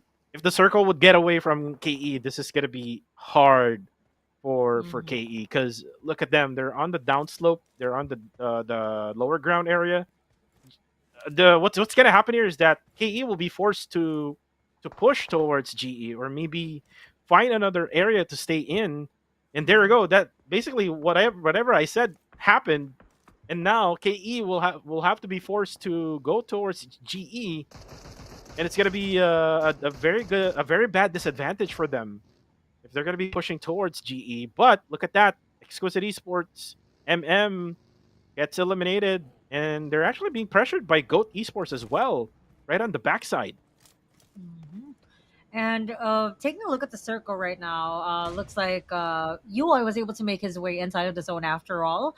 Kuba is left behind and is currently being bullied by GOAT Esports since it's one versus everyone for him. Good thing that Yui was already able to secure a spot inside of the zone, but he is very quick as looks like Kupa still was able to flee the scene after all, leaving behind our goats outside of the circle. So now it's them that is currently being challenged to go inside of the zone without being detected, because XUS was able to do that without a hitch since UI had to go in first, just followed by Kupa. I mean, imagine going in as a fleet. I mean, it's very easy for you to get spotted. But on this side of the map, we have KE, and I think it is highly possible for them to go up against GE, but Flash is just crawling, probably trying to make his way near KE somehow, and KE is just, making sure that they secure every angle in the perimeter that they're currently at in order for them to secure their spots as well and make sure that they will not be attacked off angle. And you know what? It's good that KE still has vehicles. That way they will be able to mobilize their way towards the circle and not even having some hard time against GE. Now, the circle is now much smaller. Everyone else will have to get their own area. And you could see now 21 trying to crawl like Spider-Man on top of the higher ground on the upper hillside. Gets low, gets UI. Will get the confirmation kill. Koopa be the last member left for Exquisite Esports. They do have 4 eliminations in this game, so they're all good. If they get eliminated, they get like 1 point. If they ended up at 8th place. But for now, you hear K-Me, 21, aka Exit, Now going for that mini 14 single tap shots. Ooh, Koopa Oh, is on no. fire On right fire! now. He needs water again. He needs water. He needs an extinguisher. He There be we go. thirsty. Yeah, good thing. Good thing there was smoke just to cool himself down. Uh-huh. I STE, think they don't have any much utilities left. If you look at Get Slow, he does have only Yep. 2 smokes, so he cannot really eliminate Koopa anymore. yeah, this is a problem of focusing on just like one player. I think they were too focused on making sure that he gets eliminated to the point that some of the utilities that they were using were put to waste since Koopa still survived that. I mean, he was literally on fire and yet he still managed to survive. And so he's just gonna, take his time there and remain on prone, just waiting for the others. Because I don't think that he. Oh, can he be seen by Gold? No, he. I think it was off angle, so he will not be seen. But unfortunately, he was taken out. But by a Philippine team, so Haramebro was able to get that. I think that was Reigns that was able to spot him, and so just like what we said, 4 eliminations plus 1 for the placement, not bad at all, as they were able to secure 5 points for this match. But we still have 7 Oh. teams left with 23 players still alive. I thought he was gonna get off of this rock formation, Right. but it looks like he just wanted to get his teammate so that in any case that he gets knocked out, at least someone else will be there to save him. What a way to get your teammate upstairs. But for now, RTC, Nas, Dambot, they have to fight against KE. Now the utilities has been used already, so they don't have any choice just to push. Now, all because of this area that Goat has, they're able to spot all of the players who's down below who doesn't have any much cover, and RTC is one of those people.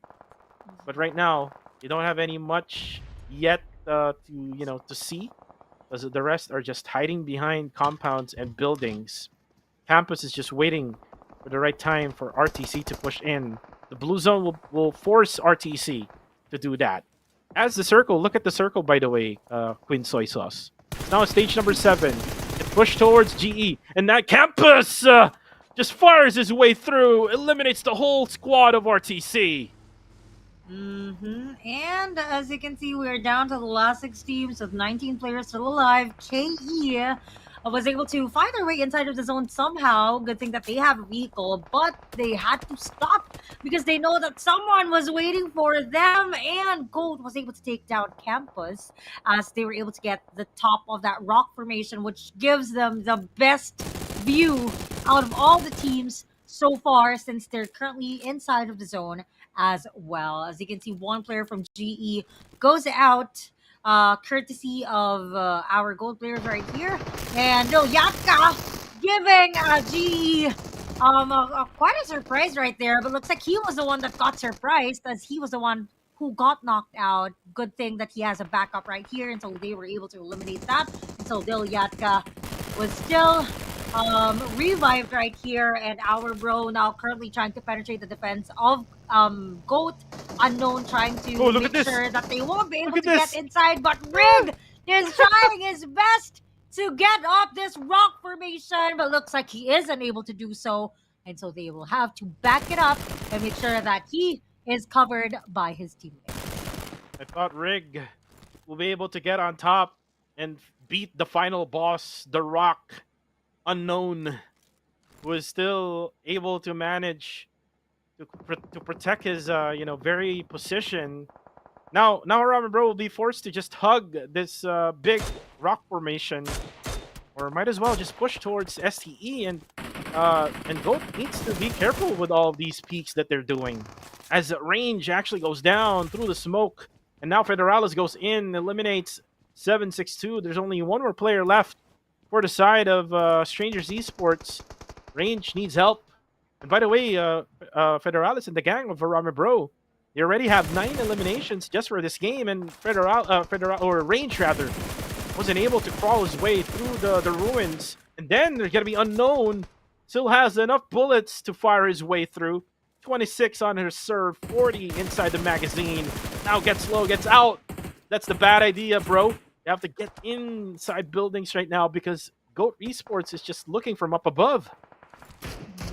And looks like they will be staying on top of that rock formation. I don't think that they have any plans of getting off soon, since that basically gave them the advantage that they needed in order for them to be able to see the enemies. But as you can see, we have two players on top of that rock formation. But Campos was able to take down one of them. But just like what we have predicted earlier on, they made sure that someone else is going to be with him in order for them to ensure that in any case that one of them goes down, at least one of them will still be able to revive the other.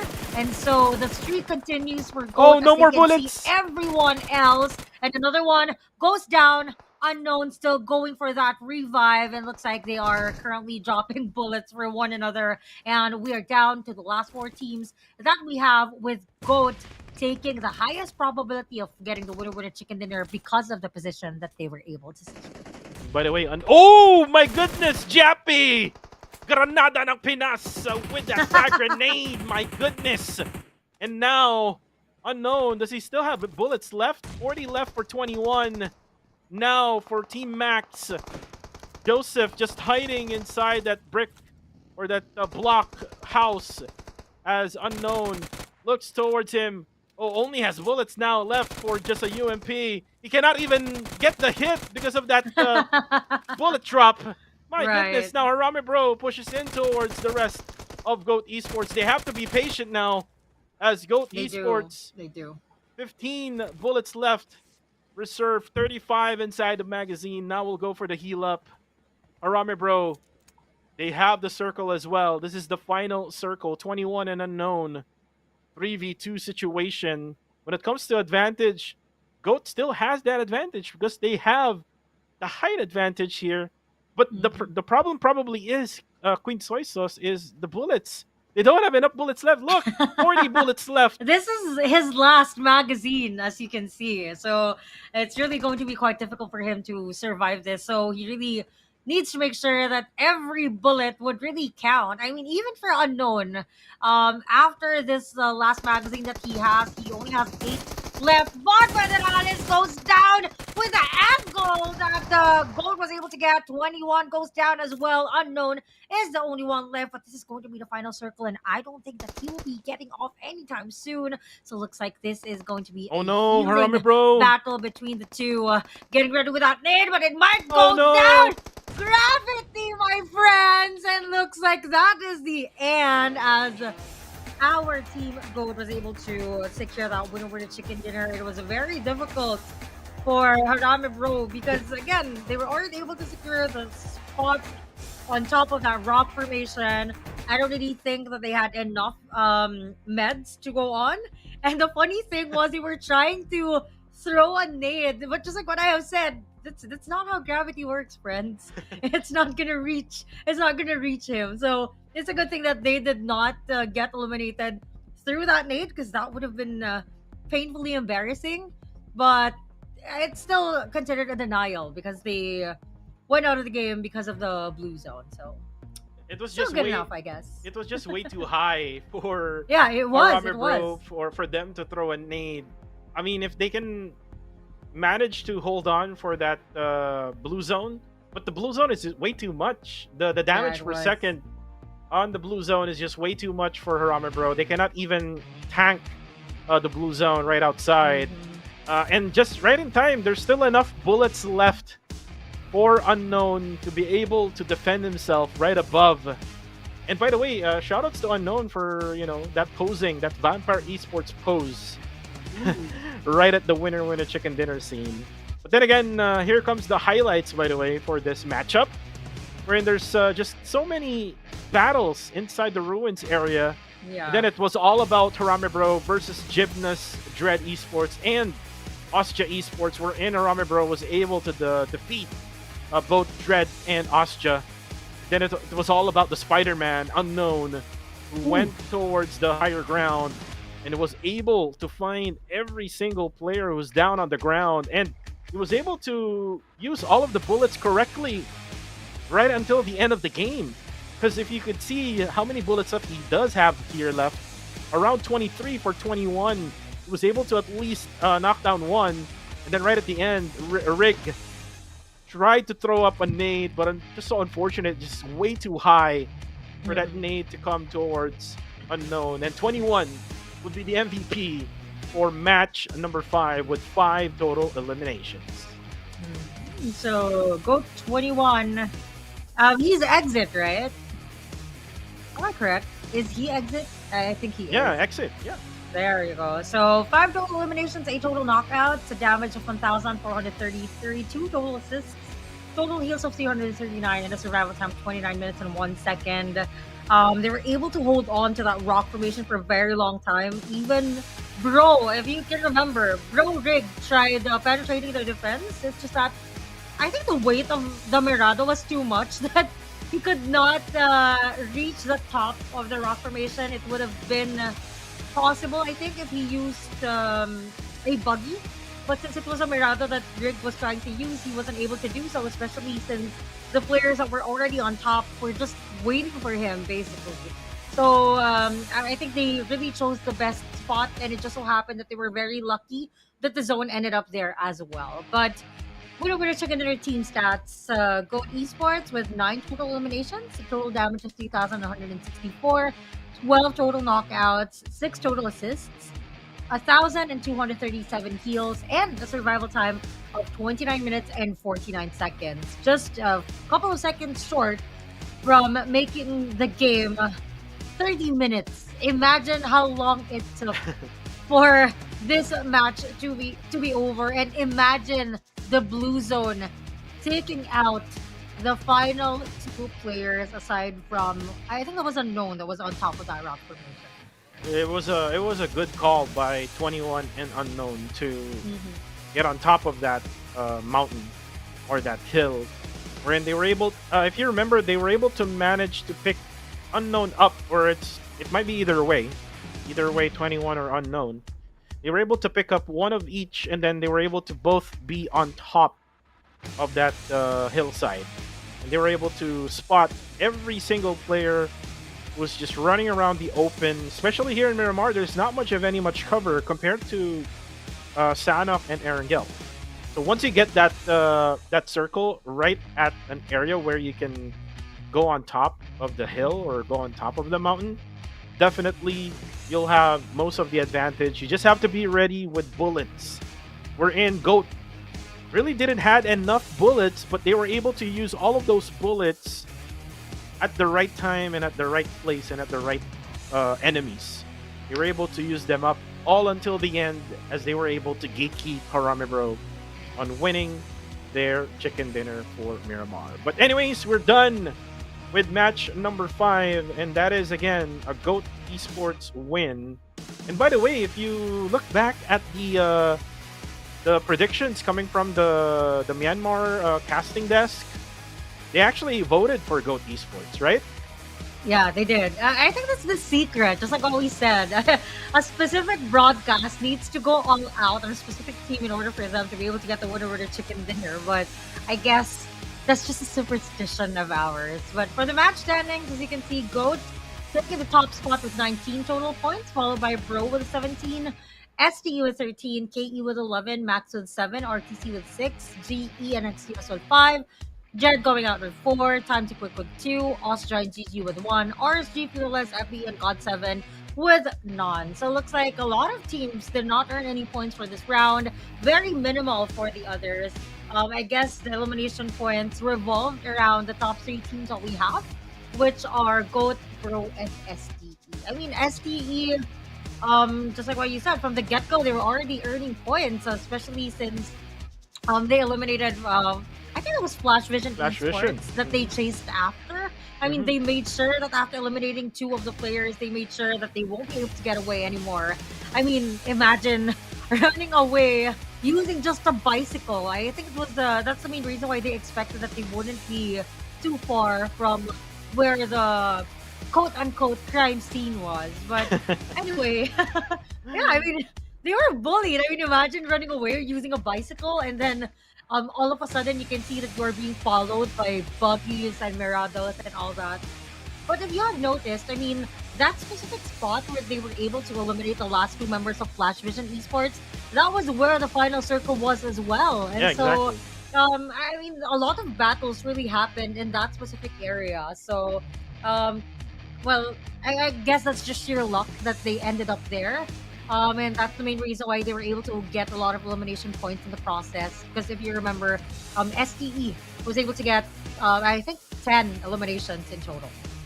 Right. For now, Austria is currently with 185 points, and they only have one match left to go here before they go on a rest. So if they manage to get a chicken dinner right at the end of this day, then they will go over 200 points. But if not, then that only means that there's a big chance that other squads like YG, GE, or GE. even Playbook Esports, or even Arami Bro can take their spot to be at number one in the league stage, in one of the weeks of the league stage. And that only means one thing, that they're not really sure that they're going to get that best performance team, which Agreed. is, if you look at the price pool, it is 150 USD. 150. So again, for Austria Esports, this is kind of like of a bad sign. I mean, if they cannot adjust towards the grand finals, then it is going to be a bad sign. But this is just an initial bad sign for Austria Esports. What they need to do here is to end strong for this week, because if not, again, someone else will take that number one spot. Right. And they basically have to regroup because just like what you have mentioned, since they were on the top spot, everyone else, I would say everyone else's gameplay revolved around beating them since they are basically the team to beat. And so that is the main reason why I guess the strategies that they're used to isn't working anymore. Or it could be that they're just laying low since it's going to be the last week anyway, and they're probably preparing for something greater by the time that we get to the grand finals. But nonetheless, we can see that I don't think that they're that comfortable when it comes to close combat situations because we are used to seeing them mid-range to long range anyway, and majority of the eliminations that we have seen them for today would be close combat or close quarter combats. So I guess that is basically the weakness of Osja being revealed before our very eyes because they've been eliminated for how many times already? I think twice by Harami Bro through close quarter combat, and that just proves that they are basically into mind games because being in a mid to long range type of gameplay just means that it's all about the angles and basically how you will be able to play around the gameplays of other teams and of course the third party situations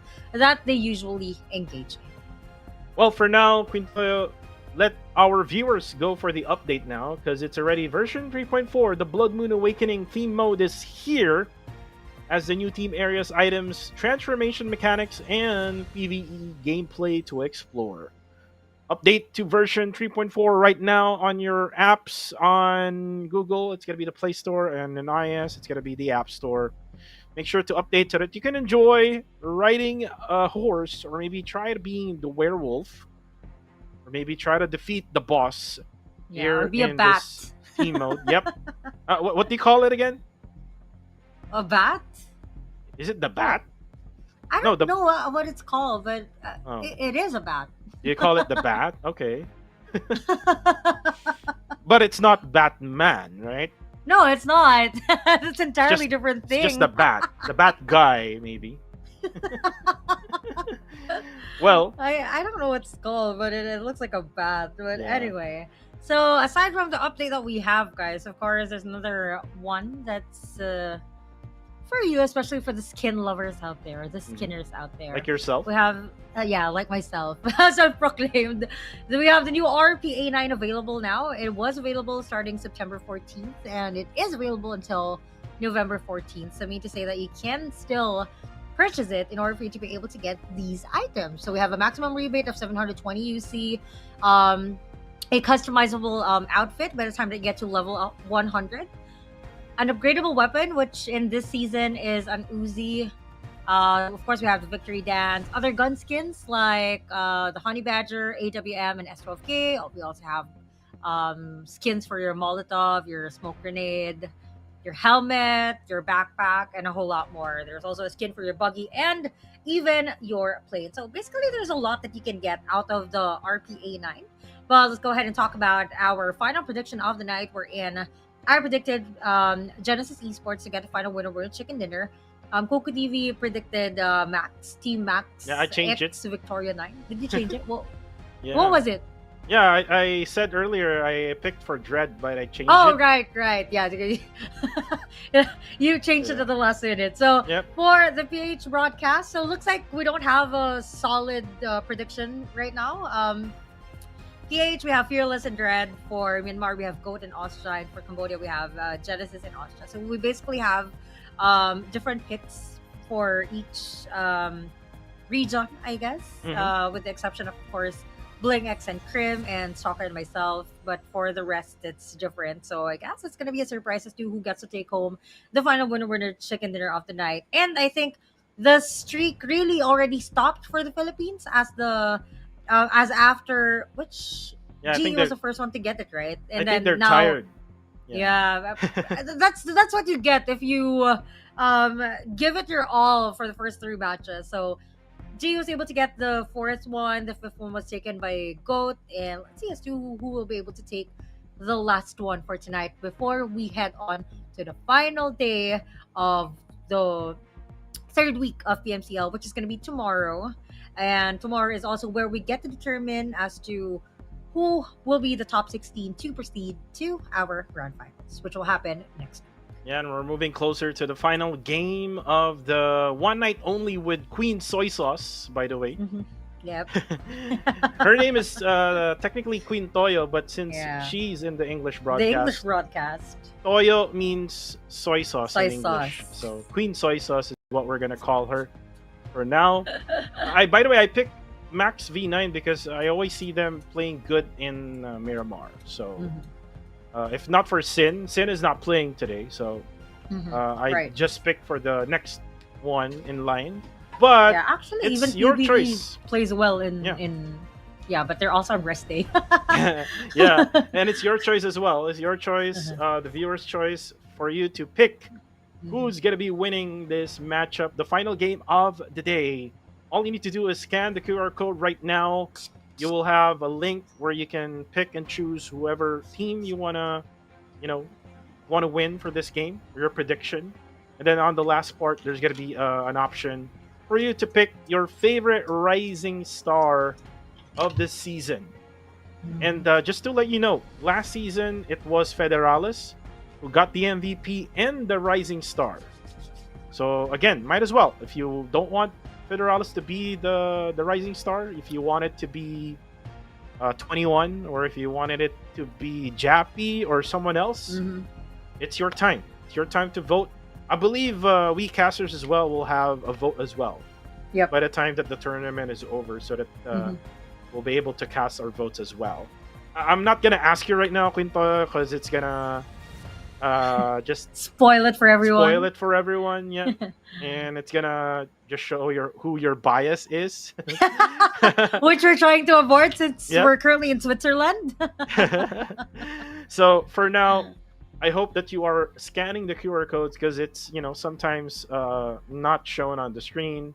I hope that you could save the Yeah, QR for it code. to be a Actually, lot if easier. you could take a picture of it, you can save the QR code and you can scan it for later on. Right now, Team Max V9 is my pick. How about yours, Quintoya? What was your pick earlier? I don't remember. GE. GE. Ah. Yeah, GE. Okay. Because normally whenever I do my picks, it's it's a pattern.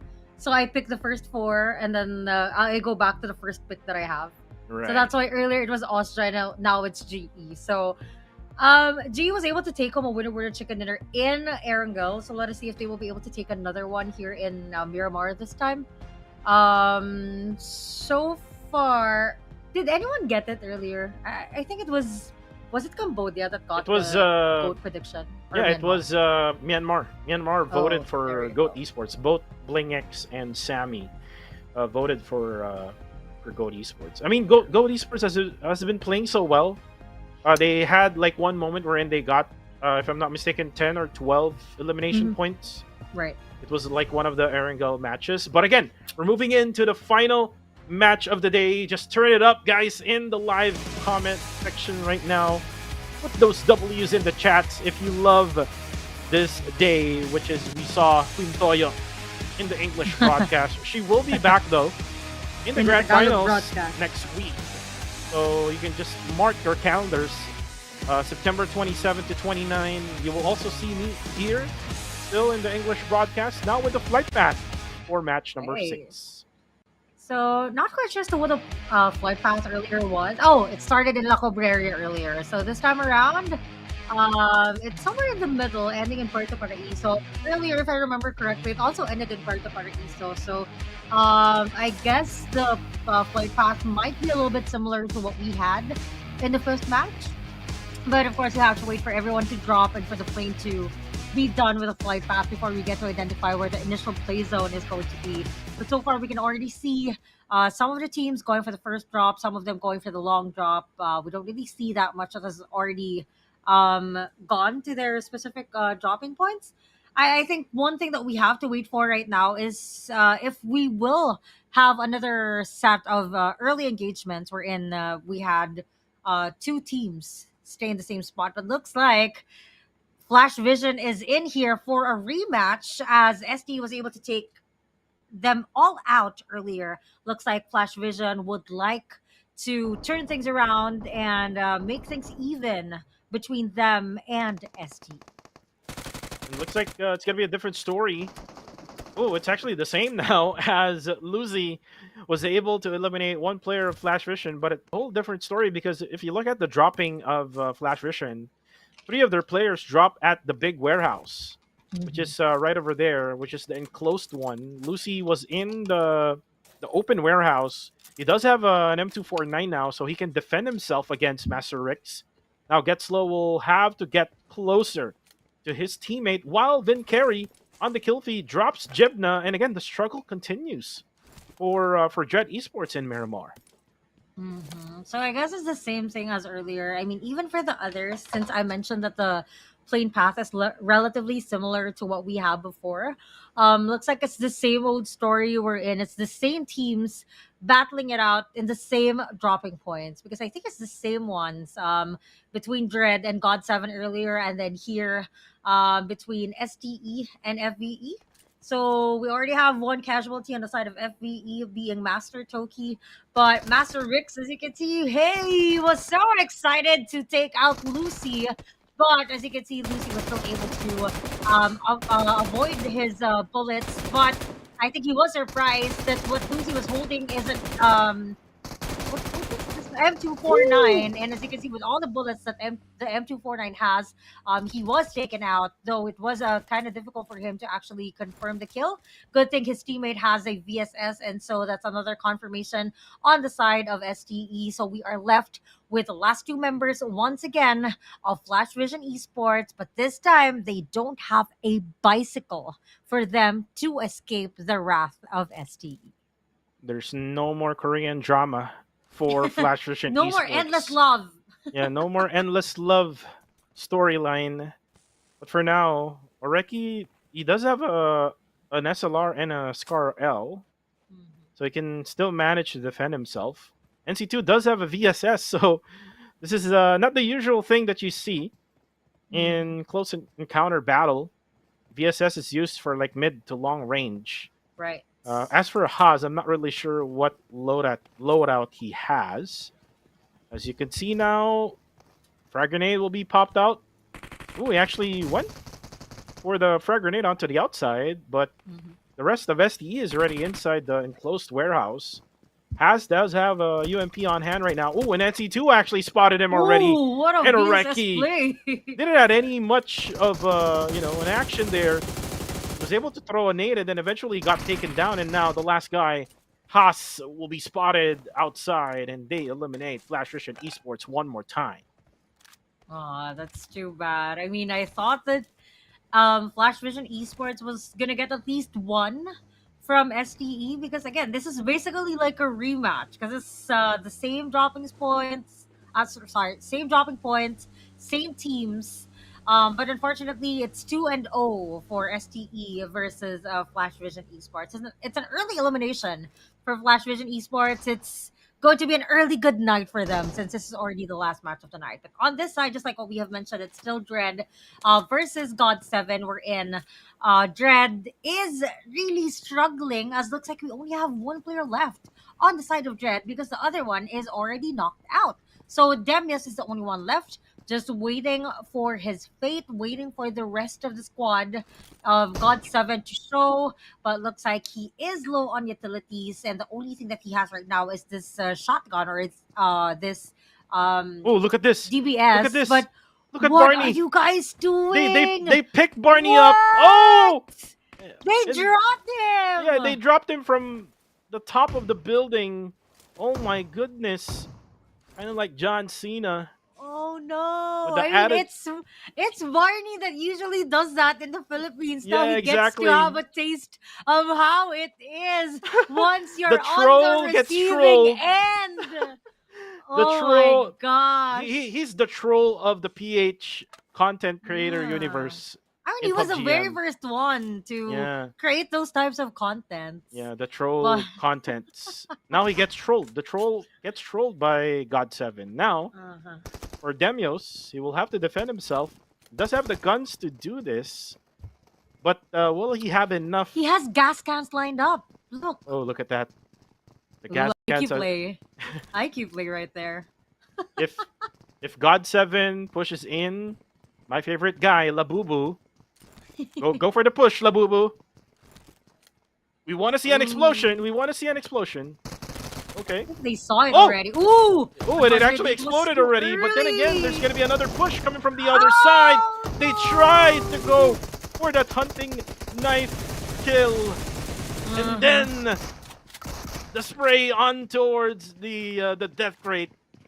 They don't want Edward to be revived as well. It was like them shooting towards Edward. I mean, if that was me, I'd be like, excuse me, would you like to revive me first before you even do that? But I mean, if you come to think of it, I mean, it's 2-0 between STE and FVE. Unfortunately, it's 1-1 between God 7 and Dread. So it's a different type of storyline in Los Leones. Whereas here on this side, looks like it's PH versus PH. As Super Pickles goes down, and I think he's already eliminated. Joppy is down as well. Not expecting that type of attack coming from XQS. MM is also down, courtesy of range from afar, leaving us with the last few members of XQS, which is quite sad because it looks like we only have one player left. Wow. And he is now very low on HP. Then Federales is now getting ready. Looks like this might be an early elimination for XQS as well. So meaning to say, if he is eliminated and won't be able to escape, then it's going to be an early good night for them as well. And we know for a fact that XQS needs the points, especially since tomorrow is the last day. Yep, tomorrow is the last day. By the way, this is their last day. They're actually included in Oh. Group A, so Oh no! if they die early here, if they don't end strong, then this is it for them for this week. But the big question is, will they qualify onto the Yeah. grand finals? So we're gonna have to wait it until the end of the day number 5 tomorrow. As for UI, he can still try his luck against all 4 members of Aramir, bro. There's gonna be a frag grenade. No more luck for you, Federales, the Filipino no. Terminator, just terminated the life out of Exquisite Esports. Yeah, and the sad part there is, just like what we have mentioned, I mean, it's still possible for other teams to catch up with a score that XQS has. I mean, they went out of the game with a total of 127 points. As you can see, we have other teams that still has tomorrow. So, mean to say that whatever points that they have right now, they're stuck. So, in terms of the league ranking points, it means that they can get lower league ranking points because other teams can still, push them down. But anyway, as you can see on this side of the map, we have GG right here with Jisoo. That is currently down. I think it's RSG that's right in front of them. And going for that car play or that scout is Bunny, getting ready with that nade, not knowing where his enemy is, but just throwing some random nades, hoping that he gets to provide some damage somehow. But looks like he realized that he is unaware as where his enemies are, and so looks like he might need some help from his teammates to identify the whereabouts of the other members of GG. But for GG, Jisoo needs help. RSG will be pushing in. Ooh, with a burst of his HP down. Just 5 HP left. Maybe pushes in. Tommy gun on hand. There you go. As he eliminates Jisoo off the map. But the kid was there to go for the trade knock onto Master Vape. And then there's going to be KE and Ostja fighting off cam. There's going to be a trade of knocks as well for them. But Red Bull will be taking out Kaya. We'll be eliminating him right away. And then, there we go. It's Carillo who actually got knocked down. Ooh, but that nade will actually hit this teammate. IterX goes down now. It's going to be up to Campus. And there you go. Ooh. What a frag grenade there from Red Bull as they eliminate Kill Enemy. That's so sad. But anyway, as you can see on this side, looks like it's not yet over between GG and RSG. Maybe 007 making sure that the kid goes out of the game and continued like nothing happened. Master Vape, on the other hand, is down, and they will have to revive him as soon as they can. God7, as you can see, is right here with Fearless as well, taking them down 1 by 1. And I think, is this called karma for what they did? Because as you can see, there's another enemy right away, and Fearless Popov now just going for that healing up, as MHOP is now trying to push as to where he is, knowing that he is damaged, but he got surprised with I think that was an AUG that he used against that final player right there, and so God7 is now out of the game as well, courtesy of Fearless, giving them their first squad wipe, or their first 4 points of the night, or of this match, rather. And God7 was just having some fun against Dread Esports. Now, not gonna be fun end game, because again, this is the last game of the night. By the way, Circle is now going to where Red Bull is at. Goat Esports also has a really good compound there, right at nearby the middle area of the circle. GE still has a good area to stay in. As for the rest, RTC is actually a team wherein they're able to get to the circle, but really finds it hard to manage to defend themselves really well. Like if someone would try to push them out, they easily gets pressured way too much. And then that's going to be the end of them, usually. But for now, let's see if they can try to defend themselves, as GG now, Baby Harry, 7 support, passes by TTQ. Looks like Liquid will go for the spray. Ooh, Baby Harry, unfortunately, will not complete the trip, as the others of GG will be able to find a place to stay. But looks like GG, there are only just one player remaining for them, and if TTQ was looking at the kill feed earlier on, they can go for the push now on towards this area. Mm-hmm. Right, highly possible, but support needs support right now, and unfortunately, he is the only one left. So this is basically just a self-support kind of thing right now that we are about to witness.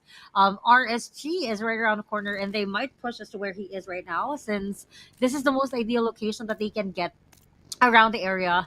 Not quite sure as to whether they're aware that support is right here, but support is getting ready with that nade. But looks like they know where he is. They got ready with a shotgun, and that was a really early throw of that nade right there. But he's getting ready. Was able to knock one out.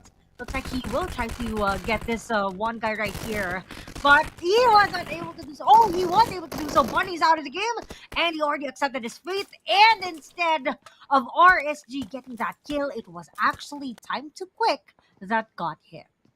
Imagine all of your efforts, and then all of a sudden, someone would steal your kill. Only for it to be taken by someone else. My Imagine goodness. that. Oh my goodness. I mean, it happens in real life, and it happens also here in PUBGM. You have to have your eyes also set towards like third parties. Looks like Quintoyo, like TTQ was already there, but they're not Yeah, really just they getting were. closer. And then RSG was like tunnel visioned Uh-huh. into just one player, Right. which was GG. And unfortunately, all of their efforts came into no elimination point. So Mhm. just so unfortunate for RSG, but looks like they are gonna go for a revenge here. Zuki gets those bullets from RSG. Now he has to heal himself up. Liquid will also have to get covered by Scoop RB. But for RSG, they'll be forced to go for a push here because look at the mini map. They're not inside a circle. Mhm. And right now, looks like it's just everyone looking for a good spot for them to situate themselves in. They're just gonna plant themselves in whichever spot it is that they choose. And I'm not quite sure as to what's going on because I saw them throw a nade, and I think they were thinking that someone was in here, but no one was. So it's like throwing a grenade on an imaginary enemy. They're still doing it. They're not done yet. Yeah, it's They kind of still think like that someone was you're hearing there. some sounds, and Right, then and they already assumed that someone was there. But in another twist of fate, it's the Fearless this time going up against Max, and everyone is going down. And it's through the third party, as you can see. They are being picked off by SPE and GE. oh my goodness, my pick again. They're dying. Oh no, What have you Joseph, done? you have to crawl. Oh no, you got hit. Navit, you're actually stuck out there, step bro. But now, look at the rest of Team Max V9. They're able to still get some revives. At the very least, I think they're able to still have two players still strong for them. Mhm. But again, that is just so bad for Team Max V9. I think there's like so many other teams from different angles just firing at will towards them. But on the kill feed, Jappy gets eliminated by RSG, so there's a little bit of like off-cam engagements happening, but we're not able to see that. We're looking at Marnet right now with the beautiful butterfly bag. Uh-huh. Other than that, looks like Team Max is good. Oh, Ooh. DD was jumping. I'm not sure why. And he got taken down. What are you doing, DD? Yeah, and imagine that's a blind spray coming from GE. He practically couldn't see anything. It's all smokes. And now, hey, you have to reload your gun, my friend. You have to reload. That's not gonna reload on its own. And as you can see, as soon as he reloaded, I mean, it's gone. I mean, they have already repositioned themselves. Obviously, Max was already able to heal up. And with the circle that we have right now, we're just basically waiting for the shift. And there you go. We have RSG, Bro, and Time to Quick all outside of the zone. And we can add RTC to the mix. They have to find an ideal way to get inside of the zone because with the circle this small, it's very easy for them to be gate kept by those that are already in. Right now, Circle just updated, and it is still within the reach of Austria Esports, but STE has total control of the northern side part of the zone. As for Harame Bro, they are on the western side still thinking of how they can get into the circle because Austria is already eyes on them. RSG Master Vape is the only guy inside the circle. They can probably crash in. Maybe and Ryder can together crash in towards to where their teammates is at. They do have a buggy here still available, but they're just waiting it out. There's still a lot of time before the blue zone closes in. 2 minutes and a half left for stage number 5. But looks like they're going to just ride beside the blue zone, which is what you would normally do, especially here in this type of map. But look at RTC now. RTC looks like they're going to crash into Team Max. Another challenger for Max V9. Navit down to 1 HP left. Oh, he actually knocks down one, but Himei gets that one knockdown and one elimination. Now the rest of Team Max who is inside, the John and Didi. He now throws in a nade and Labokun. You're in trouble. Oh, You go no. down. And now only one player left for RTC. Dambot now healing up. Look at his teammates asking for revives. But again, just so unfortunate, those other frag grenades. Oh, hey, look at this Didi. Didi with a 4-3, but no. He overthrows that nade. Now gets the revive onto Nas. Now Dambot now goes for the push. No more waiting for his teammate. Labokun can actually get a revive as well. But the John Mhm. is just still throwing all of those nades over to the other side, which is RTC, but he's not connecting. Honestly, it's too difficult for RTC right now because a lot of teams are after them. I mean, imagine trying to defend yourself from Max, and then we have GE that's also trying to do some pickoffs, and then there's Goat on the other side. I mean, they're practically trapped in the middle of these vehicles right here, but they're still trying. No, they get points for trying because of all the nades that they have, because of all the death rates that are in here. They have basically an endless supply of utilities that they can use against Max, but it's only a matter of time before these utilities actually, run out because they keep using it without knowing where to go and where to use it. And Max is still holding on to their position. Our RTC still having a very difficult time. One player goes down with his nade not being utilized properly. So this is exactly what I have been talking about in terms of those nades and other utilities not being put to good use. When the John now Oh! pushes Stop! in. Oh, RTC DD gets the clutch What? win over RTC. RTC now is out. And there's actually an area where you can actually go for the revive. There you go. They're still right at the edge of the circle, so they have some time. 40 seconds left before this blue zone closes in. Arami Bro is still intact there, right? Still right outside the circle. But they have to think on where to go. There's not place of anywhere to go here, but just to get either to where RSG is at or maybe try to challenge Austria Esports. As for the rest, STE and GE might have some sort of engagement right around the eastern side part of the circle, while DD is doing some shopping galore Mhm. on the left hand side, just replenishing all of the items available. Smile spots him. Now the question is for Max V9, how will they be able to get in? Yeah, I guess that's the question that we all have right there. But looks like they're currently being surrounded right now, but wrong way of pushing on the side of Time to Quick, and that was a quick elimination as well by STE. I mean, imagine not being able to get through the door, getting knocked out even before you make an attempt to enter the turf of STE. But looks like STE has learned their lesson when it comes to beating everyone else to the punch in terms of getting the high grounds. Currently, they got the best spot. They actually beat Goat into getting the top spot right there, and so they have the best vantage point so far. Harami Bro getting eliminated with only 4 elimination points and 1 for the placement, whereas STE on the other hand, especially Get Slow, just trying to identify as to where the enemies are, and as you can see, he was able to take some damage against Goat 21. He knows where RSG is. Lucy was able to take down one player right there. It's all about the follow-up this time for them to confirm those eliminations. And right now, as you can see, he also got surprised as he was also taking some damage from the other teams. But they are really adamant on making sure that they get this kill in order for that player right there, Ryder, not to be revived anymore. But maybe 007 is also taking a lot of damage on the side of STE. Ooh, and Lucy, just finds the bodies of RSG now. It's gonna be just maybe who will try to survive for his team. He's gonna be just hiding onto those haystacks. Red Bull comes in with the monster truck, parks his way through. Circle will update in 40 seconds, and again, it's a battle again of the high grounds. STE has the high ground for now. 762 is currently down.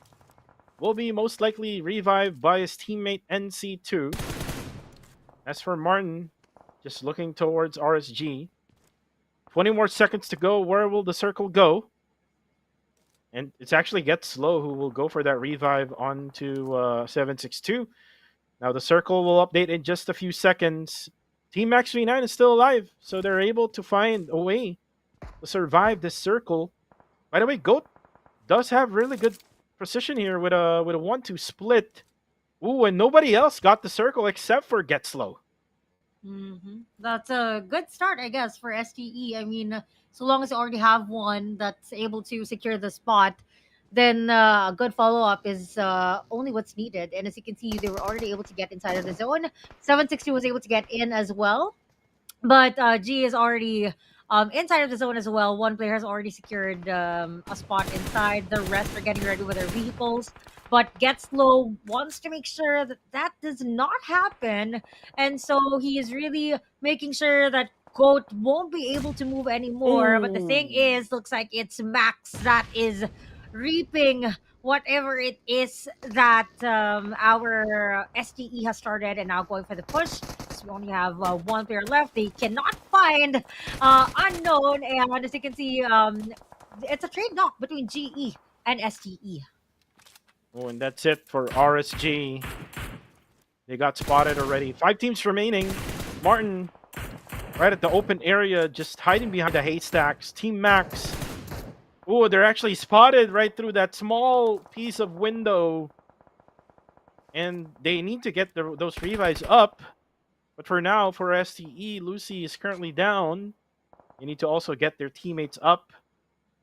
GE just, it's kind of like GE is Arami Bro in the previous game, and then Goat is STE now in this game. GE is like hugging the mountains right now, and then as for Ostja, they can maybe try to steal away the win here if in any case the circle would go through to them. But NC2 spots the top, but he gets spotted as well by Martin. The two Thai players fighting each other. Now for 762. All eyes on Martin.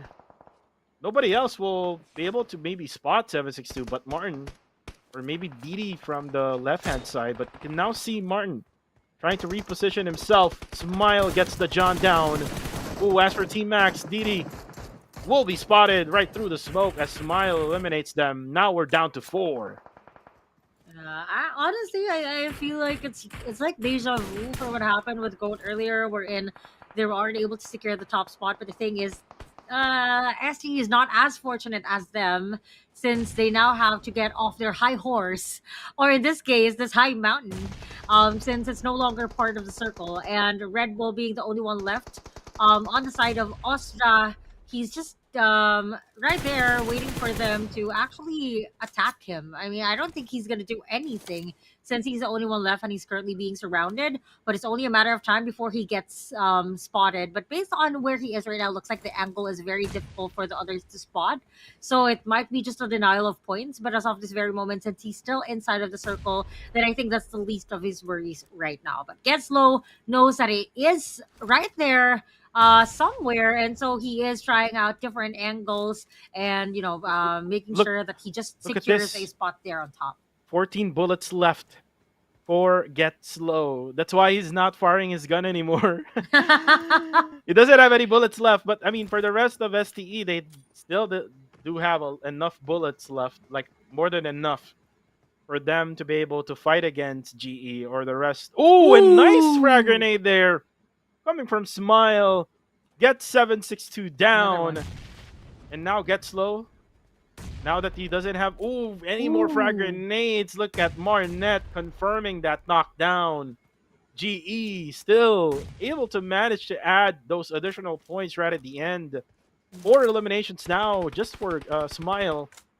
Now for the rest, which is Marnet. He's now looking towards that open area, not so sure why, but you can now see Smile still has those 2 frag grenades. You can try to go for the throw over there, but it's just way too hard, especially that they're on the lower ground and then the window is just very too small for him to be able to shoot the frag grenade inside. Now Get Slow will have not much of any choice but to just go down, and most likely he will. But for now, he will just use the utilities in order for him to be able to get Marnet, gets the splash damage, but won't get the knockdown yet. He still has 4 frag grenades. He will get knocked down instead, but the nade trade by Get Slow traded off with the knockdown onto Marnet. Now, NC2 is ready for action. It does have the MG3. This is going to be the Rata moment of the game here for NC2. He will go for the kill. There you go. And now we're down to only a 2v1. Goat versus STE.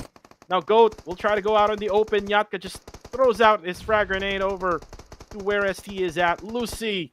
Ooh, you have to be patient, my boy. You have to be patient. You might get knocked down. Now Lucy goes in for the kill. Now using a UMP. That's a shotgun, my friend. And that's a shotgun you're up against with. Don't have to be closer. You just have to wait for your teammates.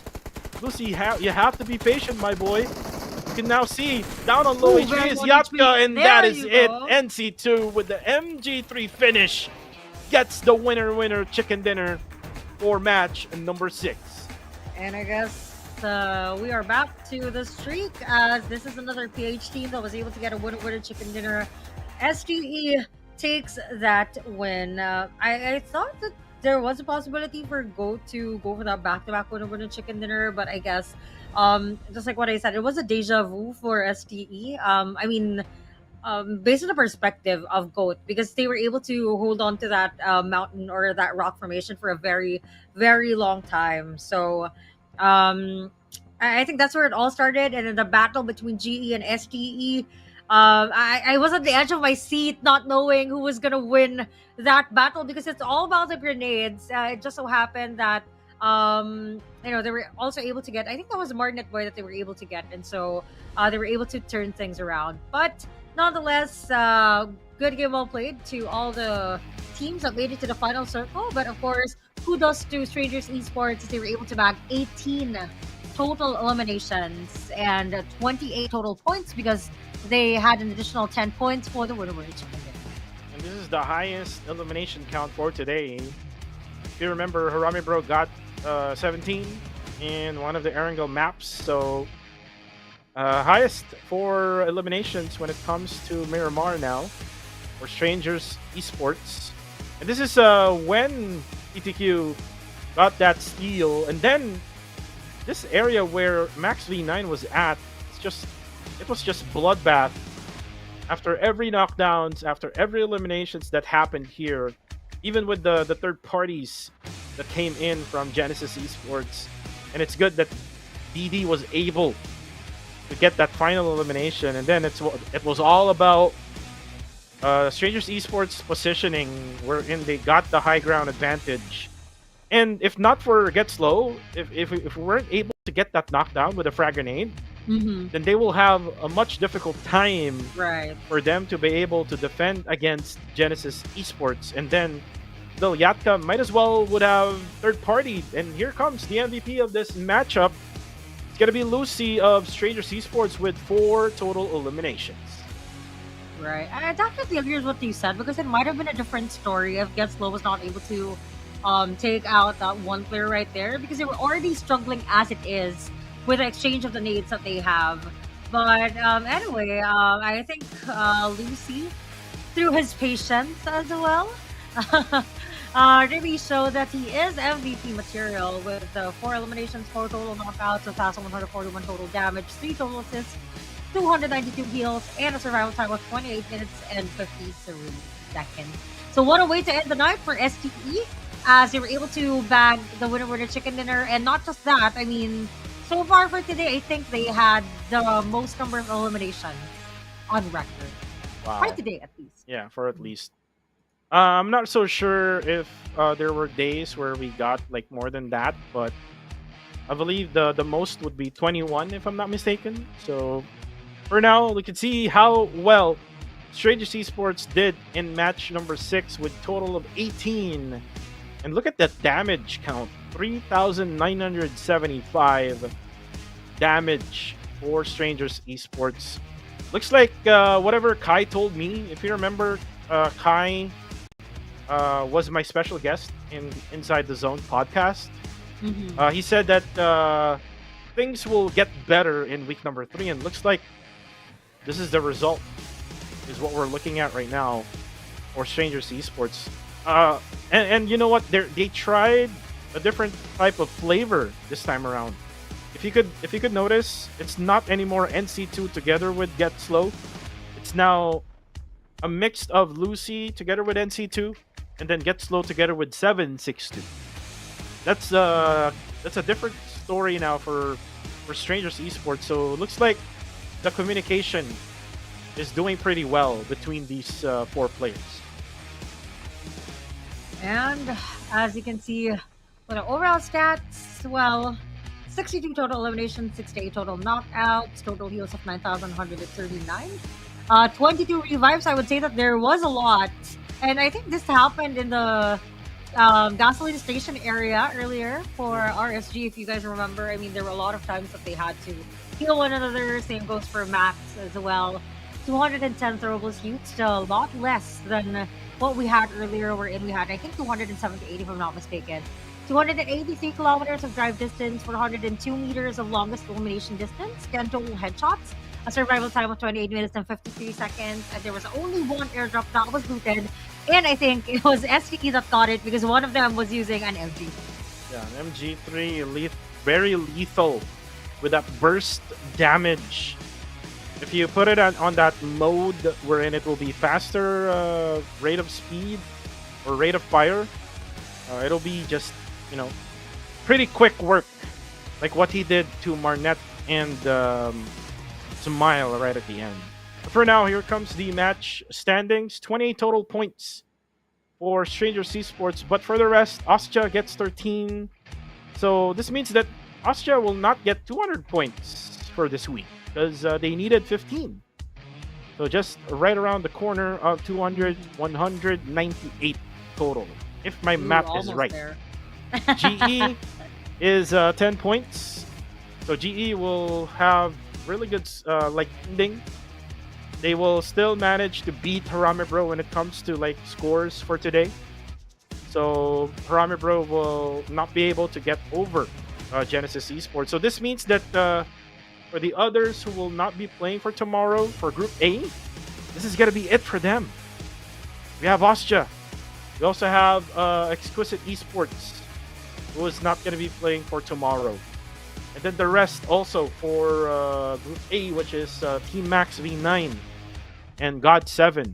God7 only has 43 points this week. This is not the God7 that we know, right? I think they were too focused on dropping Barney off of that high building right there, or that high structure. But anyway, this is how things ended for the fourth day at least. It's already a hard stop for those that are going to be on rest day for tomorrow, namely Ostja and you mentioned XQS, right? Do you know the two other teams that will be on rest day tomorrow? It's going to be God7 and Team Max. There. So, whatever it is that you see here for those four teams that we mentioned, that's already a hard stop for them since they will be on rest day for tomorrow. The other teams still have a shot into basically pushing down some of the teams in order for them to get a better league standing point, as tomorrow is going to be the last day of the group stages. So, meaning to say that tomorrow is when we get to determine as to who gets to advance to the grand finals, which will happen on the 27th to the 29th. Which is going to be next week. Well, I probably would give the floor to you, Queen Toyo, because this is one night only with Queen Toyo, aka Queen Soy Sauce. So you can most likely end this Any day. last words? Yeah, any last words before you go to the PH broadcast again? Yeah, so I will be back in the PH broadcast, especially for the Filipino viewers out there. So you will be seeing me next week in the grand finals from the 27th to the 29th. But I would like to thank everyone who's here with me today, those that visited from the Tagalog broadcast just to see me cast here in the English broadcast. But anyway, that is it for me. I'll see you guys again next week. This is Queen Toyo and Coco TV. Goodbye.